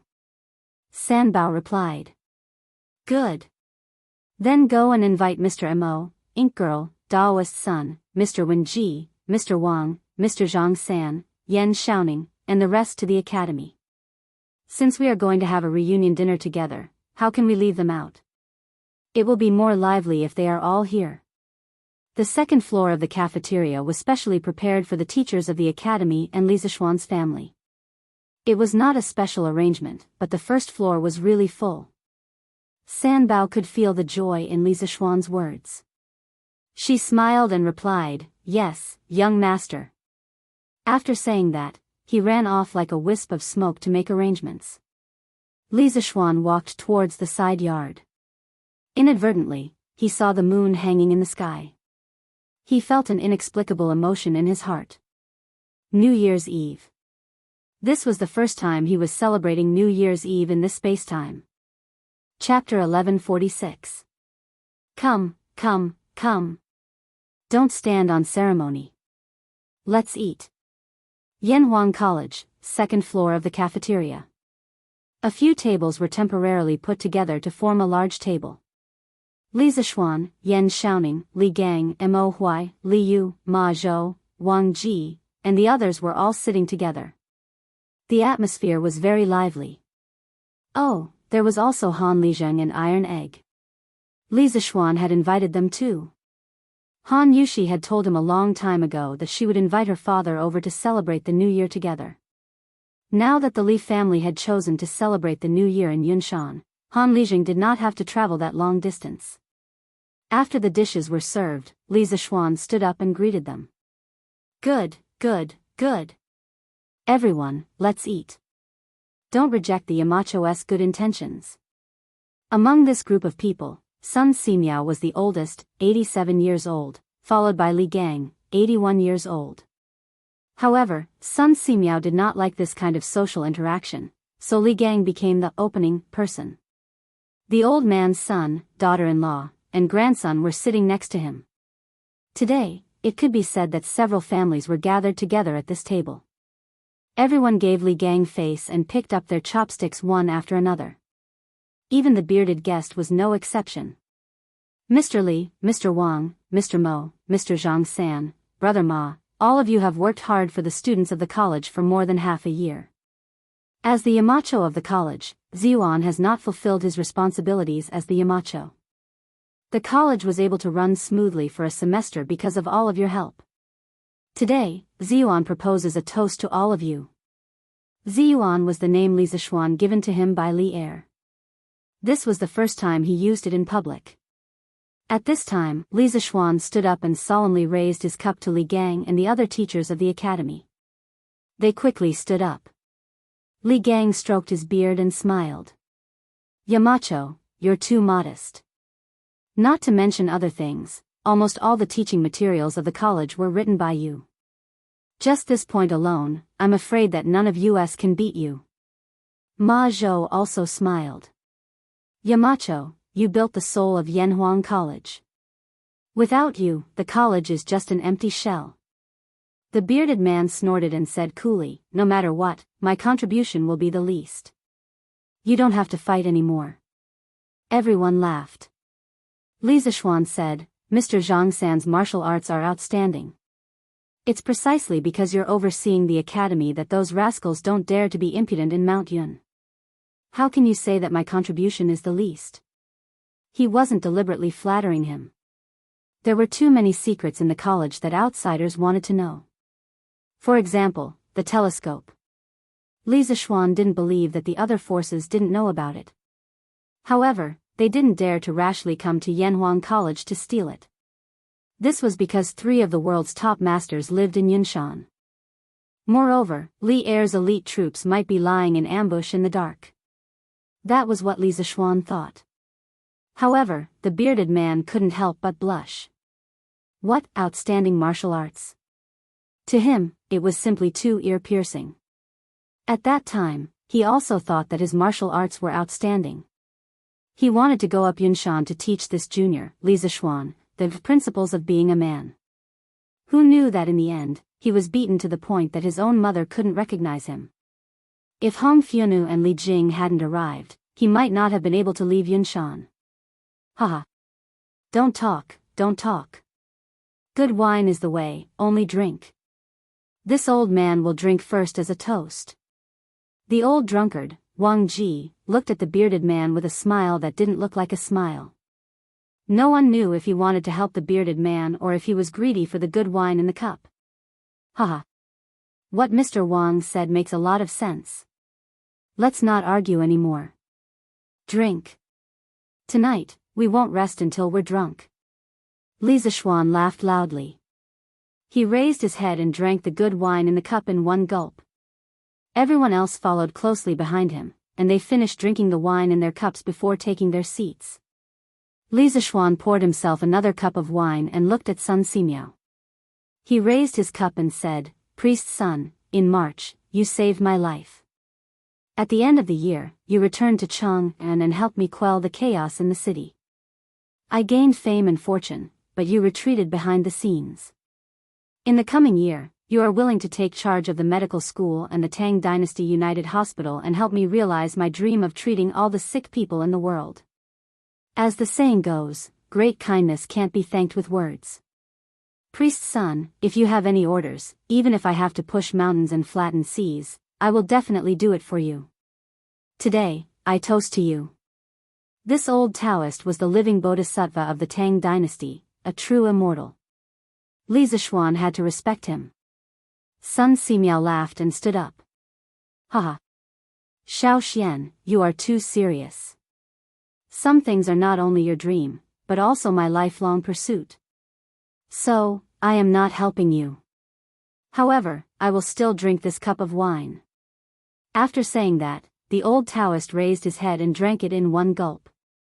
After Li Zishuan finished drinking, he poured another cup and looked at Yan Lide, Yan Liben, and Yan Shaoning. He said, "The construction of Yanhuang College can't be done without the help of the Yan family. Uncle Yan, Shaoning, I will drink first as a toast." Haha. Xiao Xian, you don't have to be so polite. Yan Lide laughed and said. Then, he gave Li Zishuan face and drank a cup. After the toast, Li Zishuan sat down and invited everyone to eat. Tonight's banquet was very sumptuous. The brothers Wang Dahu and Wang Eru used all their skills and made all the new dishes that they had learned or invented in the past year. There were more than 30 main dishes and more than 10 side dishes that filled the entire table. Just smelling it was enough to make one salivate. Eating it was even more intoxicating. The group of people ate and drank as they talked and laughed. The atmosphere was very lively. See. Sir. Little Fishy also toasts to you. Thank you for saving me back then. If it weren't for your kindness, I'm afraid I would still be homeless on the streets. After eating for a while, Little Fishy finally mustered up her courage and stood up to raise her wine cup and said to Li Zishuan. She might have been a fearless person in the past, but today, there were bigwigs of the royal court like Yan Lide and Yan Liben, as well as esteemed seniors like Li Gang and Sun Simiao. Furthermore, she wasn't very familiar with any of them, so how could she dare to be presumptuous?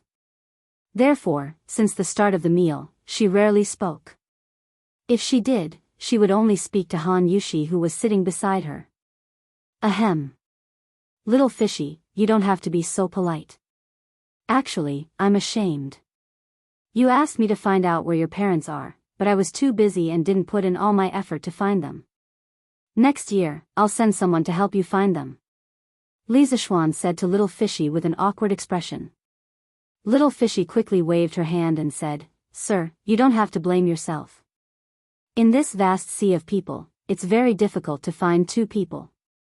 Actually, Little Fishy is living quite well now. With Sir taking me in and Uncle Ma taking care of me, Little Fishy has been very happy this year. This toast is to both you and Uncle Ma. Haha. Good. Then, sir, I'll drink this cup of wine first as a toast. Li Zishuan laughed. Ma Zhou, on the other hand, was a little depressed. He thought to himself, little girl, why do you call Li Zishuan sir but keep calling me uncle? Am I that old? Chapter 1147. Halfway through the reunion dinner, Qin Xiong, Yuqi Jingda, Qing Yao Jin, and Niu Jinda arrived together. Li Zishuan hurriedly ordered people to add 4 sets of bowls and chopsticks and warmly invited these big shots to sit. Hee hee. Xiao Xian, we've already eaten before we came. Don't trouble yourself. Qin Xiong smiled and waved his hand. Their families belonged to the new aristocratic groups after the establishment of Tang dynasty. During the new year, they had many social engagements in Chang'an. That was why they could only come now. It's all right. Uncle Qin, even though you've already eaten, it's fine if you eat a few more dishes. Li Zishuan laughed. Haha. Xiao Xian is right. Even though we've eaten in Chang'an, we still have to drink a few bowls of wine here. Qing Yaojin laughed shamelessly and sat down beside the bearded man. Then, the old man said, "Hey. I heard that you've taken a fancy to my Chonyo." "That's right.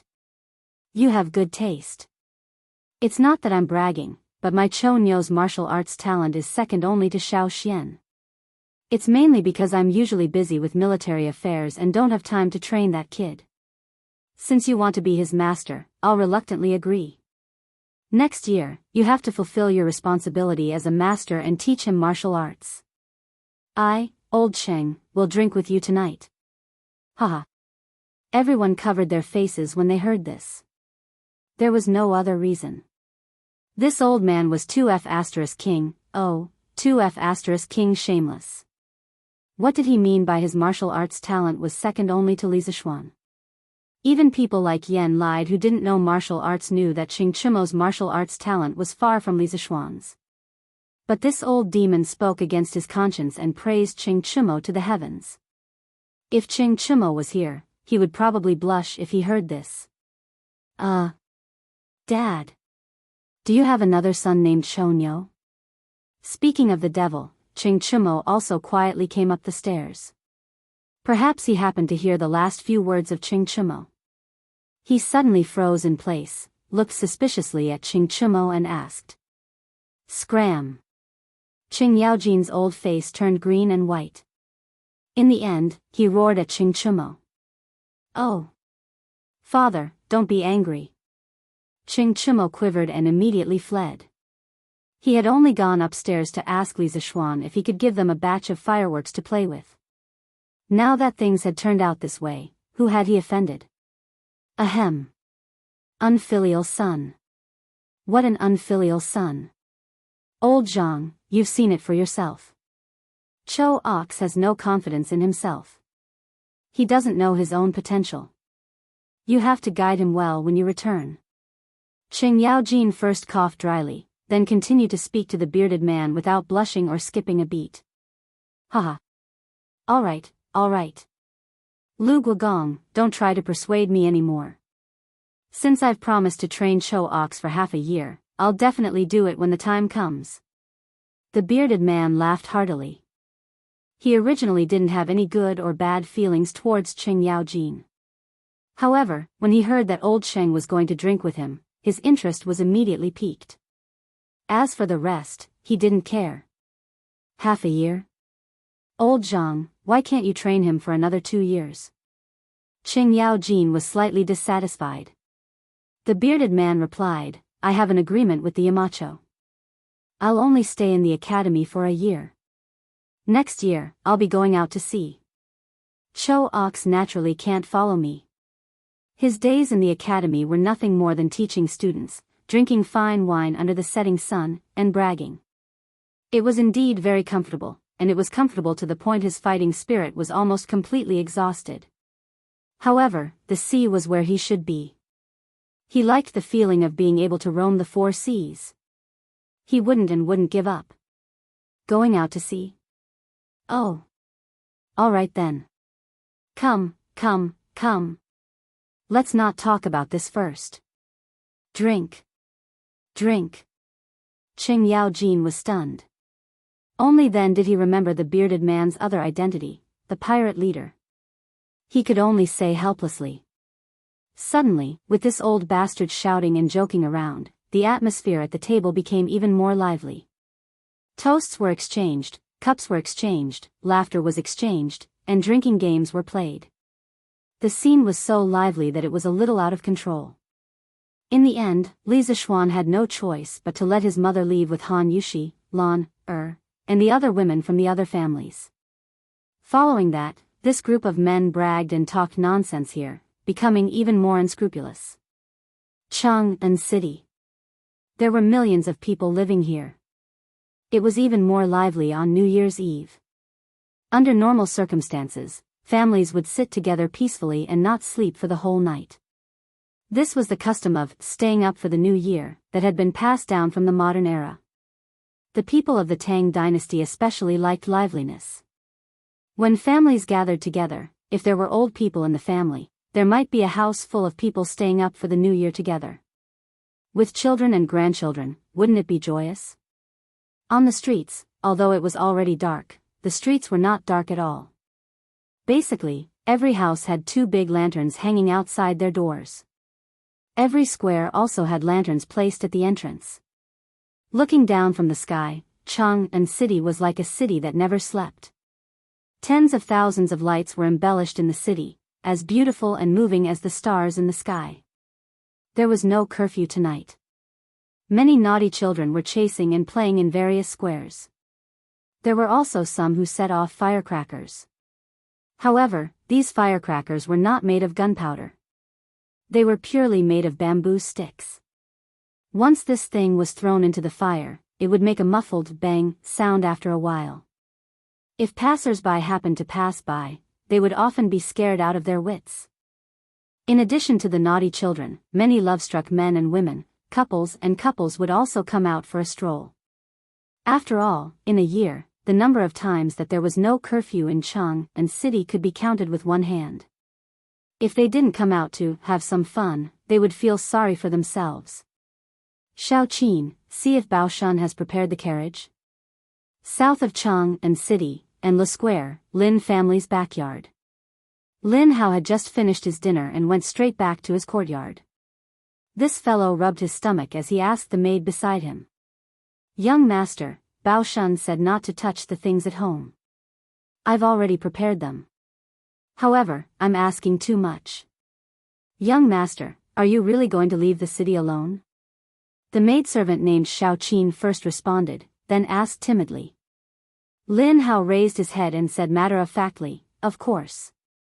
If I bring my parents along, they will definitely nag in my ears again. Hurry up, hurry up. Let's sneak out from the back door. Young master, let me tell you, the fireworks at Yanhuang College are really beautiful. When the time comes, I guarantee that you won't be willing to come back after seeing it.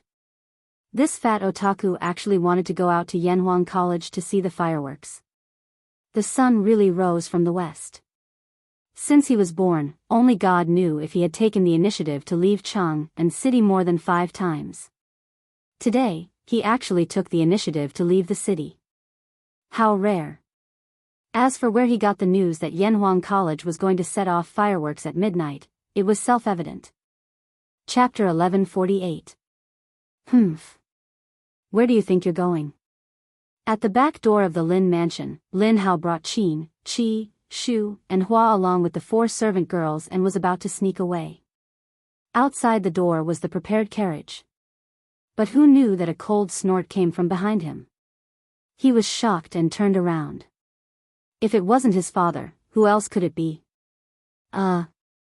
Father. Why are you here? Lin Hao was a little dumbfounded. He subconsciously took 2 steps back and stuttered. Why am I here? I want to ask you why you're here. It's the new year. Why are you here alone instead of talking to your mother? Lin Wenyuan glared at him angrily. Father. I'm going to the latrine. Yes, I'm going to the latrine. Lin Hao was anxious. Seeing that he was about to be exposed, he could only come up with an excuse. The 4 maids covered their faces and lowered their heads. They thought that their young master was really stupid. How could there be a latrine where they were now? This person was too honest. He didn't even know how to make up a lie. As expected, Lin Wenyuan furrowed his brows and roared, "Bullshit! You unfilial son, how dare you lie to me? You just want to leave the city? Kai Fu, prepare the horse. Madam and I are also leaving the city. To Yanhuang College." Master. Are we leaving the city now? The old steward behind Lin Wenyuan said in disbelief. Yes. Go and prepare. Father, why are you and mother going to Yanhuang College so late at night? Lin Hao's heart skipped a beat and he pretended to be confused. Lin Wenyuan looked at his son indifferently. Although he was proud, he didn't show it on his face. I'm going to do whatever you're going to do. You brat, why didn't you call your parents when you had something good? You're really ungrateful. At this point, Lin Hao finally understood that his father already knew that he was going to Yunshan to watch the fireworks. Father, how did you know? Lin Hao opened his mouth and said in surprise. Ha! You don't need to know that. Lin Wenyuan stroked his beard and proudly swaggered off. As for Madame Lin, she had already packed her things and was preparing to board the carriage and set off. Humph. Little brat, you dare to play petty tricks with your father? You're still too young. Lin Wenyuan thought proudly in his heart. At the same time, the group of Yanhuang College students who had returned to Chang and for the new year began to take their families to Yunshan. They wanted to go there to watch the fireworks up close. These students, together with their families, made up quite a crowd. Once there were too many people, it was inevitable that the news would leak out. Hurry up and leave. Hurry up and leave. We're going to Yanhuang College to watch firecrackers. Firecrackers? What's so good about firecrackers? Oh. Those things should be called fireworks. Yes. They were fireworks. A few days ago, the rainbow-colored skylight from the Cloud Mountain was the light from the fireworks. What? The skylight was made by the fireworks? That's right. Wang Lauer, you said that there would be fireworks at Yunshan tonight? Where did you get the news? Hey. I heard it from the servants of Assistant Minister Wang next door. Their young master is a student of Yanhuang College. How could the news be fake? Now, their whole family is already on their way to Yunshan. Whoa. There's such a thing? Wang Lauer, wait up. I'll go get my wife and children. We'll go to Yunshan tonight to watch the fireworks. Even if we can't enter the college, at least we can take a look from afar. It's not a wasted trip. Haha. Zheng Lauer, hurry up. I'm afraid that there will be too many people and we won't be able to get a good seat. We're not the only ones who know about this. Okay. I'll be right there. Similar conversations appeared in many shops in Chang and city. This was not an important business opportunity. Many people would gather their friends and go to Yunshan together after hearing the news. One person spread to 10, 10 spread to 100. As a result, more and more people went to the east city gate of Chang and city. It even far exceeded the flow of people during the day.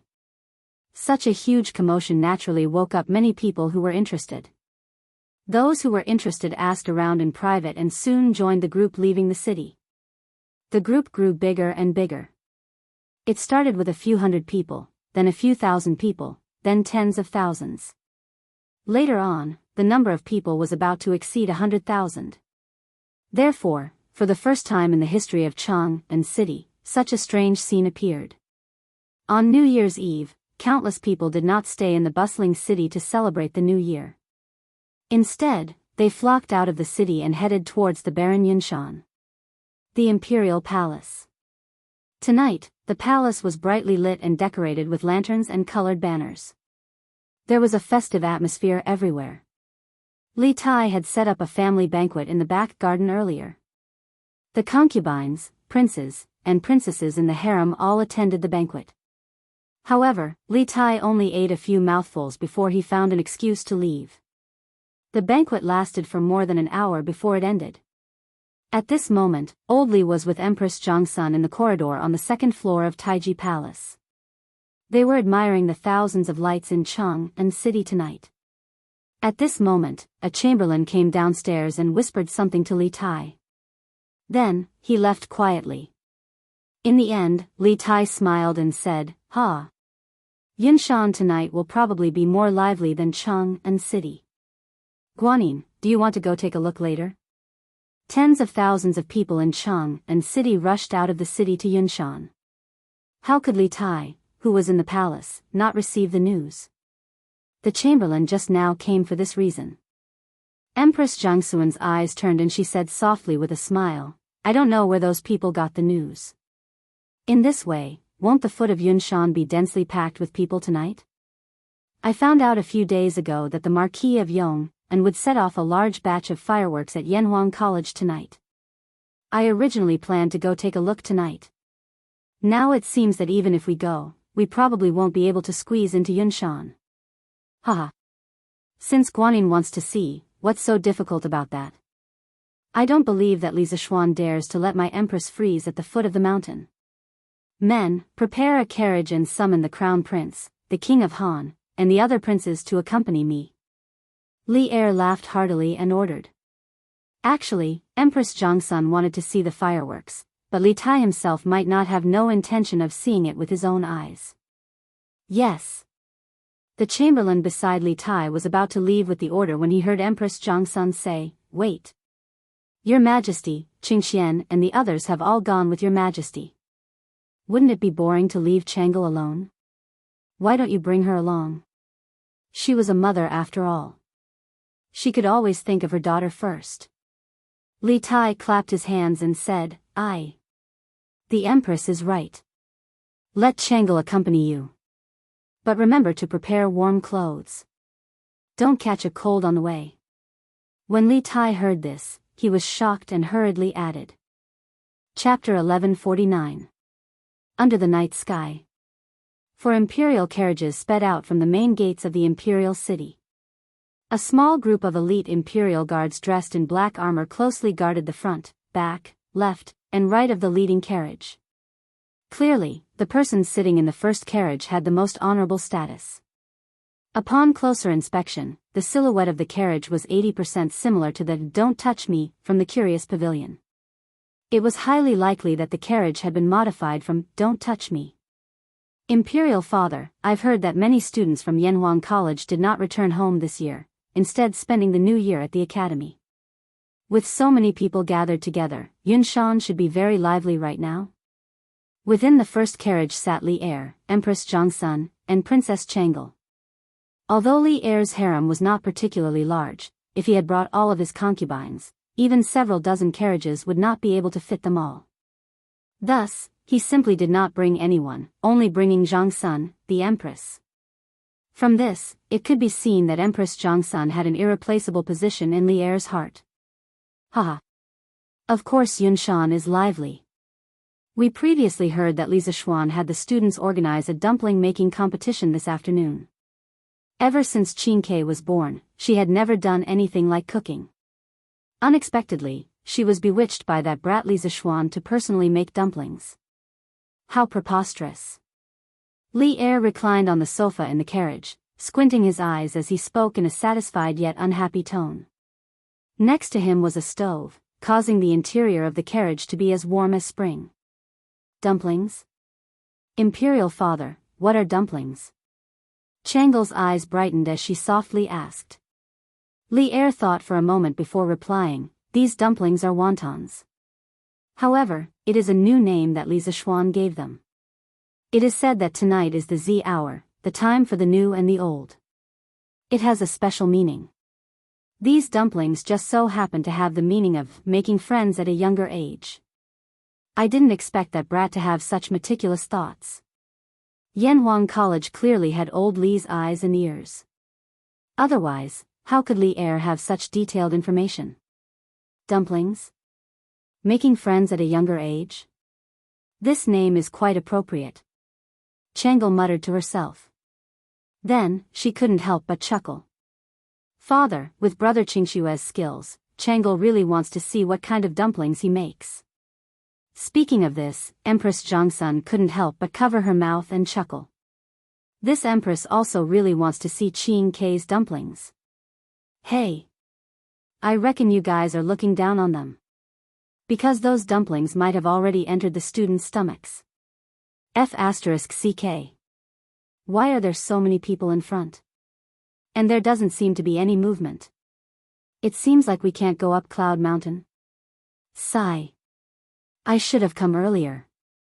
At the foot of Cloud Mountain, there was already a sea of people. At a rough glance, there were at least tens of thousands of people. Previously, when Li Zishuan received the news, he hurriedly ordered to block the mountain path of Cloud Mountain. If so many people swarmed up, it was likely to cause trouble. Moreover, there were rows of flowing flames on the cement road outside Plum Village. It was obvious that more people were coming this way. Under such circumstances, he dared not open the mountain path. It was not that he was stingy, but once there were too many people, it was easy to cause trouble. Last time, when he used public opinion to mobilize the people to destroy the Chui family, some hooligans took advantage of the situation to steal and molest the Chui family's maids. This was a very good example. Li Zishuan had always taken this as a warning in his heart. Moreover, when the fireworks were set off later, the people would be able to see very clearly even if they stood at the foot of the mountain.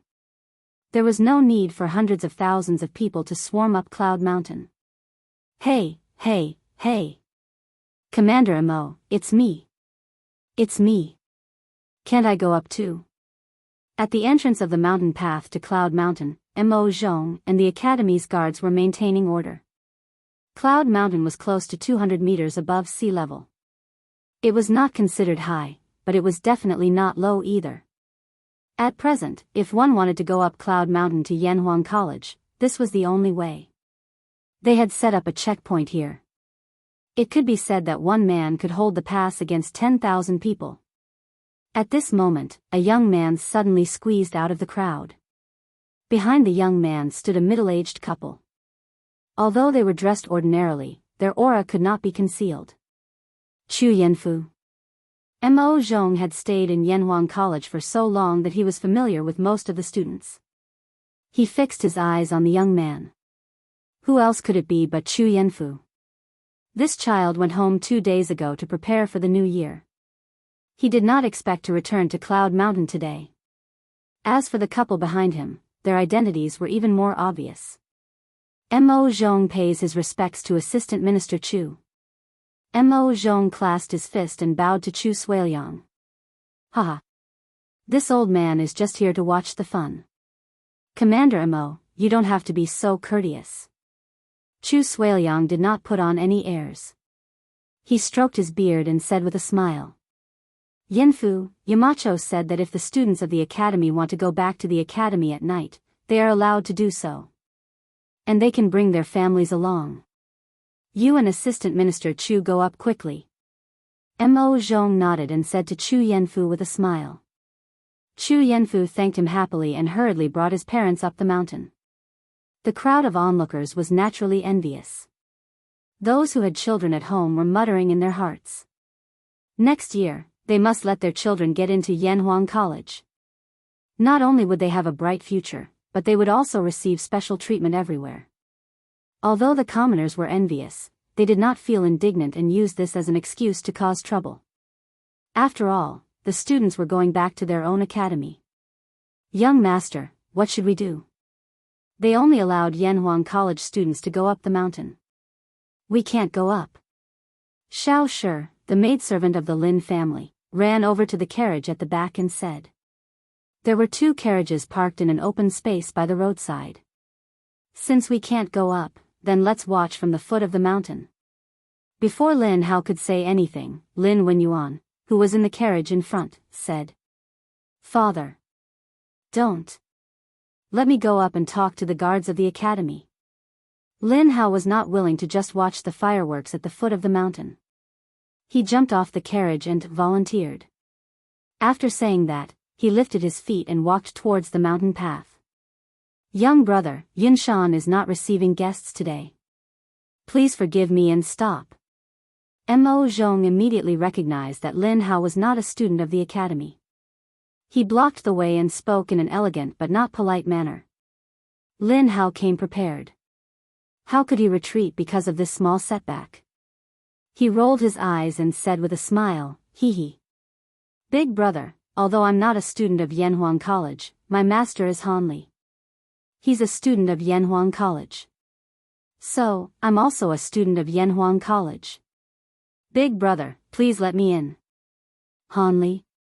Mo Zhong muttered doubtfully. Then, he quickly tried to recall if there was a student named Han Li in the academy. After a while, he shook his head and said with some displeasure, "Young brother, don't make fun of me.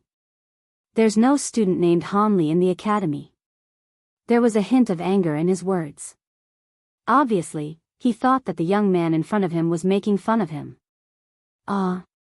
That's impossible. I've asked around. My master's master is a disciple of the Yamacho of Yanhuang College. Big brother, you must have heard of him. Think about it again.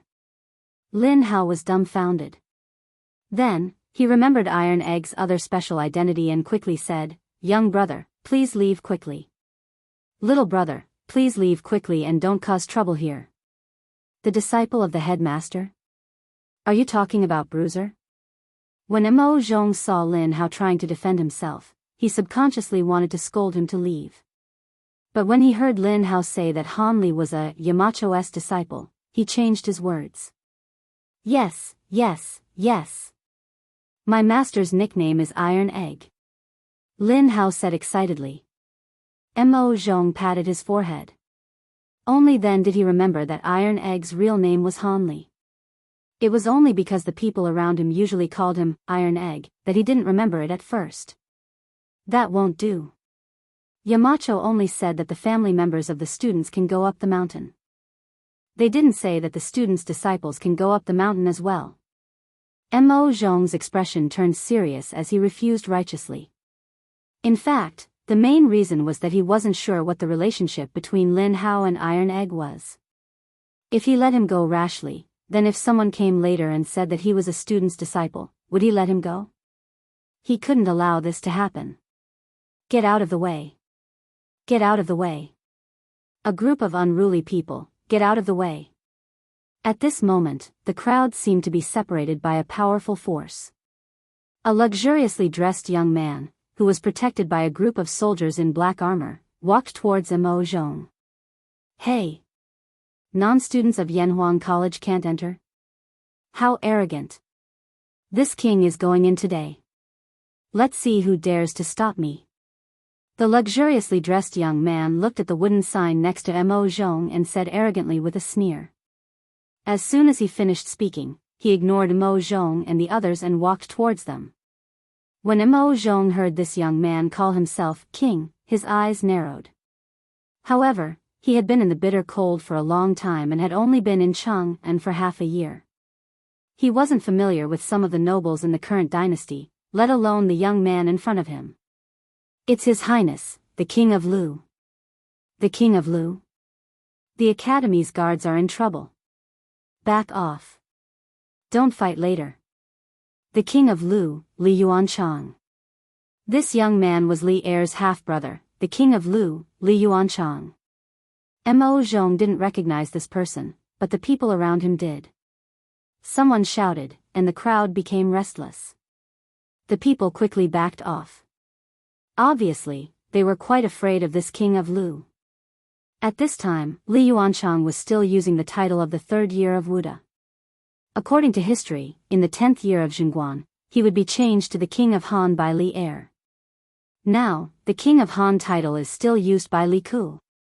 Your Highness, you can't go up. The Yamacho has, how dare you? What Yamacho? Yamacho? Li Zishuan is just an official. Even if he was here, he wouldn't dare to talk to this king like this. If you know what's good for you, you'd better get out of the way. Otherwise, if you lose an arm or a leg, this king won't be responsible. Li Yuanchang said rudely to Mo Zhong with his nose in the air. Mo Zhong's expression changed, but he still braced himself and said, "The headmaster has ordered that Your Highness, Prince of Lu, you cannot go up the mountain. However, I can pass the message on your behalf. Your Highness, please wait here for a moment." Get lost. You want this king to wait for Li Zishuan's permission? In your dreams. Ha! You still dare to hide? You're just AF * king dog raised by Li Zishuan. You still dare to hide? Guards. Take him down. This king wants to see how you're going to hide later. Li Yuanchang shouted angrily and raised his foot to kick Mo Zhong. However, Mo Zhong instinctively dodged. This made him even angrier. He pointed at Mo Zhong and shouted angrily. Actually, he wanted to slap Mo Zhong, but he couldn't reach him. He was only 1 year older than Li Tai. Naturally, he couldn't be compared to adults like Mo Zhong. Yes, sir. The guards beside Li Yuanchang answered loudly. Then, there was the sound of metal clanging. These guards unsheathed their Mo swords at the same time and slashed at Mo Zhong. Obviously, they could tell that Mo Zhong was a martial artist and wanted to injure him before capturing him. Protect the commander. Mo Zhong and the other guards of the academy were facing a great enemy. They weren't afraid of these guards, but behind them was Li Zishuan. They couldn't help but be afraid. If they attacked too hard, they would create a great enemy for Li Zishuan. If they were captured without a fight, what awaited them would be endless humiliation from Li Yuanchang. As the guards of Yanhuang College, they were also the face of the academy. If they were humiliated by Li Yuanchang in front of so many people, wouldn't the dignity of Yanhuang College be trampled on by Li Yuanchang? Under all kinds of scruples, Mo Zhong and the others didn't dare to use their full strength. They only dodged the attacks of Li Zishuan's guards while praying in their hearts that Li Zishuan would come quickly. Damn. No, it's Chinese New Year. We're just here to watch the fireworks. Let's talk nicely. Why fight? Lin Hao was shocked. He didn't know any martial arts, so he hurriedly ran away. At this time, he couldn't help but look in Li Yuanchang's direction and complain. On the other side, as time passed, the battle became more and more intense. The guards brought by Li Yuanchang weren't idiots. Mo Zhong and the others who were afraid and didn't dare to use their full strength had a hard time dodging. There were already several light cuts on their bodies. Humph. Who dares to be so presumptuous in Yunshan? All of you, stop. Under the ardent expectations of Mo Zhong and the others, Li Zishuan finally arrived. The people at the foot of the mountain only heard a muffled snort. Then, a series of blurry figures appeared on the mountain path. In the next moment, Li Zishuan stood between Mo Zhong and Li Yuanchang. The guards brought by Li Yuanchang had been sent flying in all directions. Bang, bang, bang. All of this happened in the blink of an eye. Before Li Yuanchang could react, all of his guards had already landed heavily on the ground. He was instantly horrified. He pointed at Li Zishuan and said, How?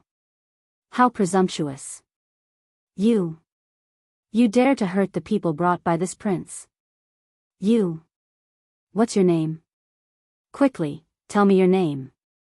This prince won't let you go. Idiot. Li Zishuan was both angry and disdainful. This kid was obviously scared to death, but he was still talking nonsense and threatening him. He was really looking for trouble. Humph. Who gave you the courage to cause trouble in Yunshan? Get back to the palace. Li Zishuan was about to speak when Li Er's voice came from behind the crowd. Then, Li Er angrily walked out with Empress Zhang Sun, Chang'e, and the others.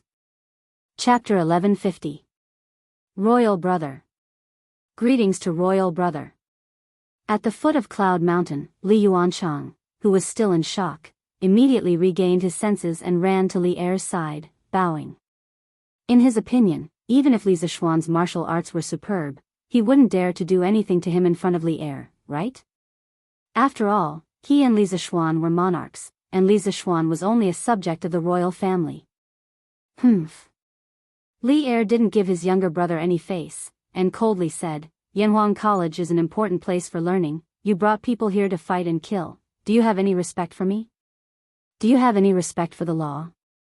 Li Yuanchang quivered, and hurriedly explained, Royal Brother, this has nothing to do with me. I heard that there are fireworks on Cloud Mountain tonight. I just wanted to go up and take a look. But this group of dog slaves, this group of guards didn't let me go up. This is outrageous. It's said that this world is imperial land. Since Cloud Mountain is within the Tang Empire's borders, What right does the Duke of Yong and have to not let me? Shut up. Without waiting for him to finish, Li Er sternly interrupted, you're asking why? Then let me tell you why. Just because Cloud Mountain was given to the Duke of Yong, and to build the college, if he doesn't let you in, you can't enter. Li Yuanchang shrunk his head in fear, and wanted to leave, but he was unwilling, so he raised his head and said, Royal brother, it was Royal father who told me that he couldn't come because he was in the palace, and wanted me to come and see what the fireworks looked like. I had no choice but to come. Royal father? Li Er's eyes narrowed, and a dangerous gaze shot out from the slits of his eyes. The air around him suddenly became colder. Li Yuanchang was shocked, and only then did he remember that although this person in front of him was his brother in name, last year, this person in front of him killed his own brother, imprisoned his father, and usurped the throne. And he was only Li Er's half-brother. If he angered Li Er, then no one could guarantee that Li Er wouldn't kill him. Gulp. Thinking of this, Li Yuanchang's Adam's apple couldn't help but move, and then he trembled, Royal brother, I didn't mean anything else, go back. You are not allowed to come to Cloud Mountain in the future. Li Er's cold and emotionless voice was squeezed out from between his teeth. Although his voice was not loud, it was like a heavy hammer that ruthlessly hammered Li Yuanchang's chest. I will take my leave now. A layer of cold sweat appeared on Li Yuanchang's back. He cupped his hands towards Li Er, then led his group of defeated soldiers and hurriedly fled. Li Zishuan. I, Li Yuanchang, will remember what happened today. Just you wait. Crestfallen, he squeezed out of the crowd. Li Yuanchang's face was burning. Ever since he was born, he had never suffered such grievances. Today, he was humiliated in front of so many people, so he couldn't help but hate Li Zishuan. Sigh. What a pity. Such a pity. If I had come a step later, this trash King Lu would have fought with Li Zishuan. Even if Li Zishuan's reputation was not destroyed, it would have caused a lot of trouble for Li Zishuan. Feng Jidai, who was standing not far behind Li Er, saw this scene and felt that it was a pity. Yes, it was the new year, so the other officials were on holiday. However, as Li Er's secretary, if Li Er had an important event at the last minute, he still had to accompany him.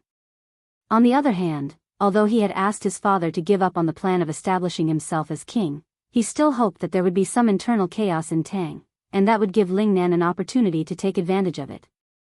Especially Li Zishuan, this rising aristocrat of Tang, Feng Jidai had always been rather wary of him. His intuition told him that Li Zishuan was definitely the biggest variable between Tang and Lingnan. Your subject left Cloud Mountain without permission during the period of confinement. Your Majesty, please punish me. After Li Yuanchang left, Li Er's expression changed. No one knew what he was thinking, but one thing was certain. It definitely had a lot to do with Li Yuanchang's last sentence, Imperial Father sent him. At this moment, Li Zishuan stepped forward and cupped his hands, speaking. Li Er came to his senses and turned his gaze to Li Zishuan. Somewhat absent-minded, he waved his hand and said, no matter.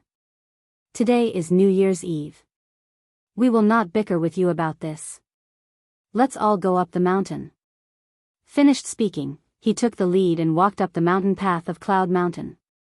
Empress Jiangsun, Princess Chang'e, Li Qingxian, Li Ku, and the other princes promptly followed. Brother Xiaoxian, don't worry.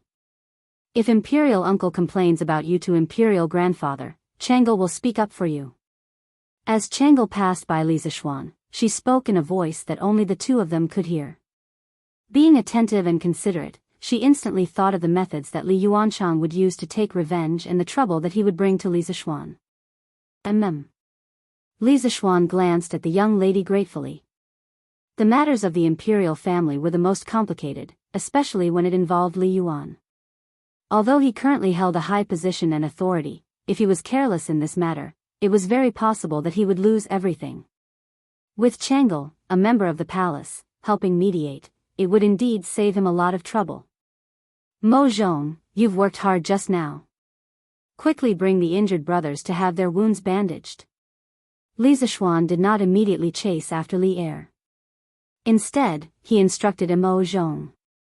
Hee. It's fine. Yamacho.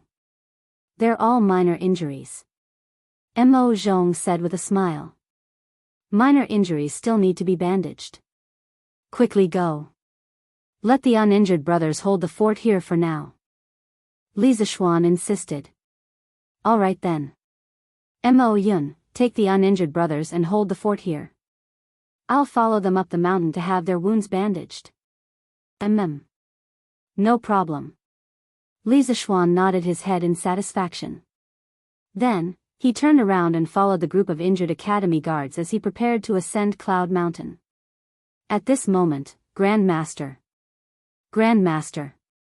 Can you take me with you? A youth in the shape of a ball suddenly rolled out from the crowd. Then, the youth was heard shouting. Li Zishuan was stunned. Grandmaster? Was he calling him? Since when did he become a Grandmaster? Just as Li Zishuan was wondering if the person behind him was calling him, a rather quiet little fatty dressed in luxurious clothes scurried in front of him. Ha! Which family's child are you? Are you calling me Grandmaster? Li Zishuan felt inexplicably amused. He was only 15 years old, and he was already a Grandmaster. Yes. You're my Grandmaster. Grandmaster, my name is Lin Hao. My master is Iron Egg. You're my master's master, so naturally, you're my Grandmaster. Who else could this little fatty be if not Lin Hao? Seeing Li Zishuan's question, he quickly introduced himself. Lin Hao? Your boss Lin's son. Li Zishuan suddenly remembered that Han Yushi had mentioned to him that Iron Egg was working part-time as a teacher in the Lin family. Hence, he asked with a smile. Yes. Grandmaster, you should know my father. He's a member of the Flaming Yellow Chamber of Commerce. Lin Hao had never felt like this before. He felt that his father's membership in the Chamber of Commerce was so useful. Chapter 1151. Ahem. Marquis. My son speaks without restraint. Please don't lower yourself to his level. At the foot of the Cloud Mountain, the conflict had dissipated. However, what followed was a scene of him acknowledging his Grandmaster. The surrounding onlookers could not help but secretly sigh that they did not come in vain today. When Lin Wenyuan saw his son talking to Li Zishuan from afar, he hurriedly ran over and bowed to Li Zishuan to apologize. Lin Hao's words just now seemed to be stealthily changing the concept.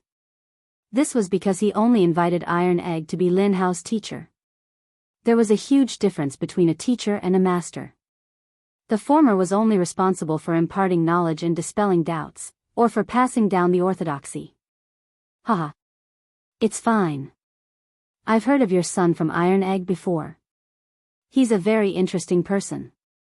Since all of you are here tonight, then follow this marquis up there. Li Zishuan said nonchalantly. Haha. Thank you, Grandmaster. Lin Hao said happily. Lin Wenyuan was also ecstatic. He hurriedly cupped his hands and said, Thank you, Marquis.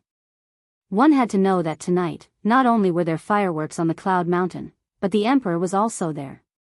To be so close to the Emperor of the Tang Empire was an opportunity that many people could only dream of. Mo Yun, if there are members of the Flaming Yellow Chamber of Commerce who come later, let them up the mountain too. Li Zishuan instructed Mo Yun before he left. Yes. Yamacho. Mo Yun cupped his hands and said. On the Cloud Mountain. Li Er first went to the canteen to check out the dumplings left over from the dumpling-making competition. Then, he went to the side courtyard of the Cloud Mountain to visit Li Gang and Sun Simiao, the two national treasures of the Tang Empire. As for Chang'e, Empress Zhangsun, Li Qingxian, and the other princes, they were at the field to participate in the Spring Festival Gala organized by the Academy's students. Actually, rather than a gala, it was more like a story gathering. The main thing was that the students formed a large circle. In the middle of the circle, there was a fire. On the fire, there was a barbecue grill roasting a pheasant. If anyone had an interesting story, they could enter the circle to tell everyone. If they could make most of the people laugh, they could take a roasted pheasant from the grill. The referee on the field was Li Tai. The little fatty was sitting on the grass with one hand supporting his chin.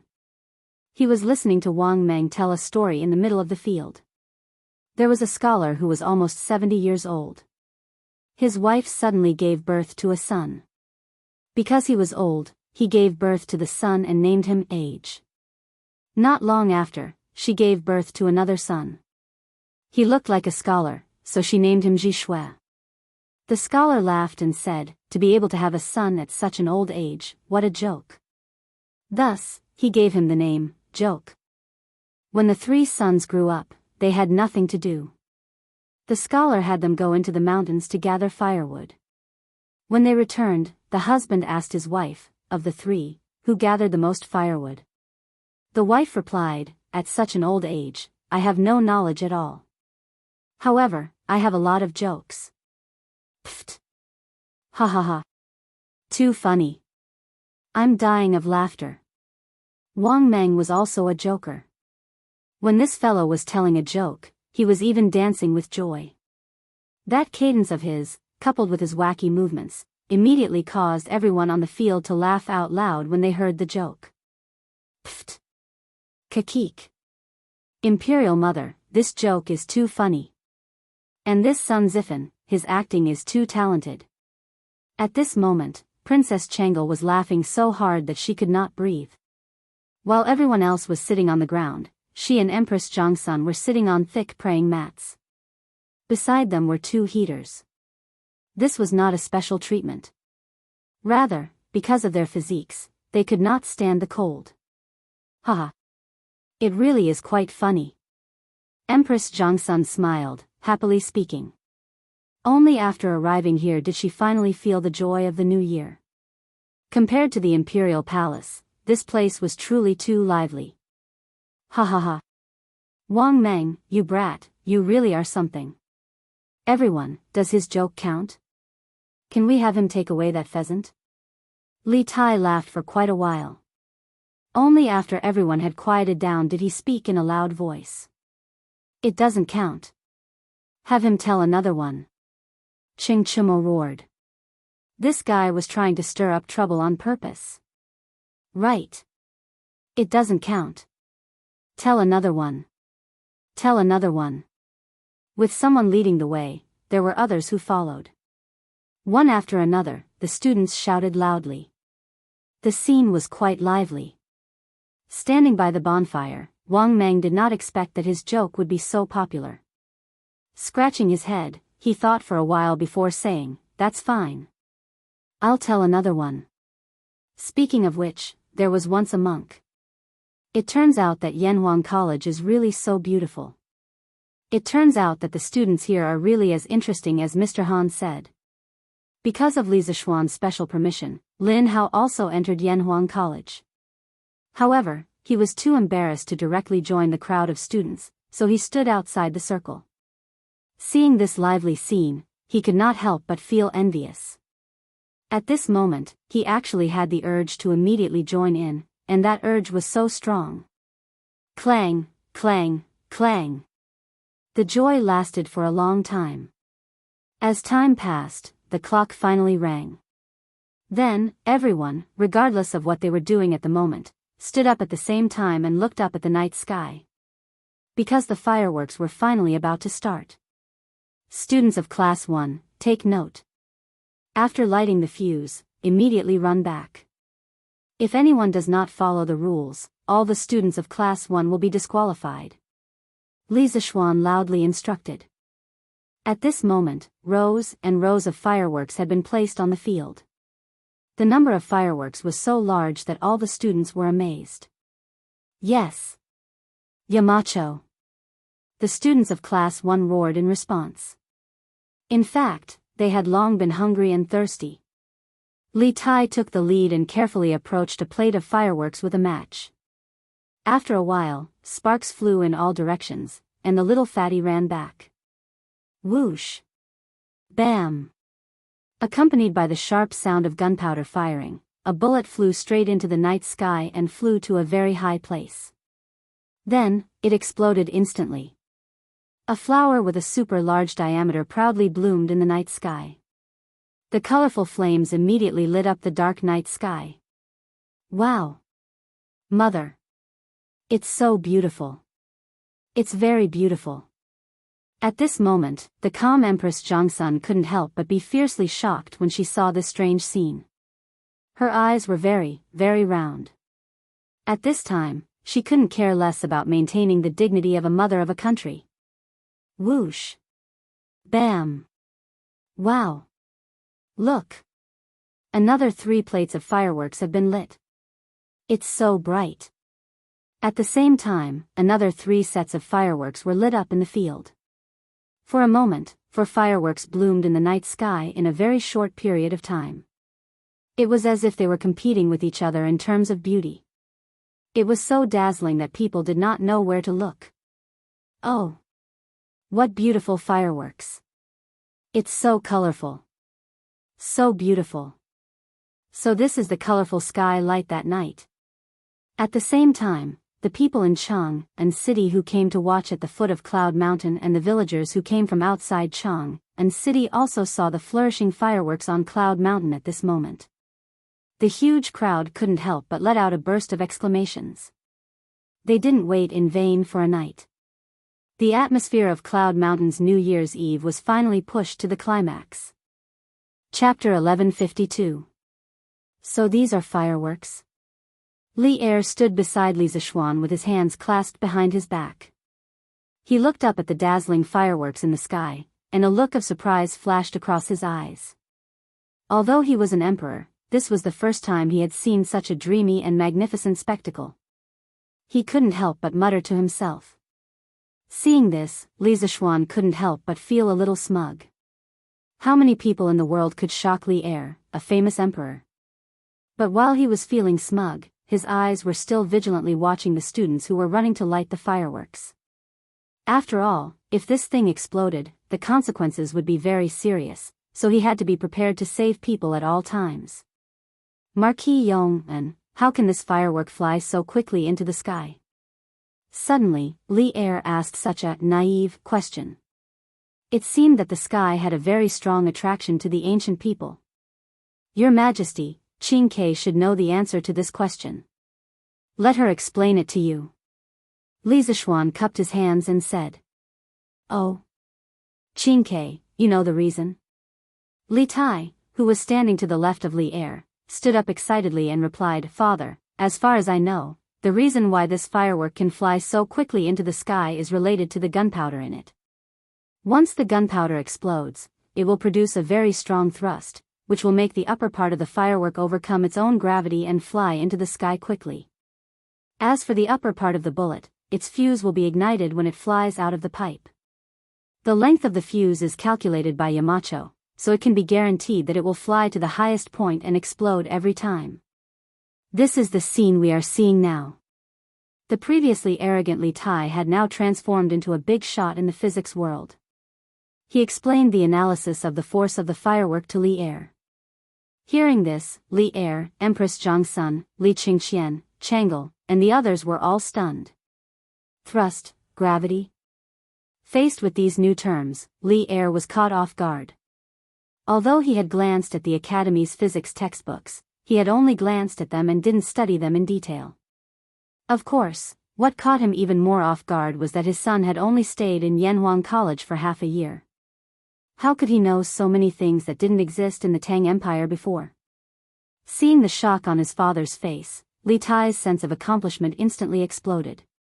This was like a child who knew something amazing and would show off in front of their parents, asking for praise. Right now, Li Tai belonged to this type of person who wanted to show off. Cough. Father, when you talk about gravity, it's actually. Alright. I have a rough idea what it means. Li Er's, he's SSSSSS. Lease. Chang'e, who was at the side, suddenly had an idea. Brother Xiaoxian, since gunpowder can propel projectiles into the sky, can it send people to the moon? Li Er's eyes instantly lit up, and he turned his gaze to Li Zishuan. That night at Yanhuang College, he had used an astronomical telescope to observe space. It was still unforgettable. Chang'e's suggestion made him feel a little excited. Although Li Zixuan had said that night that it would take at least 100 years of technological accumulation to send humans to space, what if there was a shortcut? Pfft! Li Zixuan almost vomited blood when he heard this. Chang'e's suggestion was a little similar to a rocket. He didn't expect her to have such a bold idea even though she didn't have much knowledge of engineering. Chang'e, although gunpowder is extremely powerful and can propel objects into the sky, it will explode instantly once it's ignited. It can only provide an instantaneous explosive force. We can't control its combustion speed, so it can't provide a continuous thrust to send heavy objects or human bodies out of the ground beneath our feet. Furthermore, with Tang Empire's current conditions, even if we send people out of Earth, we can't guarantee their survival in space. After all, there's air on Earth, but nowhere else. Li Zixuan tried his best to explain in a language that Chang'e could understand. Oh. Chang'e thought for a moment, then nodded, not fully understanding. Li Er waved his hand and said, "Those who achieve great things don't bother about trifles. If you have the ability to send people to the moon, just do it. As for whether they can survive on the moon, you don't have to worry about it." Old Li always had an obsession in his heart, and that was to go to the heavens. Even if he didn't do it himself, the people under his rule could do it. This was something that even the 3 sovereigns and 5 emperors, Qin Huang and Han Wu, couldn't do. So what if he had to make a small sacrifice for this? Li Zixuan rolled his eyes and didn't say anything. He couldn't be bothered to argue with Li Er over this matter. Aerospace was such a sacred thing. Even if Tang Empire had the means to carry out manned space missions in the future, as long as he was around, he wouldn't allow anyone to mess around. Li Er knew what Li Zixuan was thinking. He shook his head and remembered that today was New Year's Eve, so he didn't blame him. He just thought to himself, this kid is too kind. Boom, boom, boom. The sky of Yun Mountain was especially charming tonight. After the students of Class 1 finished setting off the fireworks, Li Zixuan asked the remaining guards of the academy to go into action together. Previously, there were 4 sets of fireworks, but later, there were more than 10 sets of fireworks aimed at the sky. Colorful sparks flew up and landed, blooming proudly in the sky. Red, orange, yellow, green, blue, indigo, and purple. Everything was there. Colorful purples and reds decorated the night sky beautifully and gracefully, illuminating the earth as if it was daytime. This was really a night filled with fireworks to welcome the new year. The people on Yun Mountain and at the foot of Yun Mountain hadn't stopped exclaiming since midnight. Most people didn't even blink their eyes. They were completely conquered by the beauty of the fireworks. However, tonight's fireworks lasted longer than expected. 15 minutes, 30 minutes, 45 minutes, 45 minutes. The clock chimed at 1 o'clock, but the fireworks on Yun Mountain didn't seem to have any intention of stopping. This made everyone exclaim in satisfaction, but at the same time, they were lamenting because their necks hurt from looking up. In the end, many people simply got some hay, laid it on the ground, and lay down on their backs. The rich kids or rich old masters got people to get cushions or blankets and laid them on the roof of the horse carriage. This way, they could enjoy the fireworks in the sky and save time and effort. As for Li Zixuan, after watching the fireworks for 15 minutes, he took his wife and old Li's family to the top floor of the left tower of Guanghua Tower. Oh, to be precise, it was Li Er who took him there, because the 10th floor of the left tower was Li Er's office. Only Li Er had the key. However, old Li had never been here before. Today was his first time here. After entering the dean's office, they sat on the sofa. Through the large floor-to-ceiling window, they could see the fireworks above the sports field while lying down. It was extremely comfortable. At midnight, all the fireworks were released. Li Er stretched. He was very satisfied with this New Year's Eve. It could even be said that this was the most satisfying New Year's Eve in his life. Old Li was satisfied. Of course, he had to reward his subjects. He stood up and said to Li Zixuan, "Tomorrow, oh, no, it's today. Today is the imperial court meeting. I temporarily lift the ban on you. Remember to attend on time. If you're late or absent, humph. After that, he left with Chang'e, Zhang Sun, Li Qingxian, and the others, leaving behind a dumbfounded Li Zishuan. Damn. Damn God. What did I do wrong? Why are you punishing me like this? After a long time, Li Zishuan pointed at the sky and cursed. He wanted to stay up for the new year tonight. Tomorrow morning, he still wanted to sleep in? And attend the imperial court meeting? Participate my ass. Yes, old Li thought it was a reward, but little Li thought it was a punishment. Chapter 1153. After Li Er left, Li Zishuan instructed Mo Zhong to wrap things up properly before bringing his wife and sister back home. As for his father, mother, maternal grandfather, and maternal grandmother, they had already gone back to stay up for the new year. Tonight, Yun Shan had set off fireworks for 2 hours. The night air was too cold, and they couldn't stand it for so long. After all, although the fireworks were beautiful, their health was more important. When they returned home, the whole family was gathered in the main hall, eating snacks and chatting. Since it was the New Year's Eve, the whole family had to gather together. Therefore, they all went to Li Zishuan's courtyard number 1. Li Zishuan was also happy to be lively. He moved a chair and sat next to them. He calmed down and listened to the family talk. Haha. I didn't expect this. The New Year's Eve on Yunshan is even more lively than Nanyang. I've lived for so long, and this is the most lively New Year's Eve I've ever had. Old Lady Yi said with a smile. The fireworks tonight added to the fun, and the scene of thousands of people celebrating New Year's Eve made Old Lady Yi feel that it was the New Year's Eve.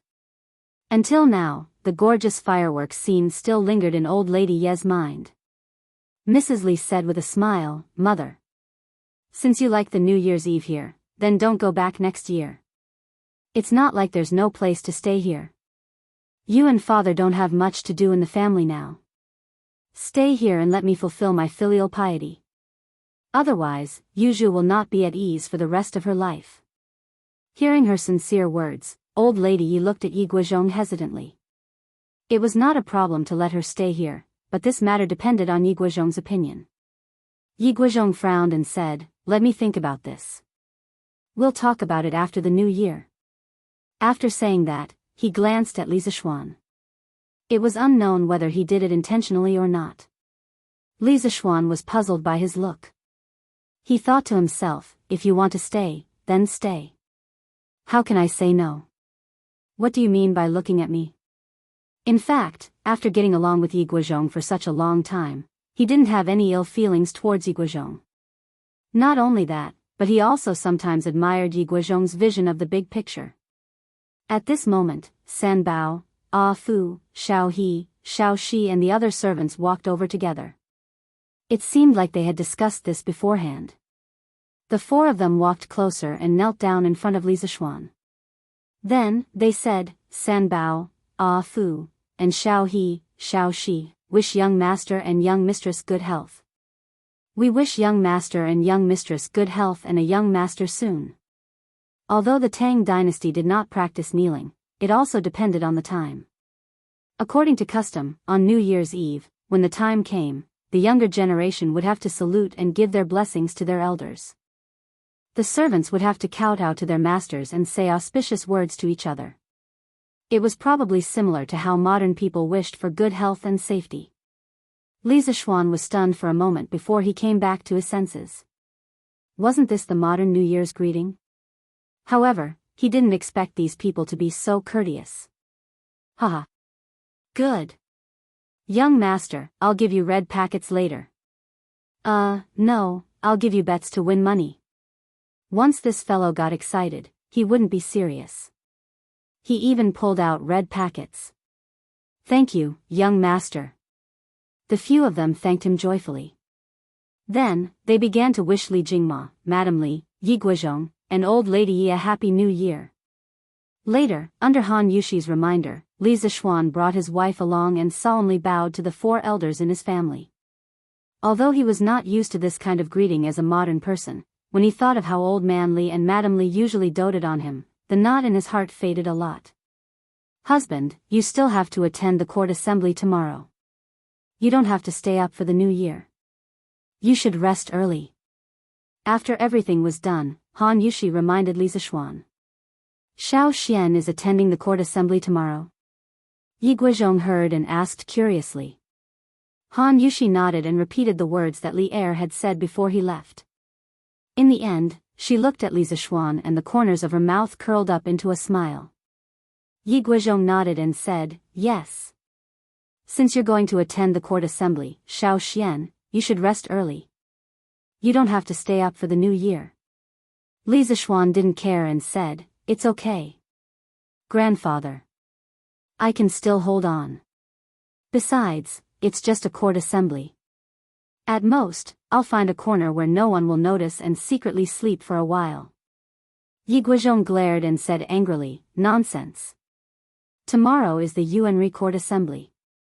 How important is it? How can you sleep? Stop messing around. Go and rest. He wouldn't compromise with Li Zishuan on such a major issue, so his tone couldn't help but reveal a slightly stern and indisputable tone. Li Jingma also advised at this time, Xian, your grandfather is right. The Yuanri court assembly is no small matter. You'd better go and rest early. Seeing that the two old men had said so, Li Zishuan could only say unhappily, all right then. Mother, grandmother, and wife, I'll go and rest first. In the Tang dynasty, although the court officials had a 7-day, New Year's Eve, holiday, on the Yuanri day, they had to attend the morning court assembly. That was to enter the palace to pay a New Year's visit to the emperor. The court assembly that day was called the Yuanri Court Assembly. It was considered one of the grandest court assemblies of the year. It could be called the collective New Year's greeting ceremony of the Tang dynasty's ruling group. First of all the civil and military officials in the capital had to clock in on time. They were not allowed to be late. Local officials from all over the country had to come from afar. The surrounding countries had to send people collectively to support them. It was like an international gathering. In order not to be late, the officials had to wake up early in the morning and bring their servants with torches into the palace. The early morning Chang and city was like a fire dragon at dawn. It was a magnificent scene. Li Zishuan was woken up by his wife and helped to put on his official uniform. After eating some porridge, he rode into Chang and city and saw such a magnificent scene. Damn! So many people. I don't usually see so many people attending the morning court assembly. Seeing the fire dragon everywhere on the street, Li Zishuan was a little dumbfounded. Seeing that his marquis was like a country bumpkin, Pang Feiji was a little embarrassed. He quickly explained in a low voice, Marquis, there aren't usually so many officials attending the morning court assembly, but today is the Yuanri court assembly. All the officials in the capital, including those below the 5th rank, and the officials of other states and counties outside Chang and city, and even the envoys of the surrounding small countries will attend this court assembly. Of course, there will be more people than before. Li Zishuan sucked in a breath of cold air and thought to himself, grandfather really didn't lie to me. This Yuanri court assembly is really awesome. But with so many people, wouldn't it be easier for me to fish in troubled waters? By then, wouldn't I be able to sleep whenever I want? Hee hee. Let's go quickly. Don't be late. Thinking of this, Li Zishuan chuckled, then spurred his horse and rushed out. Chapter 1154. After entering the imperial palace and arriving at the plaza in front of the Taiji palace, Li Zishuan was greeted by a sea of people. With a cursory glance, he estimated that there were at least 1,000 people. Li Zishuan was elated at the sight of this. This was because the Taiji palace would definitely not be able to accommodate so many people. When the time came, there would be a group of officials standing outside. He could also take advantage of the chaos and fall asleep behind them. Logically speaking, he was not at all interested in this nuisance of a court assembly. Although he had never experienced it before, he knew that it would be nothing more than Li Er leading the officials to recall how awesome their achievements were last year, reflect on their shortcomings, look forward to what breakthroughs they should make in the new year, and so on. In any case, Li Zishuan did not like to listen to such superficial things. Yo! Marquis Yong'an? What a coincidence. Just as Li Zishuan's eyes were darting around, a familiar voice came from behind him. He turned around and saw an old acquaintance. Provincial Governor Wang. You've also come to Chang'an? Who else could this person be but Wang Yu? Back then, Wang Renbiao's half-brother, Wang Rini, had urged the bandits to kidnap Han Yushi and failed. Wang Yu had personally come to Chang'an to apologize to Li Zishuan. Now, more than half a year had passed, and Wang Yu's appearance seemed to have aged a little, with white hair at his temples. Haha. This old man has already arrived in Chang'an a few days ago. Marquis Yong'an, I hope you've been well. Wang Yu narrowed his eyes, his face amiable. However, his heart was not calm at all at this moment. After more than half a year, Li Zishuan had gone from being a lowly county boy to a marquis of the Great Tang. No one dared to underestimate him in court. But that was not the main point. The main point was that the Chui clan had collapsed under Li Zishuan's secret maneuvering. That was a 1,000-year-old clan that even Wang Yu had to be careful when dealing with. But it had collapsed just like that? Wang Yu couldn't help but secretly rejoice at his decision back then.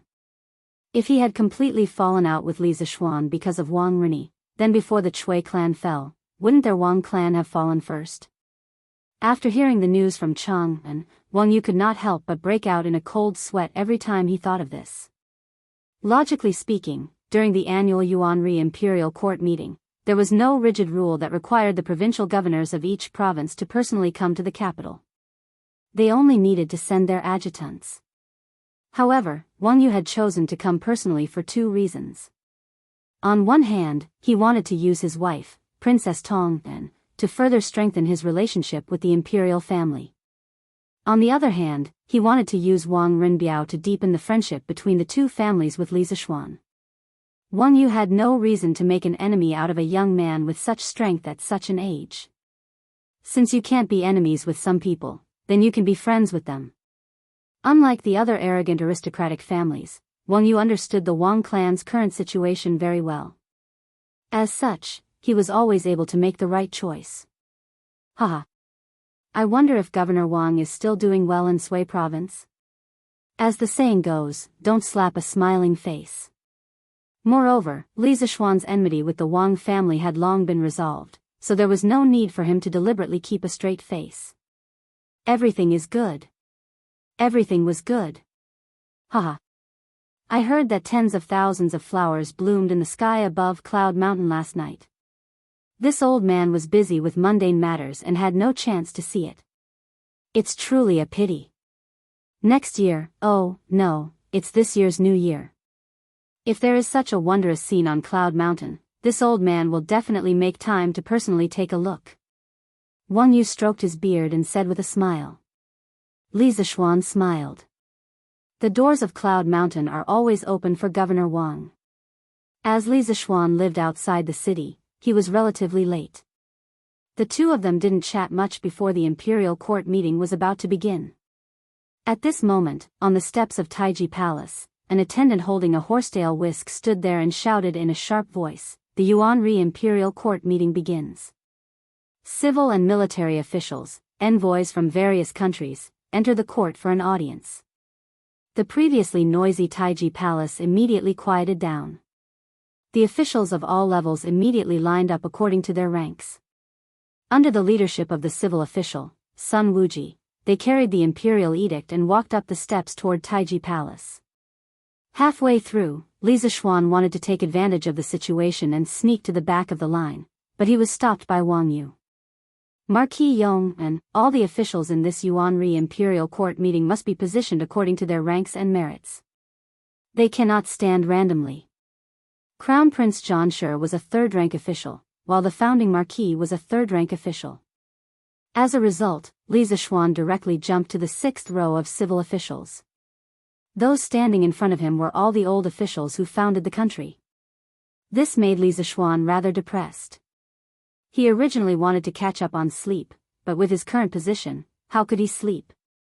He didn't even have a place to lean on. After greeting each other, the officials began to pay their New Year greetings to Li Er. This New Year greeting wasn't just a simple kowtow or a sentence. It had to be read out by the Prime Minister.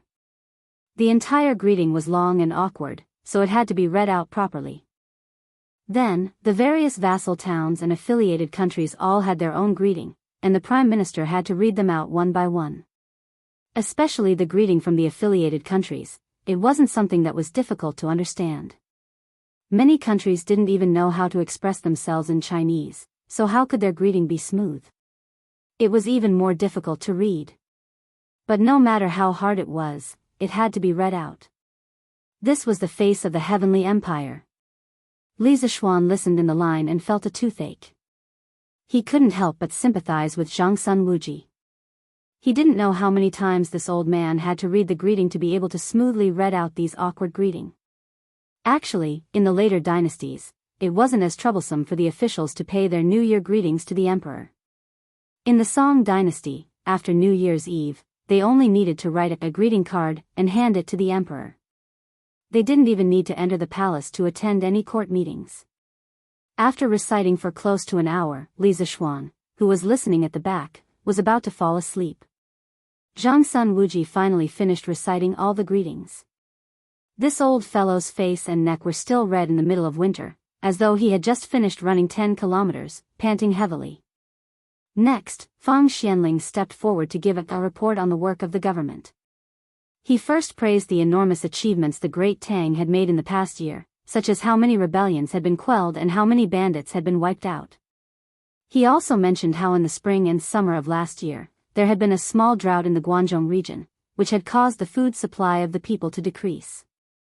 Fortunately, the wise Emperor Li Er had promptly issued a decree to reduce taxes, allowing the people to continue living. Finally, Fang Xianling praised the Warm Tang Foundation led by Empress Zhangsun. Due to the warm winter operation initiated by the foundation, there wasn't a single person who starved or froze to death in Chang'an and the nearby counties. Such a situation had never happened even during the era of Qin Huang and Hanwu.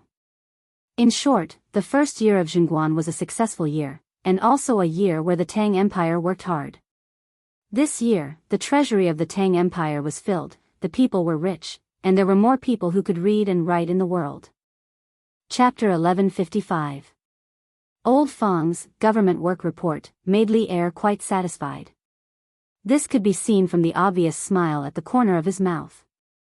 Behind them, Du Ruhui stepped forward and continued to flatter Fang Xianling. He said that the saint cared about the people and should be worshipped by the people. Beautiful and dignified words came out of his mouth, which made people feel nauseous. However, no one said anything to accuse Du Ruhui of flattering the emperor. This was because it was the new year.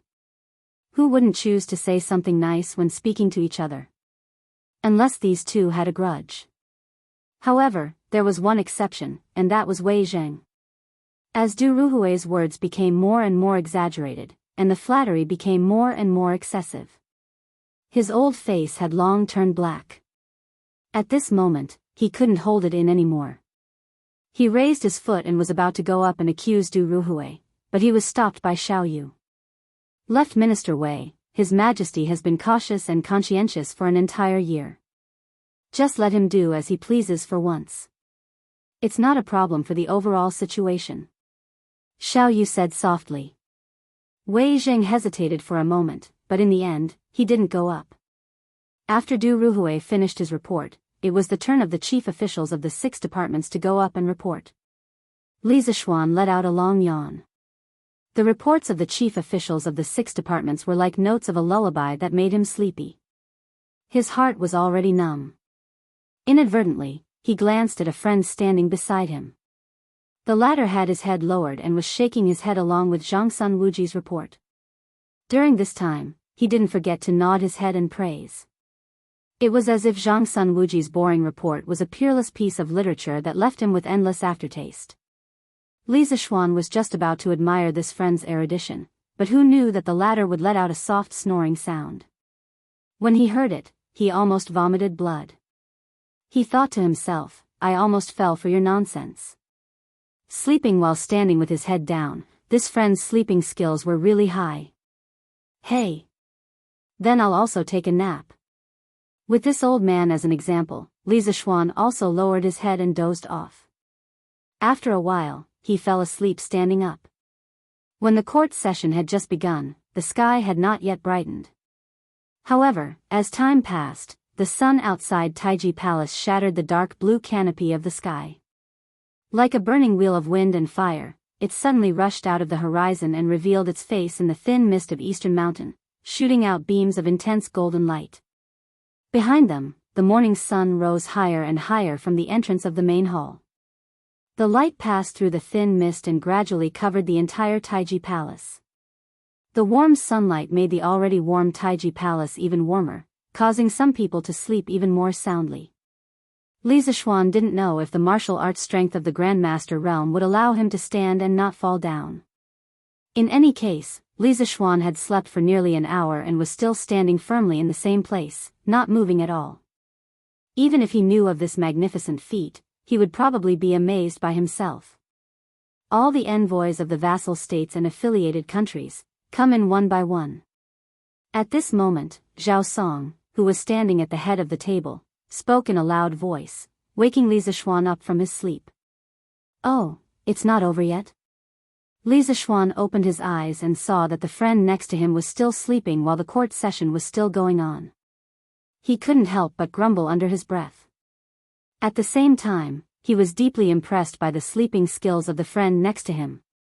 On behalf of my father and the 800,000 people of Lingnan, Feng Zhidai wishes your majesty a new day of prosperity and longevity. Lingnan's chief, Feng Ang, had also sent an envoy to Chang and to participate in the court session. Perhaps out of fear of death, Feng Ang did not come to Chang and personally. Naturally, the leader of the envoy was Feng Zhidai, who was still in Chang and as a hostage. Haha. Good. Minister Feng has governed Lingnan and made the people live and work in peace and contentment. It can be said that you have worked hard and made great contributions. I am very pleased, I am very pleased. Li Erda laughed. It was unknown whether he was really pleased or not. The envoy of Zhenla, Puyatu, pays his respects to your majesty, the Emperor of Tang.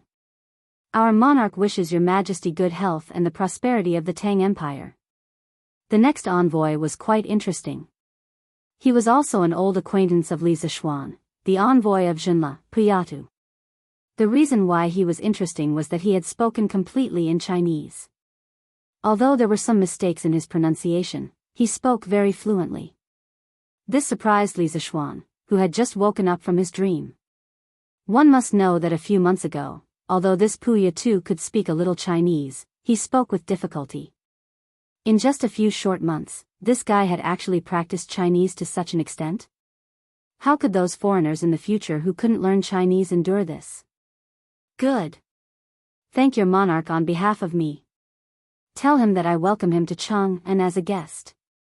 Li Erda had obviously noticed Puyatu's huge improvement in Chinese, and he smiled happily. When Li Zishuan heard Li Erda's words, he could not help but roll his eyes. He thought to himself that although Puyatu was familiar with Chinese, he was not familiar enough to truly understand the profoundness of Chinese. Otherwise, he would definitely misunderstand that Li Erda wanted to capture their monarch and bring him to Chang and as a guest. Thank you, your majesty. Puya too said a word of thanks and retreated. In fact, he had not only come to give his New Year's greetings, but also to send gifts. This time, his monarch had asked him to bring a lot of local specialties. There was no need to mention the ivory and tiger skin. The rest were mostly things like jade. These gifts had already been handed over to the eunuchs of the imperial palace before the court, so he naturally could not move them to Taiji Palace. There were still many officials who could not squeeze in and could only stand outside to enjoy the cold wind while listening to the conversation between the monarch and his subjects. Next, the envoys from the small Nanyang countries who had come to the Tang Empire earlier were all here. They all came forward to pay their New Year's greetings to Li Erda. Other than that, there were also envoys from Tubo, Gaochang, and other neighboring countries of the Tang Empire. Finally, another envoy came forward. Li Zishuan could not help but narrow his eyes. Because the other party's attire was that of a Japanese. The eldest brother of the Japanese nation, Biyao, pays his respects to His Majesty the Emperor of the Celestial Empire. He also pays his respects to His Majesty the Emperor of the Tang Empire on behalf of our monarch. Japan.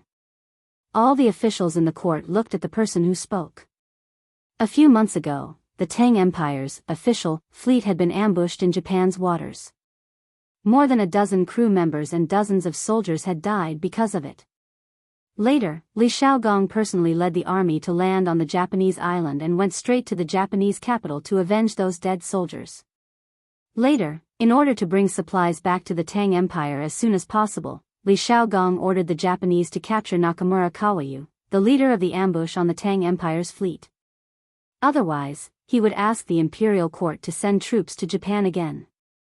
Now, at the critical juncture of the Lantern Festival, the Japanese had sent the mountain-back Big Brother King to the Tang Empire. What was the meaning of this? Chapter 1156. Ha! Is the Emperor of Wu well? Inside the Taiji Palace, as soon as the Wu envoy came out, the previous festive atmosphere in the palace suddenly disappeared without a trace and was replaced by a kind of somber atmosphere. From the king to the ministers, they all looked at the Big Brother King with a faint unfriendly gaze. Li Er smiled faintly. His words could be said to have hidden a knife in his words. The Big Brother King's expression changed. He knew that if he didn't answer the next sentence well, it was likely that blood would be spilled on the spot. The term emperor was first proposed by his father, Crown Prince Xingde. Back then, Crown Prince Xingde sent Sister Xiaoya to the Sui dynasty and wrote in the letter to Emperor Yang of Sui, "The East Emperor respects the West Emperor." At that time, it was because of this sentence that completely angered Emperor Yang of Sui, causing the relationship between the two countries to break. The Big Brother King understood the pride in the hearts of the people of the Celestial Empire. Now that the Sui dynasty had destroyed the Tang dynasty, the Tangs would only be more arrogant and would even more scoff at the so-called emperor title. Even if his father created the title emperor, what could he do? The Tangs would not recognize it at all. In fact, China called the Emperor of Japan the Emperor of Japan the Emperor of Japan around the end of the Qing dynasty. Thinking of this, the Big Brother King felt a trace of powerlessness in his heart, but he had to face reality, so he took a step forward and bowed to Li Er. His Majesty the Emperor of the Tang dynasty is awe-inspiring. Under your prestige, who dares to call himself the Emperor?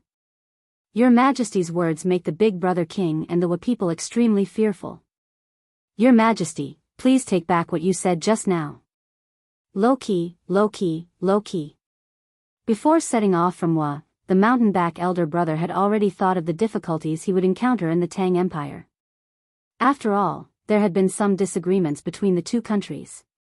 But he believed that as long as he kept a low profile and endured in the Tang Empire, the proud Tangs would never lower themselves to their level. Hee. Last year, the Tang dynasty's fleet went south and was ambushed in Wu. Did you catch the pirate leader? Li Er smiled contemptuously and then said in an unfriendly tone. The air in the hall stagnated a little. But this time, the Big Brother King was prepared. He bowed and said, "Your Majesty, ever since the Tang Empire's army withdrew from Neon, the Queen immediately ordered the entire country to capture Nakakawayu. Fortunately, God does not disappoint those who persevere. More than a month ago, the Neon army caught the bandit leader on an island in the south. In order to prevent any accidents on the way, Her Majesty the Empress specially ordered Big Brother Shan Bei to personally escort him to His Majesty the Emperor. Right now, Nakamura Kawa-yuto is outside the palace. Your Majesty can decide whether you want to kill him or not." As soon as he finished speaking, the crowd in the imperial court was immediately enraged. "Your Majesty, I implore you to dismember this hut with 5 horses to comfort the souls of the soldiers and people who died at sea." Li Shaogong stepped forward and cupped his fists. As the left commissioner of the Department of Shipping, he should have been in Lingnan, but Li Er empathized with him and issued an imperial edict before the new year, allowing him to come back for the new year. However, on the 5th day of the new year, he would have to go south again. Of all the civil and military officials, he hated Nakamura Kawayudo the most. This old subject agrees. I beseech your majesty to kill this house.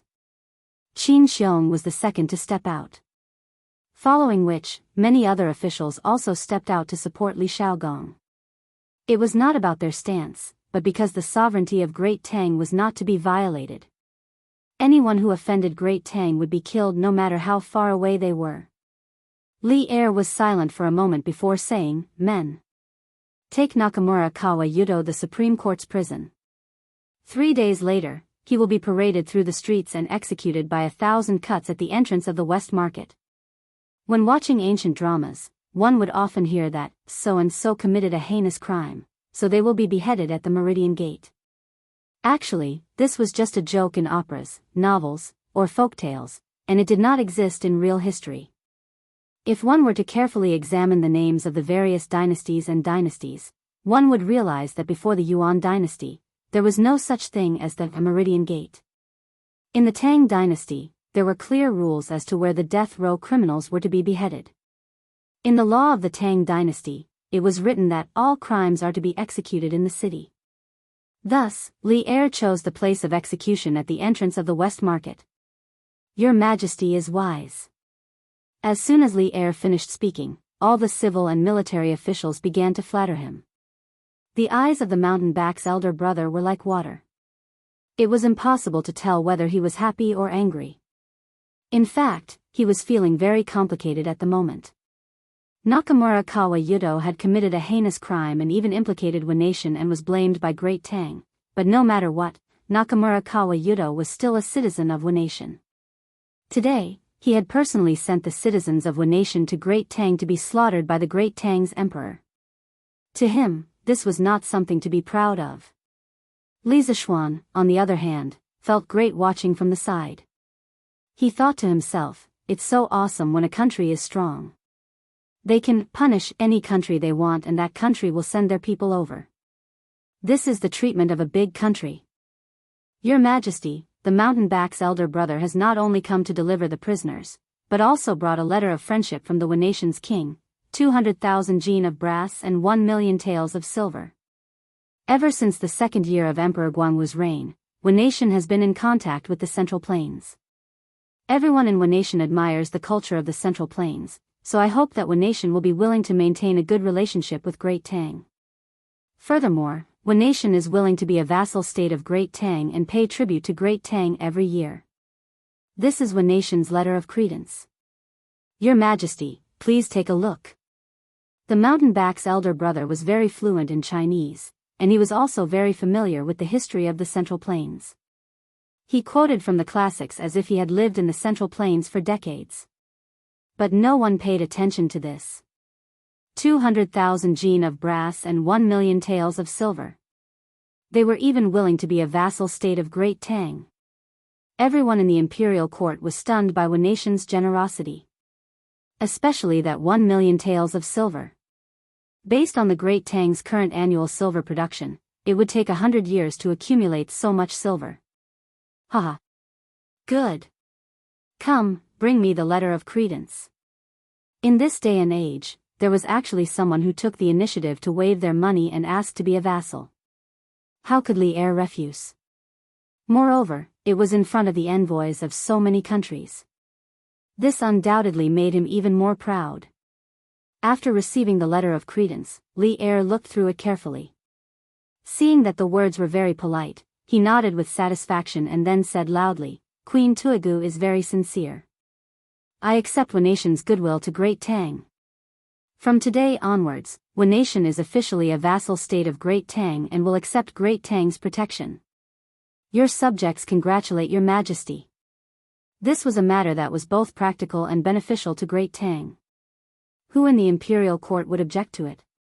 As soon as Li Er finished speaking, the civil and military officials congratulated him without hesitation. Li Zishuan secretly felt that it was a pity because if Wu Nation became a vassal state of Great Tang, it would be difficult to take over them in the future. Although he thought so, he could not think of a suitable reason to object to this matter at the moment. He could only watch as Li Er happily accepted vassals. Chapter 1157. Translator, Endless Fantasy Translation Editor, Endless Fantasy Translation inside the Taiji Palace. Everyone was beaming with joy because the Tang Empire had gained another vassal state today. The Big Brother King was also smiling, but there was a hint of inexplicable meaning in the corner of his eyes. After the hall quieted down again, the Big Brother King continued to bow to Li Er. Your Majesty, I have admired the culture of the Tang Empire since I was a child. Now that Wanation is a vassal state of the Tang Empire, I would like to stay in Cheng and for half a year to learn the classics, articles, systems, and laws of the Tang Empire so that I can use them to govern the people of Wanation in the future. I hope your Majesty will allow it. This change of address was really fast. A moment ago, he called himself by his name. Now that Wanation had become a vassal state of the Tang Empire, the Big Brother King immediately called himself a subject. It was said that when Li Shaogong led the army into the capital of Fainio and wiped out the Su family, there was no longer any dispute over the successor to the throne of Wanation. Therefore, the Big Brother King's words were not overstepping his authority. Li Zishuan narrowed his eyes and thought that the fox's tail had finally been revealed. It turned out that the Big Brother King had spent so much effort to learn the advanced culture and systems of the Tang Empire. Li Zishuan did not care about the classics and articles at all, but he was afraid that the Big Brother King would secretly learn the advanced production technology of the Tang Empire. Li Zishuan was about to object, but Li Er was faster than him. Ha ha ha. I allow it. I will also give you a house on Chongren Lane. How could Li Er, who was in the midst of joy, think of so many twists and turns? Moreover, the Big Brother King was willing to stay in Cheng and for half a year. This was undoubtedly expressing his loyalty to the Tang Empire. How could he, Li Er, disagree? Li Zishuan sighed helplessly. It was too late to say anything now. The Big Brother King happily stepped forward and thanked him. Thank you, Your Majesty. Accepting Wanation as a vassal state was a pleasant surprise. The court meeting continued in an orderly manner until it was close to noon. Many people were so hungry that their stomachs were growling. It was not a good sign to go hungry on the first day of the new year. Thus, as soon as Li Er announced the end of the morning assembly, the civil and military officials immediately went back to their respective homes. I've been grounded at home recently, so I can't visit my uncles one by one. I'll just stay here and wish you a happy new year. I wish you all good health and good luck. After leaving the palace, Li Zishuan cupped his fists and smiled at Qin Xiong, Qing Yaojin, Yuqi Jingda, Niu Jinda, Li Jing, Li Shaogong, and the others. It wasn't that he didn't want to go door to door to pay his New Year's greetings, but he had to stay at home. Haha. Little Xian, we all understand your situation. You don't have to be so courteous. Qin Xiong said with a gentle smile. Haha. You're slacking off, using the imperial edict as an excuse to not pay us a New Year's greeting. Then, we'll have to go to your house for a big meal later. When the time comes, if you have any good dishes, don't hide them. Oh, I don't want anything else, just hot pot. I understand now. Of all the hot pot in Tang Dynasty, your hot pot is the most delicious. Qing Yaojin patted Li Zishuan's shoulder and said with a look of dissatisfaction. Li Zishuan said straightforwardly, Uncles, if you're willing to be my guests, I'll welcome you with open arms. When the time comes, there will definitely be plenty of hot pot and wine. Li Shaogong was dumbfounded when he heard that. He muttered, hot pot? What's that? He had just returned to Cheng and a few days ago. How would he know about these new things? Speaking of which, he had only noticed the new coal stove and honeycomb briquette in Cheng and City on New Year's Eve. Yuqi Jingda licked his lips and said greedily, Ah. Shaogong, this hot pot is a kind of peerless delicacy. When you try it, you'll never forget it for the rest of your life. Niu Jinda, Li Jing, and the others nodded in agreement. Li Xiaogong's interest was piqued. I'm leaving for Lingnan on the 5th day of the new year. Time is tight, so let's do it tomorrow. I'll go to your house tomorrow to try that hot pot. Little Xian, you won't refuse, right? Let's go, let's go. The group of old foodies, led by Qing Yaojin, immediately started to coax him shamelessly. Li Zishuan had no reason to refuse. Of course, I don't have any objections. Uncles, you just have to come to Yunshan tomorrow. Little Xian, I heard that you had a conflict with the king of Lu. After everyone agreed on the date of the gathering, they went back to their own homes. Qing Yaojin purposely followed Li Zishuan behind and whispered to him when he saw that there was no one around. Li Zishuan's heart skipped a beat. He nodded and admitted, I did have a conflict with him last night. I beat up all his servants. Then, Li Zishuan told Qing Yaojin about the situation at that time in detail. Bah! This bastard is really a good-for-nothing. How dare he cause trouble in Yunshan? If it weren't for the retired emperor's protection, this kid would have died many times in the palace. When Qing Yaojin heard this, he spat a mouthful of saliva at the side of the road and cursed. After a while, his face turned solemn again. Xiao Xian, King Lu is a very petty and vicious person. I heard that many eunuchs and palace maids in the palace died directly or indirectly in his hands. Last night, you beat up his servants in front of so many people. With his personality, he won't let it go easily. So, you must be careful in the future. Li Zishuan's heart sank. He then said gratefully, Thank you for telling me this, Uncle Cheng. I will definitely be careful. Qing Yaojin nodded. After a while, he patted Li Zishuan's shoulder and said, But little Xian, you don't have to be too afraid of him. Even if that kid uses the retired emperor to suppress you, so what? The retired emperor was nothing more than a decoration in the imperial palace. Who will listen to him? The emperor? Humph. What a joke.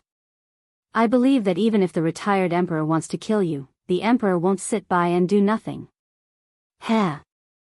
I don't believe that the retired emperor doesn't remember the incident at the Black Tortoise Gate at all. If he dares to make a move on you, we'll see if the emperor, old Cheng, and your other uncles will agree or not. Li Zishuan's expression changed. Old Cheng's words were really too bold. If others heard it and it reached Li Er's ears, old Cheng would definitely not have a good time.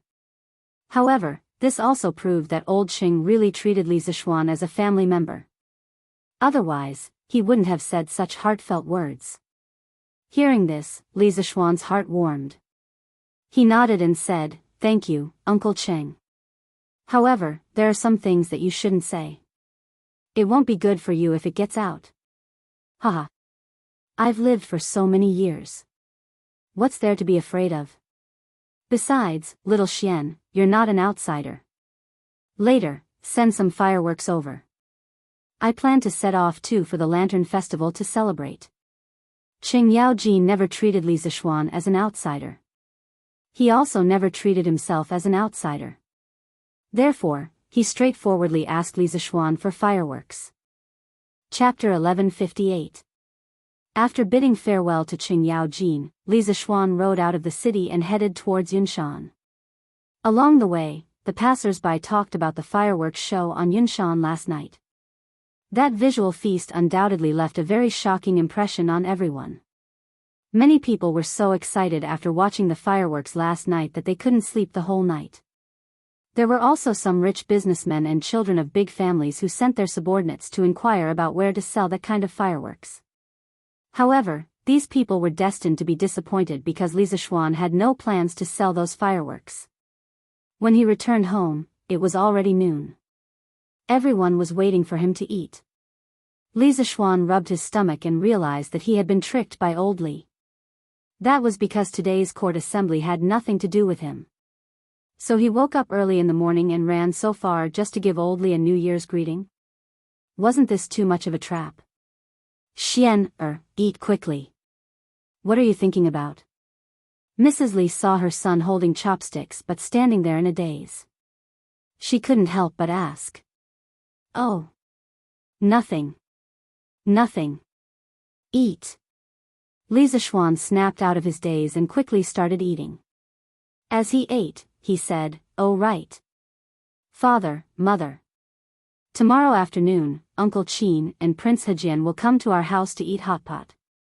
Let the servants prepare the ingredients in advance. Mrs. Li nodded. Mother will arrange it. But you are now grounded at home. Those generals close to our family, especially Yushi's adoptive father and granduncle, you can't even visit them. It's really rude. Li Zishuan smiled. His mother was talking about Qin Xiong and Li Jing's family. Mother. Don't worry about that. After the morning court session, I've already paid New Year's greetings to the dukes and dukes. Besides, Uncle Qin and Uncle Li aren't narrow-minded people. They're well aware of my current situation. Husband, why don't I go to Chang'an tomorrow? It would be rude if I don't go. Han Yushi couldn't help but ask. Li Zishuan waved his hand and quickly said, no need, no need. When I, your husband, am released from confinement, I'll bring you to pay them a visit. At this time, he could not go out. Pang Feiji and the others' martial arts were too low. If Han Yushi met some robbers on the way, wouldn't she be blind? Speaking of which, he had offended so many people, this kind of thing was very likely to happen. Little Xian, did anything happen in today's court assembly? Yi Guizhong asked.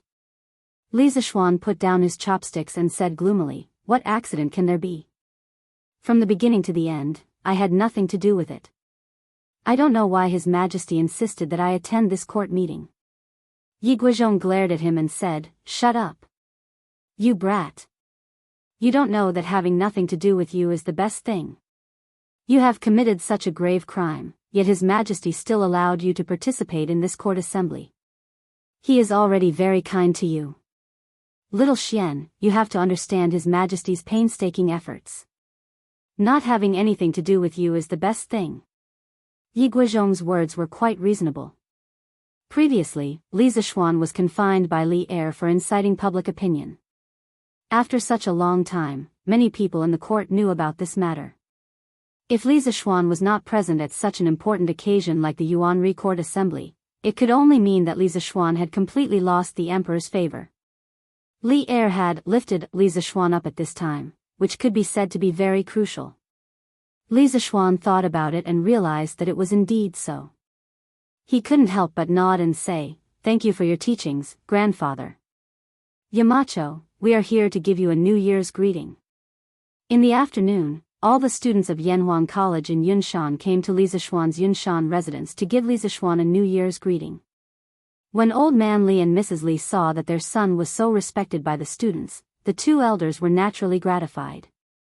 They quickly ordered the servants to take out all the snacks prepared in the residence and distribute them to the students. Hee. Did all of you just wake up? Li Zishuan stood with his hands behind his back, looked at the group of teenagers, and said with a smile. At this time, he was actually quite happy. Only when he became a teacher could he experience the joy of being thanked by the students. Speaking of which, should he also promote a Teacher's Day in the future? Hee. Yamacho. We didn't just wake up, we woke up before noon. Kushirqing replied embarrassedly. For most of them, this was the first time they were out of town, and with so many friends to celebrate the new year. When there were so many people together, of course, it was very lively. After the fireworks last night, they went crazy until 5:00 before going to bed, so naturally, they woke up later. For scholars, sleeping in was, of course, a shameful thing, so when they heard Li Zishuan say that, their faces were more or less unnatural. As for Li Tai, Qing Chimo, and the others, after the fireworks last night, they had already returned to Chang'an, so now the only people left in the academy were the foreign students. Hee. It's the new year, sleep if you want. Before the new year, you all were busy running around for the Nguyen Tang Foundation, so take this opportunity to rest more. Li Zishuan waved his hand, not minding it at all. After chatting with the students for a while, Li Zishuan looked in the direction of Li Gang's residence and said, all right. I won't keep you anymore. Since it's still early, you all should go and give Mr. Li Gang and Mr. Mo a New Year's greeting. Yes. Sir. The students responded and left the Li family's front yard one after another. Then, they majestically headed towards Li Gang's side yard. Hey! This bunch of brats, can't they come one by one if they want to give New Year's greetings? Why do they have to gather together? The courtyard is about to explode. Li Zishuan looked at the huge group of people and couldn't help but grumble softly. Pfft. Han Yushi slapped Li Zishuan's arm and chuckled. Hubby, you're obviously not saying what you mean. With so many students coming to see you, you must be happy inside. Li Zishuan didn't feel annoyed at all that she had seen through his thoughts. He said, haha. The one who knows me best is my wife. Hee hee. Xiao Xian, Yushi, you're all here. At this moment, Han Lijing's voice came from outside the front yard. Father-in-law? Come. Come in and have some tea. Li Zishuan turned around and saw that it was his father-in-law, so he quickly went forward to welcome him. Speaking of which, he was a little guilty. He hadn't even gone to his father-in-law's place to give New Year's greetings, but his father-in-law had already come to give him New Year's greetings. Father.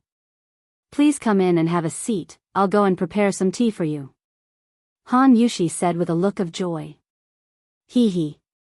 Good, good, good. Let's talk inside, Xiao Xian. Chapter 1159. Xiao Xian, I'm here today to discuss something with you. In the main hall, Li Zishuan, Li Jingma, and Han Tianhu were seated. Han Lijing took a sip of tea and said seriously. Oh. Father-in-law, please tell me what you want to say. When Li Zishuan heard this, he immediately perked up. Ever since Han Lijing had returned from Yunzhou last year, Li Zishuan felt that his father-in-law had become a different person. Li Zishuan had no idea what had happened to Han Lijing in Yunzhou. He had asked, but Han Lijing refused to talk about it. There was nothing he could do. Now that Han Lijing had said that he had something to discuss with Li Zishuan's intuition told him that it might have something to do with Han Lijing's previous trip to Yunzhou. At this moment, Han Lijing was silent for a moment, then he said, Little Xian, last year you opened up 5 mines in Hedong Road. This old man went to take a look at them one by one. Generally speaking, each mine brought great benefits to the surrounding citizens, because the citizens could work in the mines to support their families. But as far as I know, the mines also brought a lot of trouble to the people around it. Trouble? What trouble? Did someone get into an accident in the mines? Li Zishuan frowned. He had a bad feeling about it, so he quickly asked. Father Li, who was beside him, also looked nervous. Obviously, he didn't want anyone to die in his son's mines. Han Lijing saw that the father and son had misunderstood, so he quickly waved his hand and said, No. No. The trouble I'm talking about is the dirty water from the mines. It often flows into the nearby rivers or lakes along the ditches. As a result, the people's daily drinking water is very troublesome.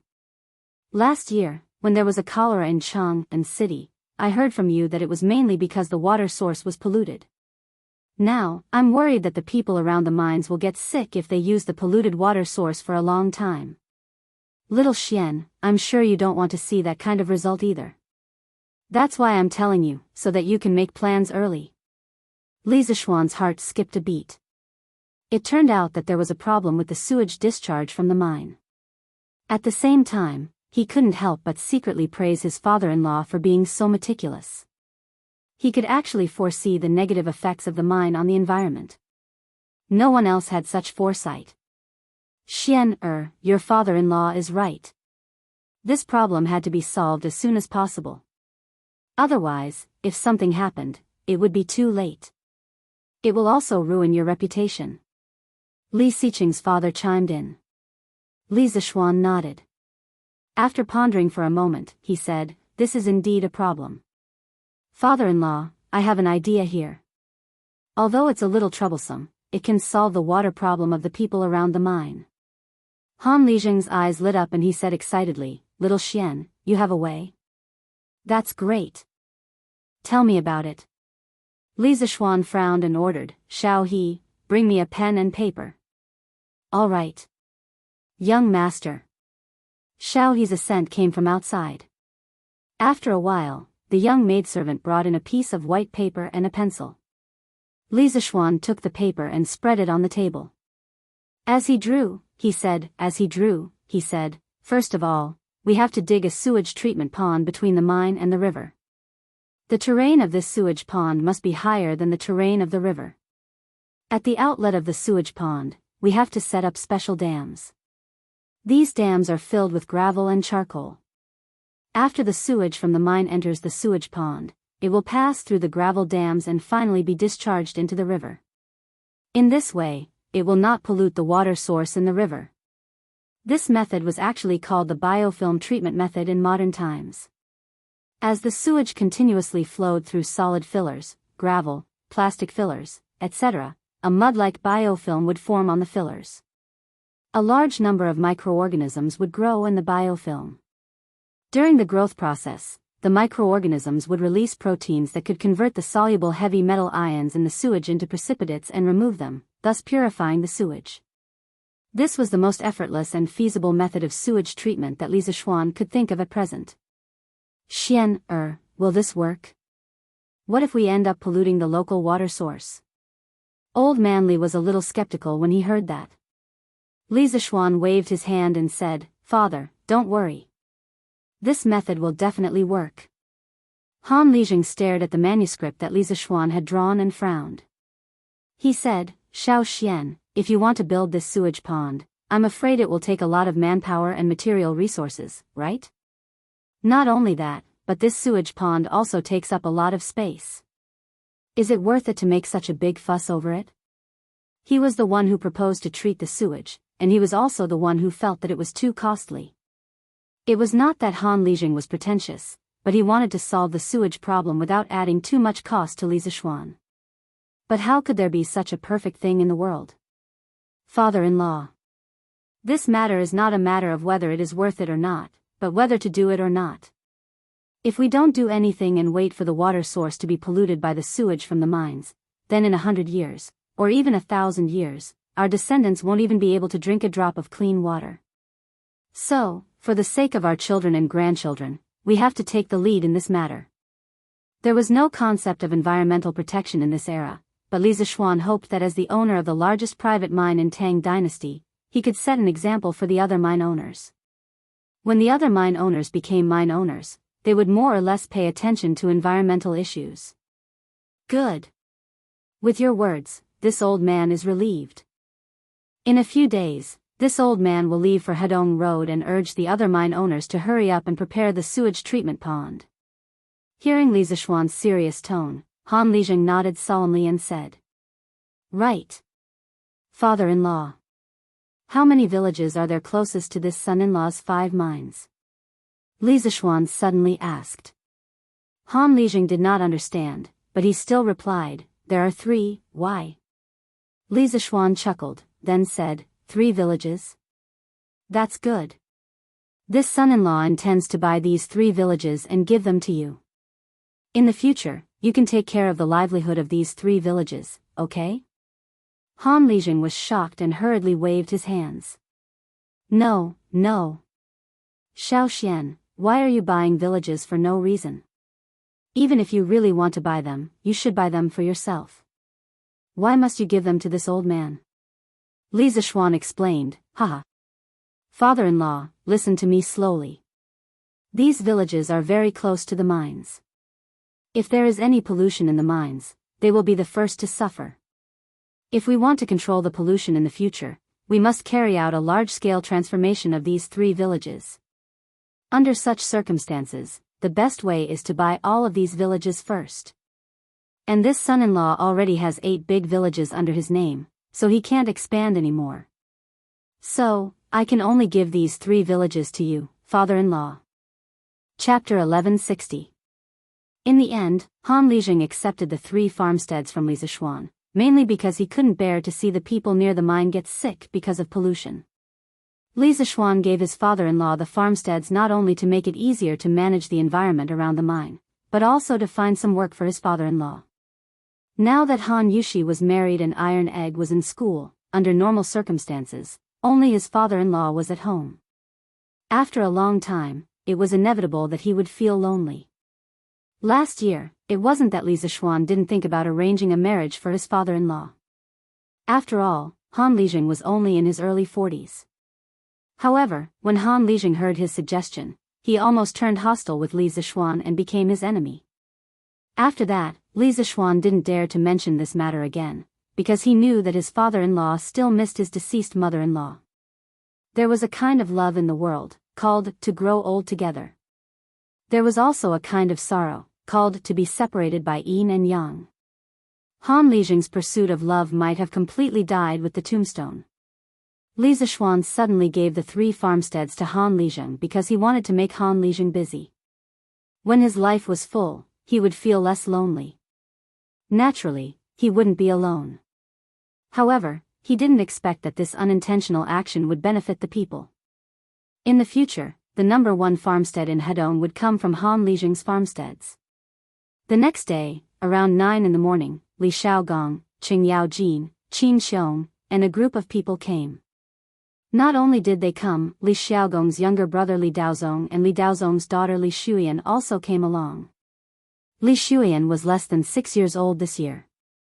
When the fleet went out to sea last year, Li Zishuan saw her along the Bar River when he saw Li Xiaogong off. At that time, the little girl was a little shy and didn't dare to talk to him. Now that she was a year older, the little girl took the initiative to call him Brother Xiaoxian. Li Zishuan laughed and quickly asked Xiaohe to take out a big red packet and put it in Li Shuyan's hand. Here. Shuyan, Big Brother wishes you a happy new year and hopes that you'll grow prettier and prettier. Thank you, Brother Xiaoxian. The little girl was so happy that she revealed 2 cute rabbit teeth. Coupled with her snow-white fluffy jacket, she looked like a little angel. Sigh. This was the future Princess Wensheng. What a cute little girl. Now that I'm here, I'm determined not to let those Tubo barbarians snatch her away. Li Zishuan thought with mixed feelings. At this moment, Lan realized that a young lady younger than her had come to the house. She was instantly excited and began to act like an elder sister. She brought Li Shuyan, who was visiting Cloud Mountain for the first time, out for a walk. Li Zishuan smiled. He was not worried about the safety of the 2 little girls. The entire Cloud Mountain was his territory. No one could hurt his family. Haha. Marquis Yong and this prince heard that there are delicacies here and came uninvited. Please don't blame me. Li Daozong watched as Li Shuyan was taken away by Lan.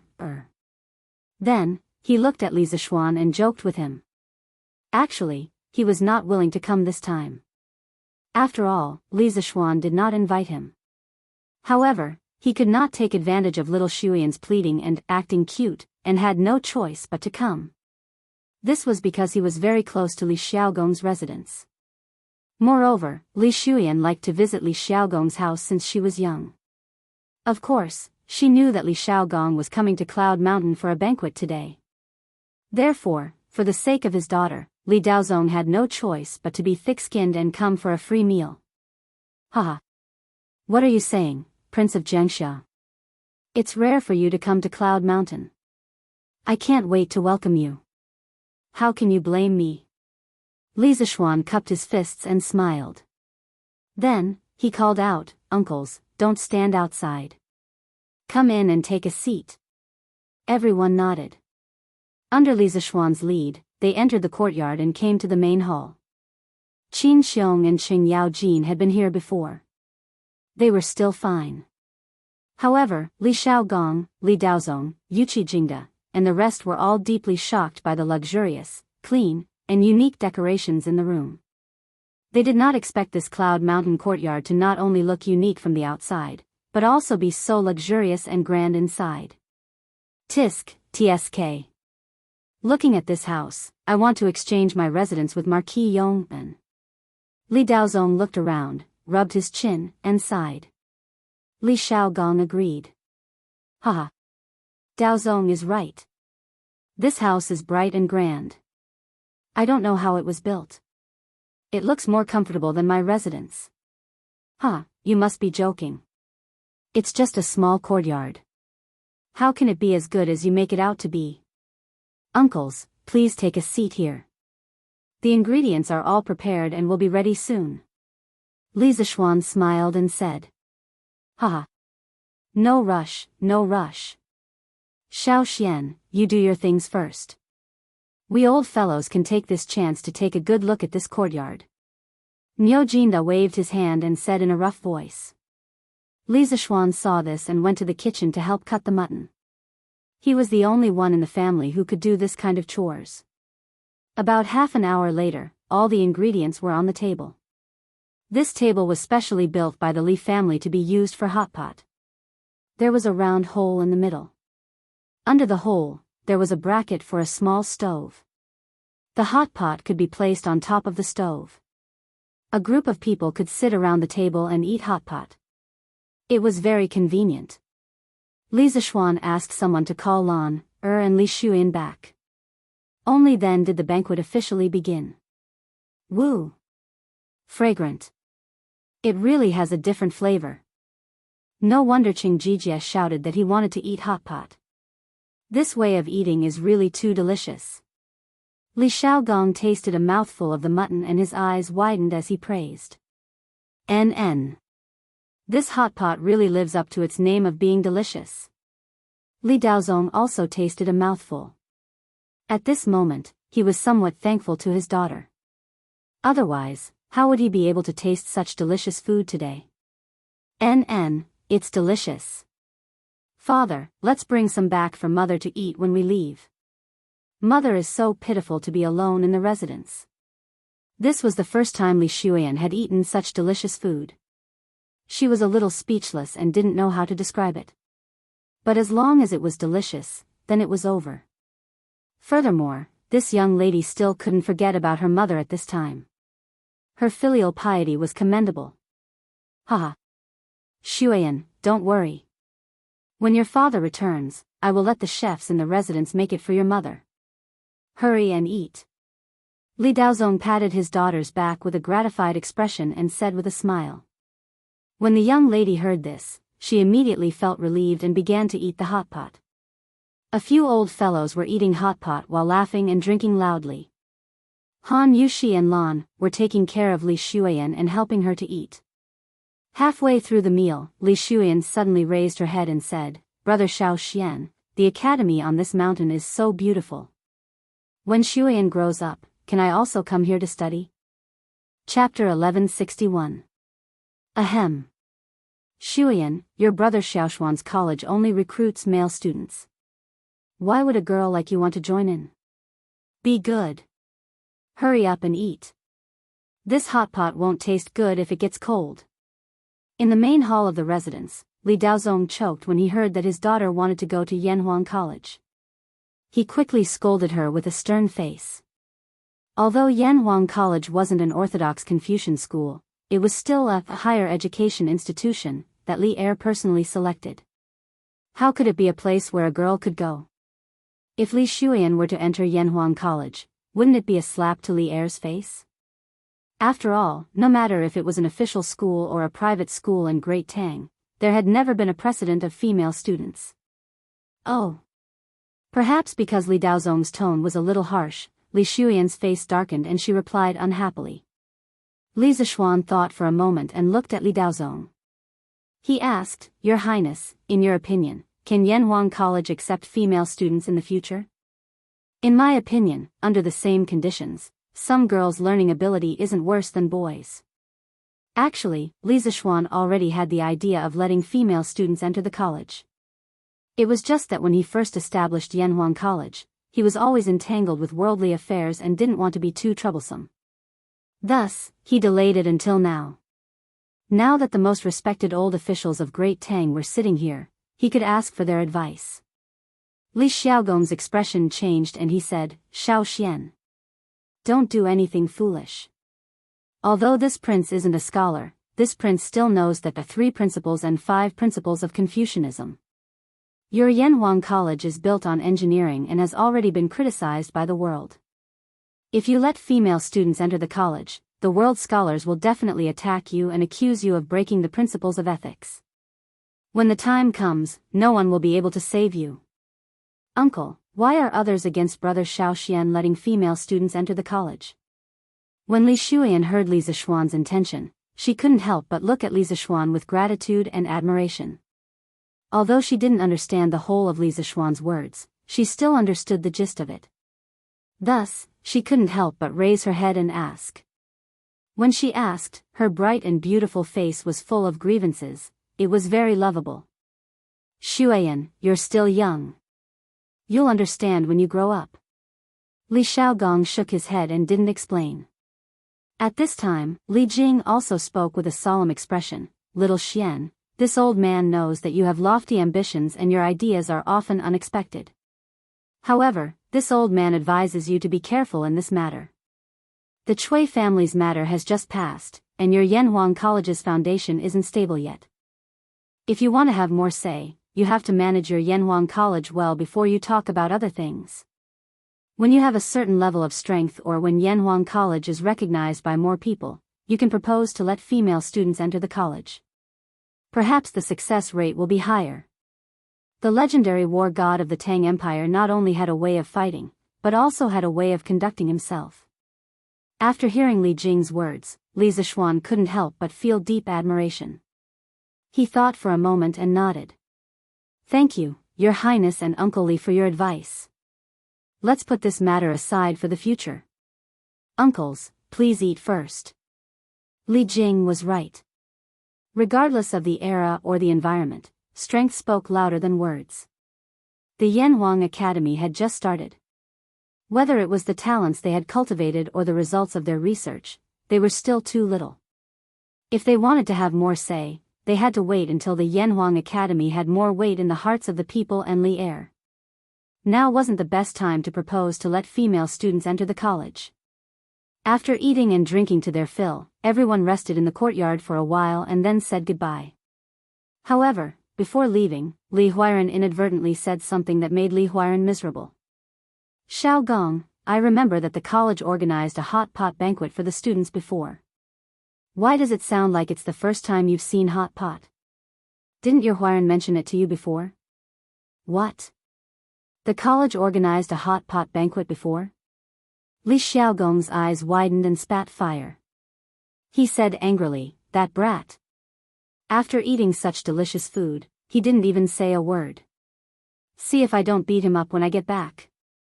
If Li Huiran had told him about hot pot earlier, he would have had hot pot for every meal from the time he returned to Chang and before the new year to the time he left. After all, there was nothing in Lingnan. It was hard to eat hot pot. If he didn't eat to his heart's content in Chang'an, wouldn't he regret it? After saying that, he waved goodbye to everyone and left in a huff. Hey! Your Highness, do a check. Huiran has to come back to class in half a month. Don't cripple his leg. As for the other places, Your Highness, you can do as you please. Plop. Li Xiaogong, who had just walked a short distance, almost fell to the ground. After sending off the guests, the house returned to silence. Li Zishuan sighed. He looked left and right, sizing up the room. He still felt that this New Year's celebration was lacking something. Yes, even if there were fireworks, dumplings, and couplets, he still felt that it was missing something. The night of New Year's Eve was indeed lively. Hundreds of thousands of people celebrated the New Year together on Yunshan Mountain and at the foot of Yunshan Mountain. It was hard not to be lively. However, after New Year's Eve, it was back to normal. It was very cold and quiet. Hey! That's right. How could I forget about this? Li Zishuan suddenly had an idea. He thought of a very useful artifact for the new year. Li Zishuan immediately got up and walked towards the backyard. At the same time, he instructed Pang Feiji to prepare some things for him. As for himself, he found the wind-chasing sword and went to the backyard. Just as Li Zishuan was about to start working, Yi Fashion came over. He saw Li Zishuan holding a sword and cutting wood in the backyard. He was curious and asked, "Cousin, what are you doing?" He, his grandfather, grandmother, and Li Zishuan's parents had lunch in another house. Haha. Fashion, you're here? Just find a place to sit. Li Zishuan greeted him and replied, "Cousin, I'm making a type of card now." A card that can be played. Later, our family can gather a few tables of Fight the Landlord. No, Fight the Bandit. That's right, what Li Zishuan wanted to do was make poker cards. It was just that he didn't have the cardboard shell to make poker cards, so he wanted to use his godly knife skills to cut out a deck of poker cards with the help of wood. It was the new year. Wouldn't it be nice for the family to gather and play a few rounds of Fight the Landlord? Oh, it couldn't be called Fight the Landlord because their family was originally landlords. Therefore, Li Zishuan had an idea. He changed Fight the Landlord to Fight the Bandit. It just so happened that the king and little king in poker cards were equivalent to the mountain king in the bandit village. There were two kings.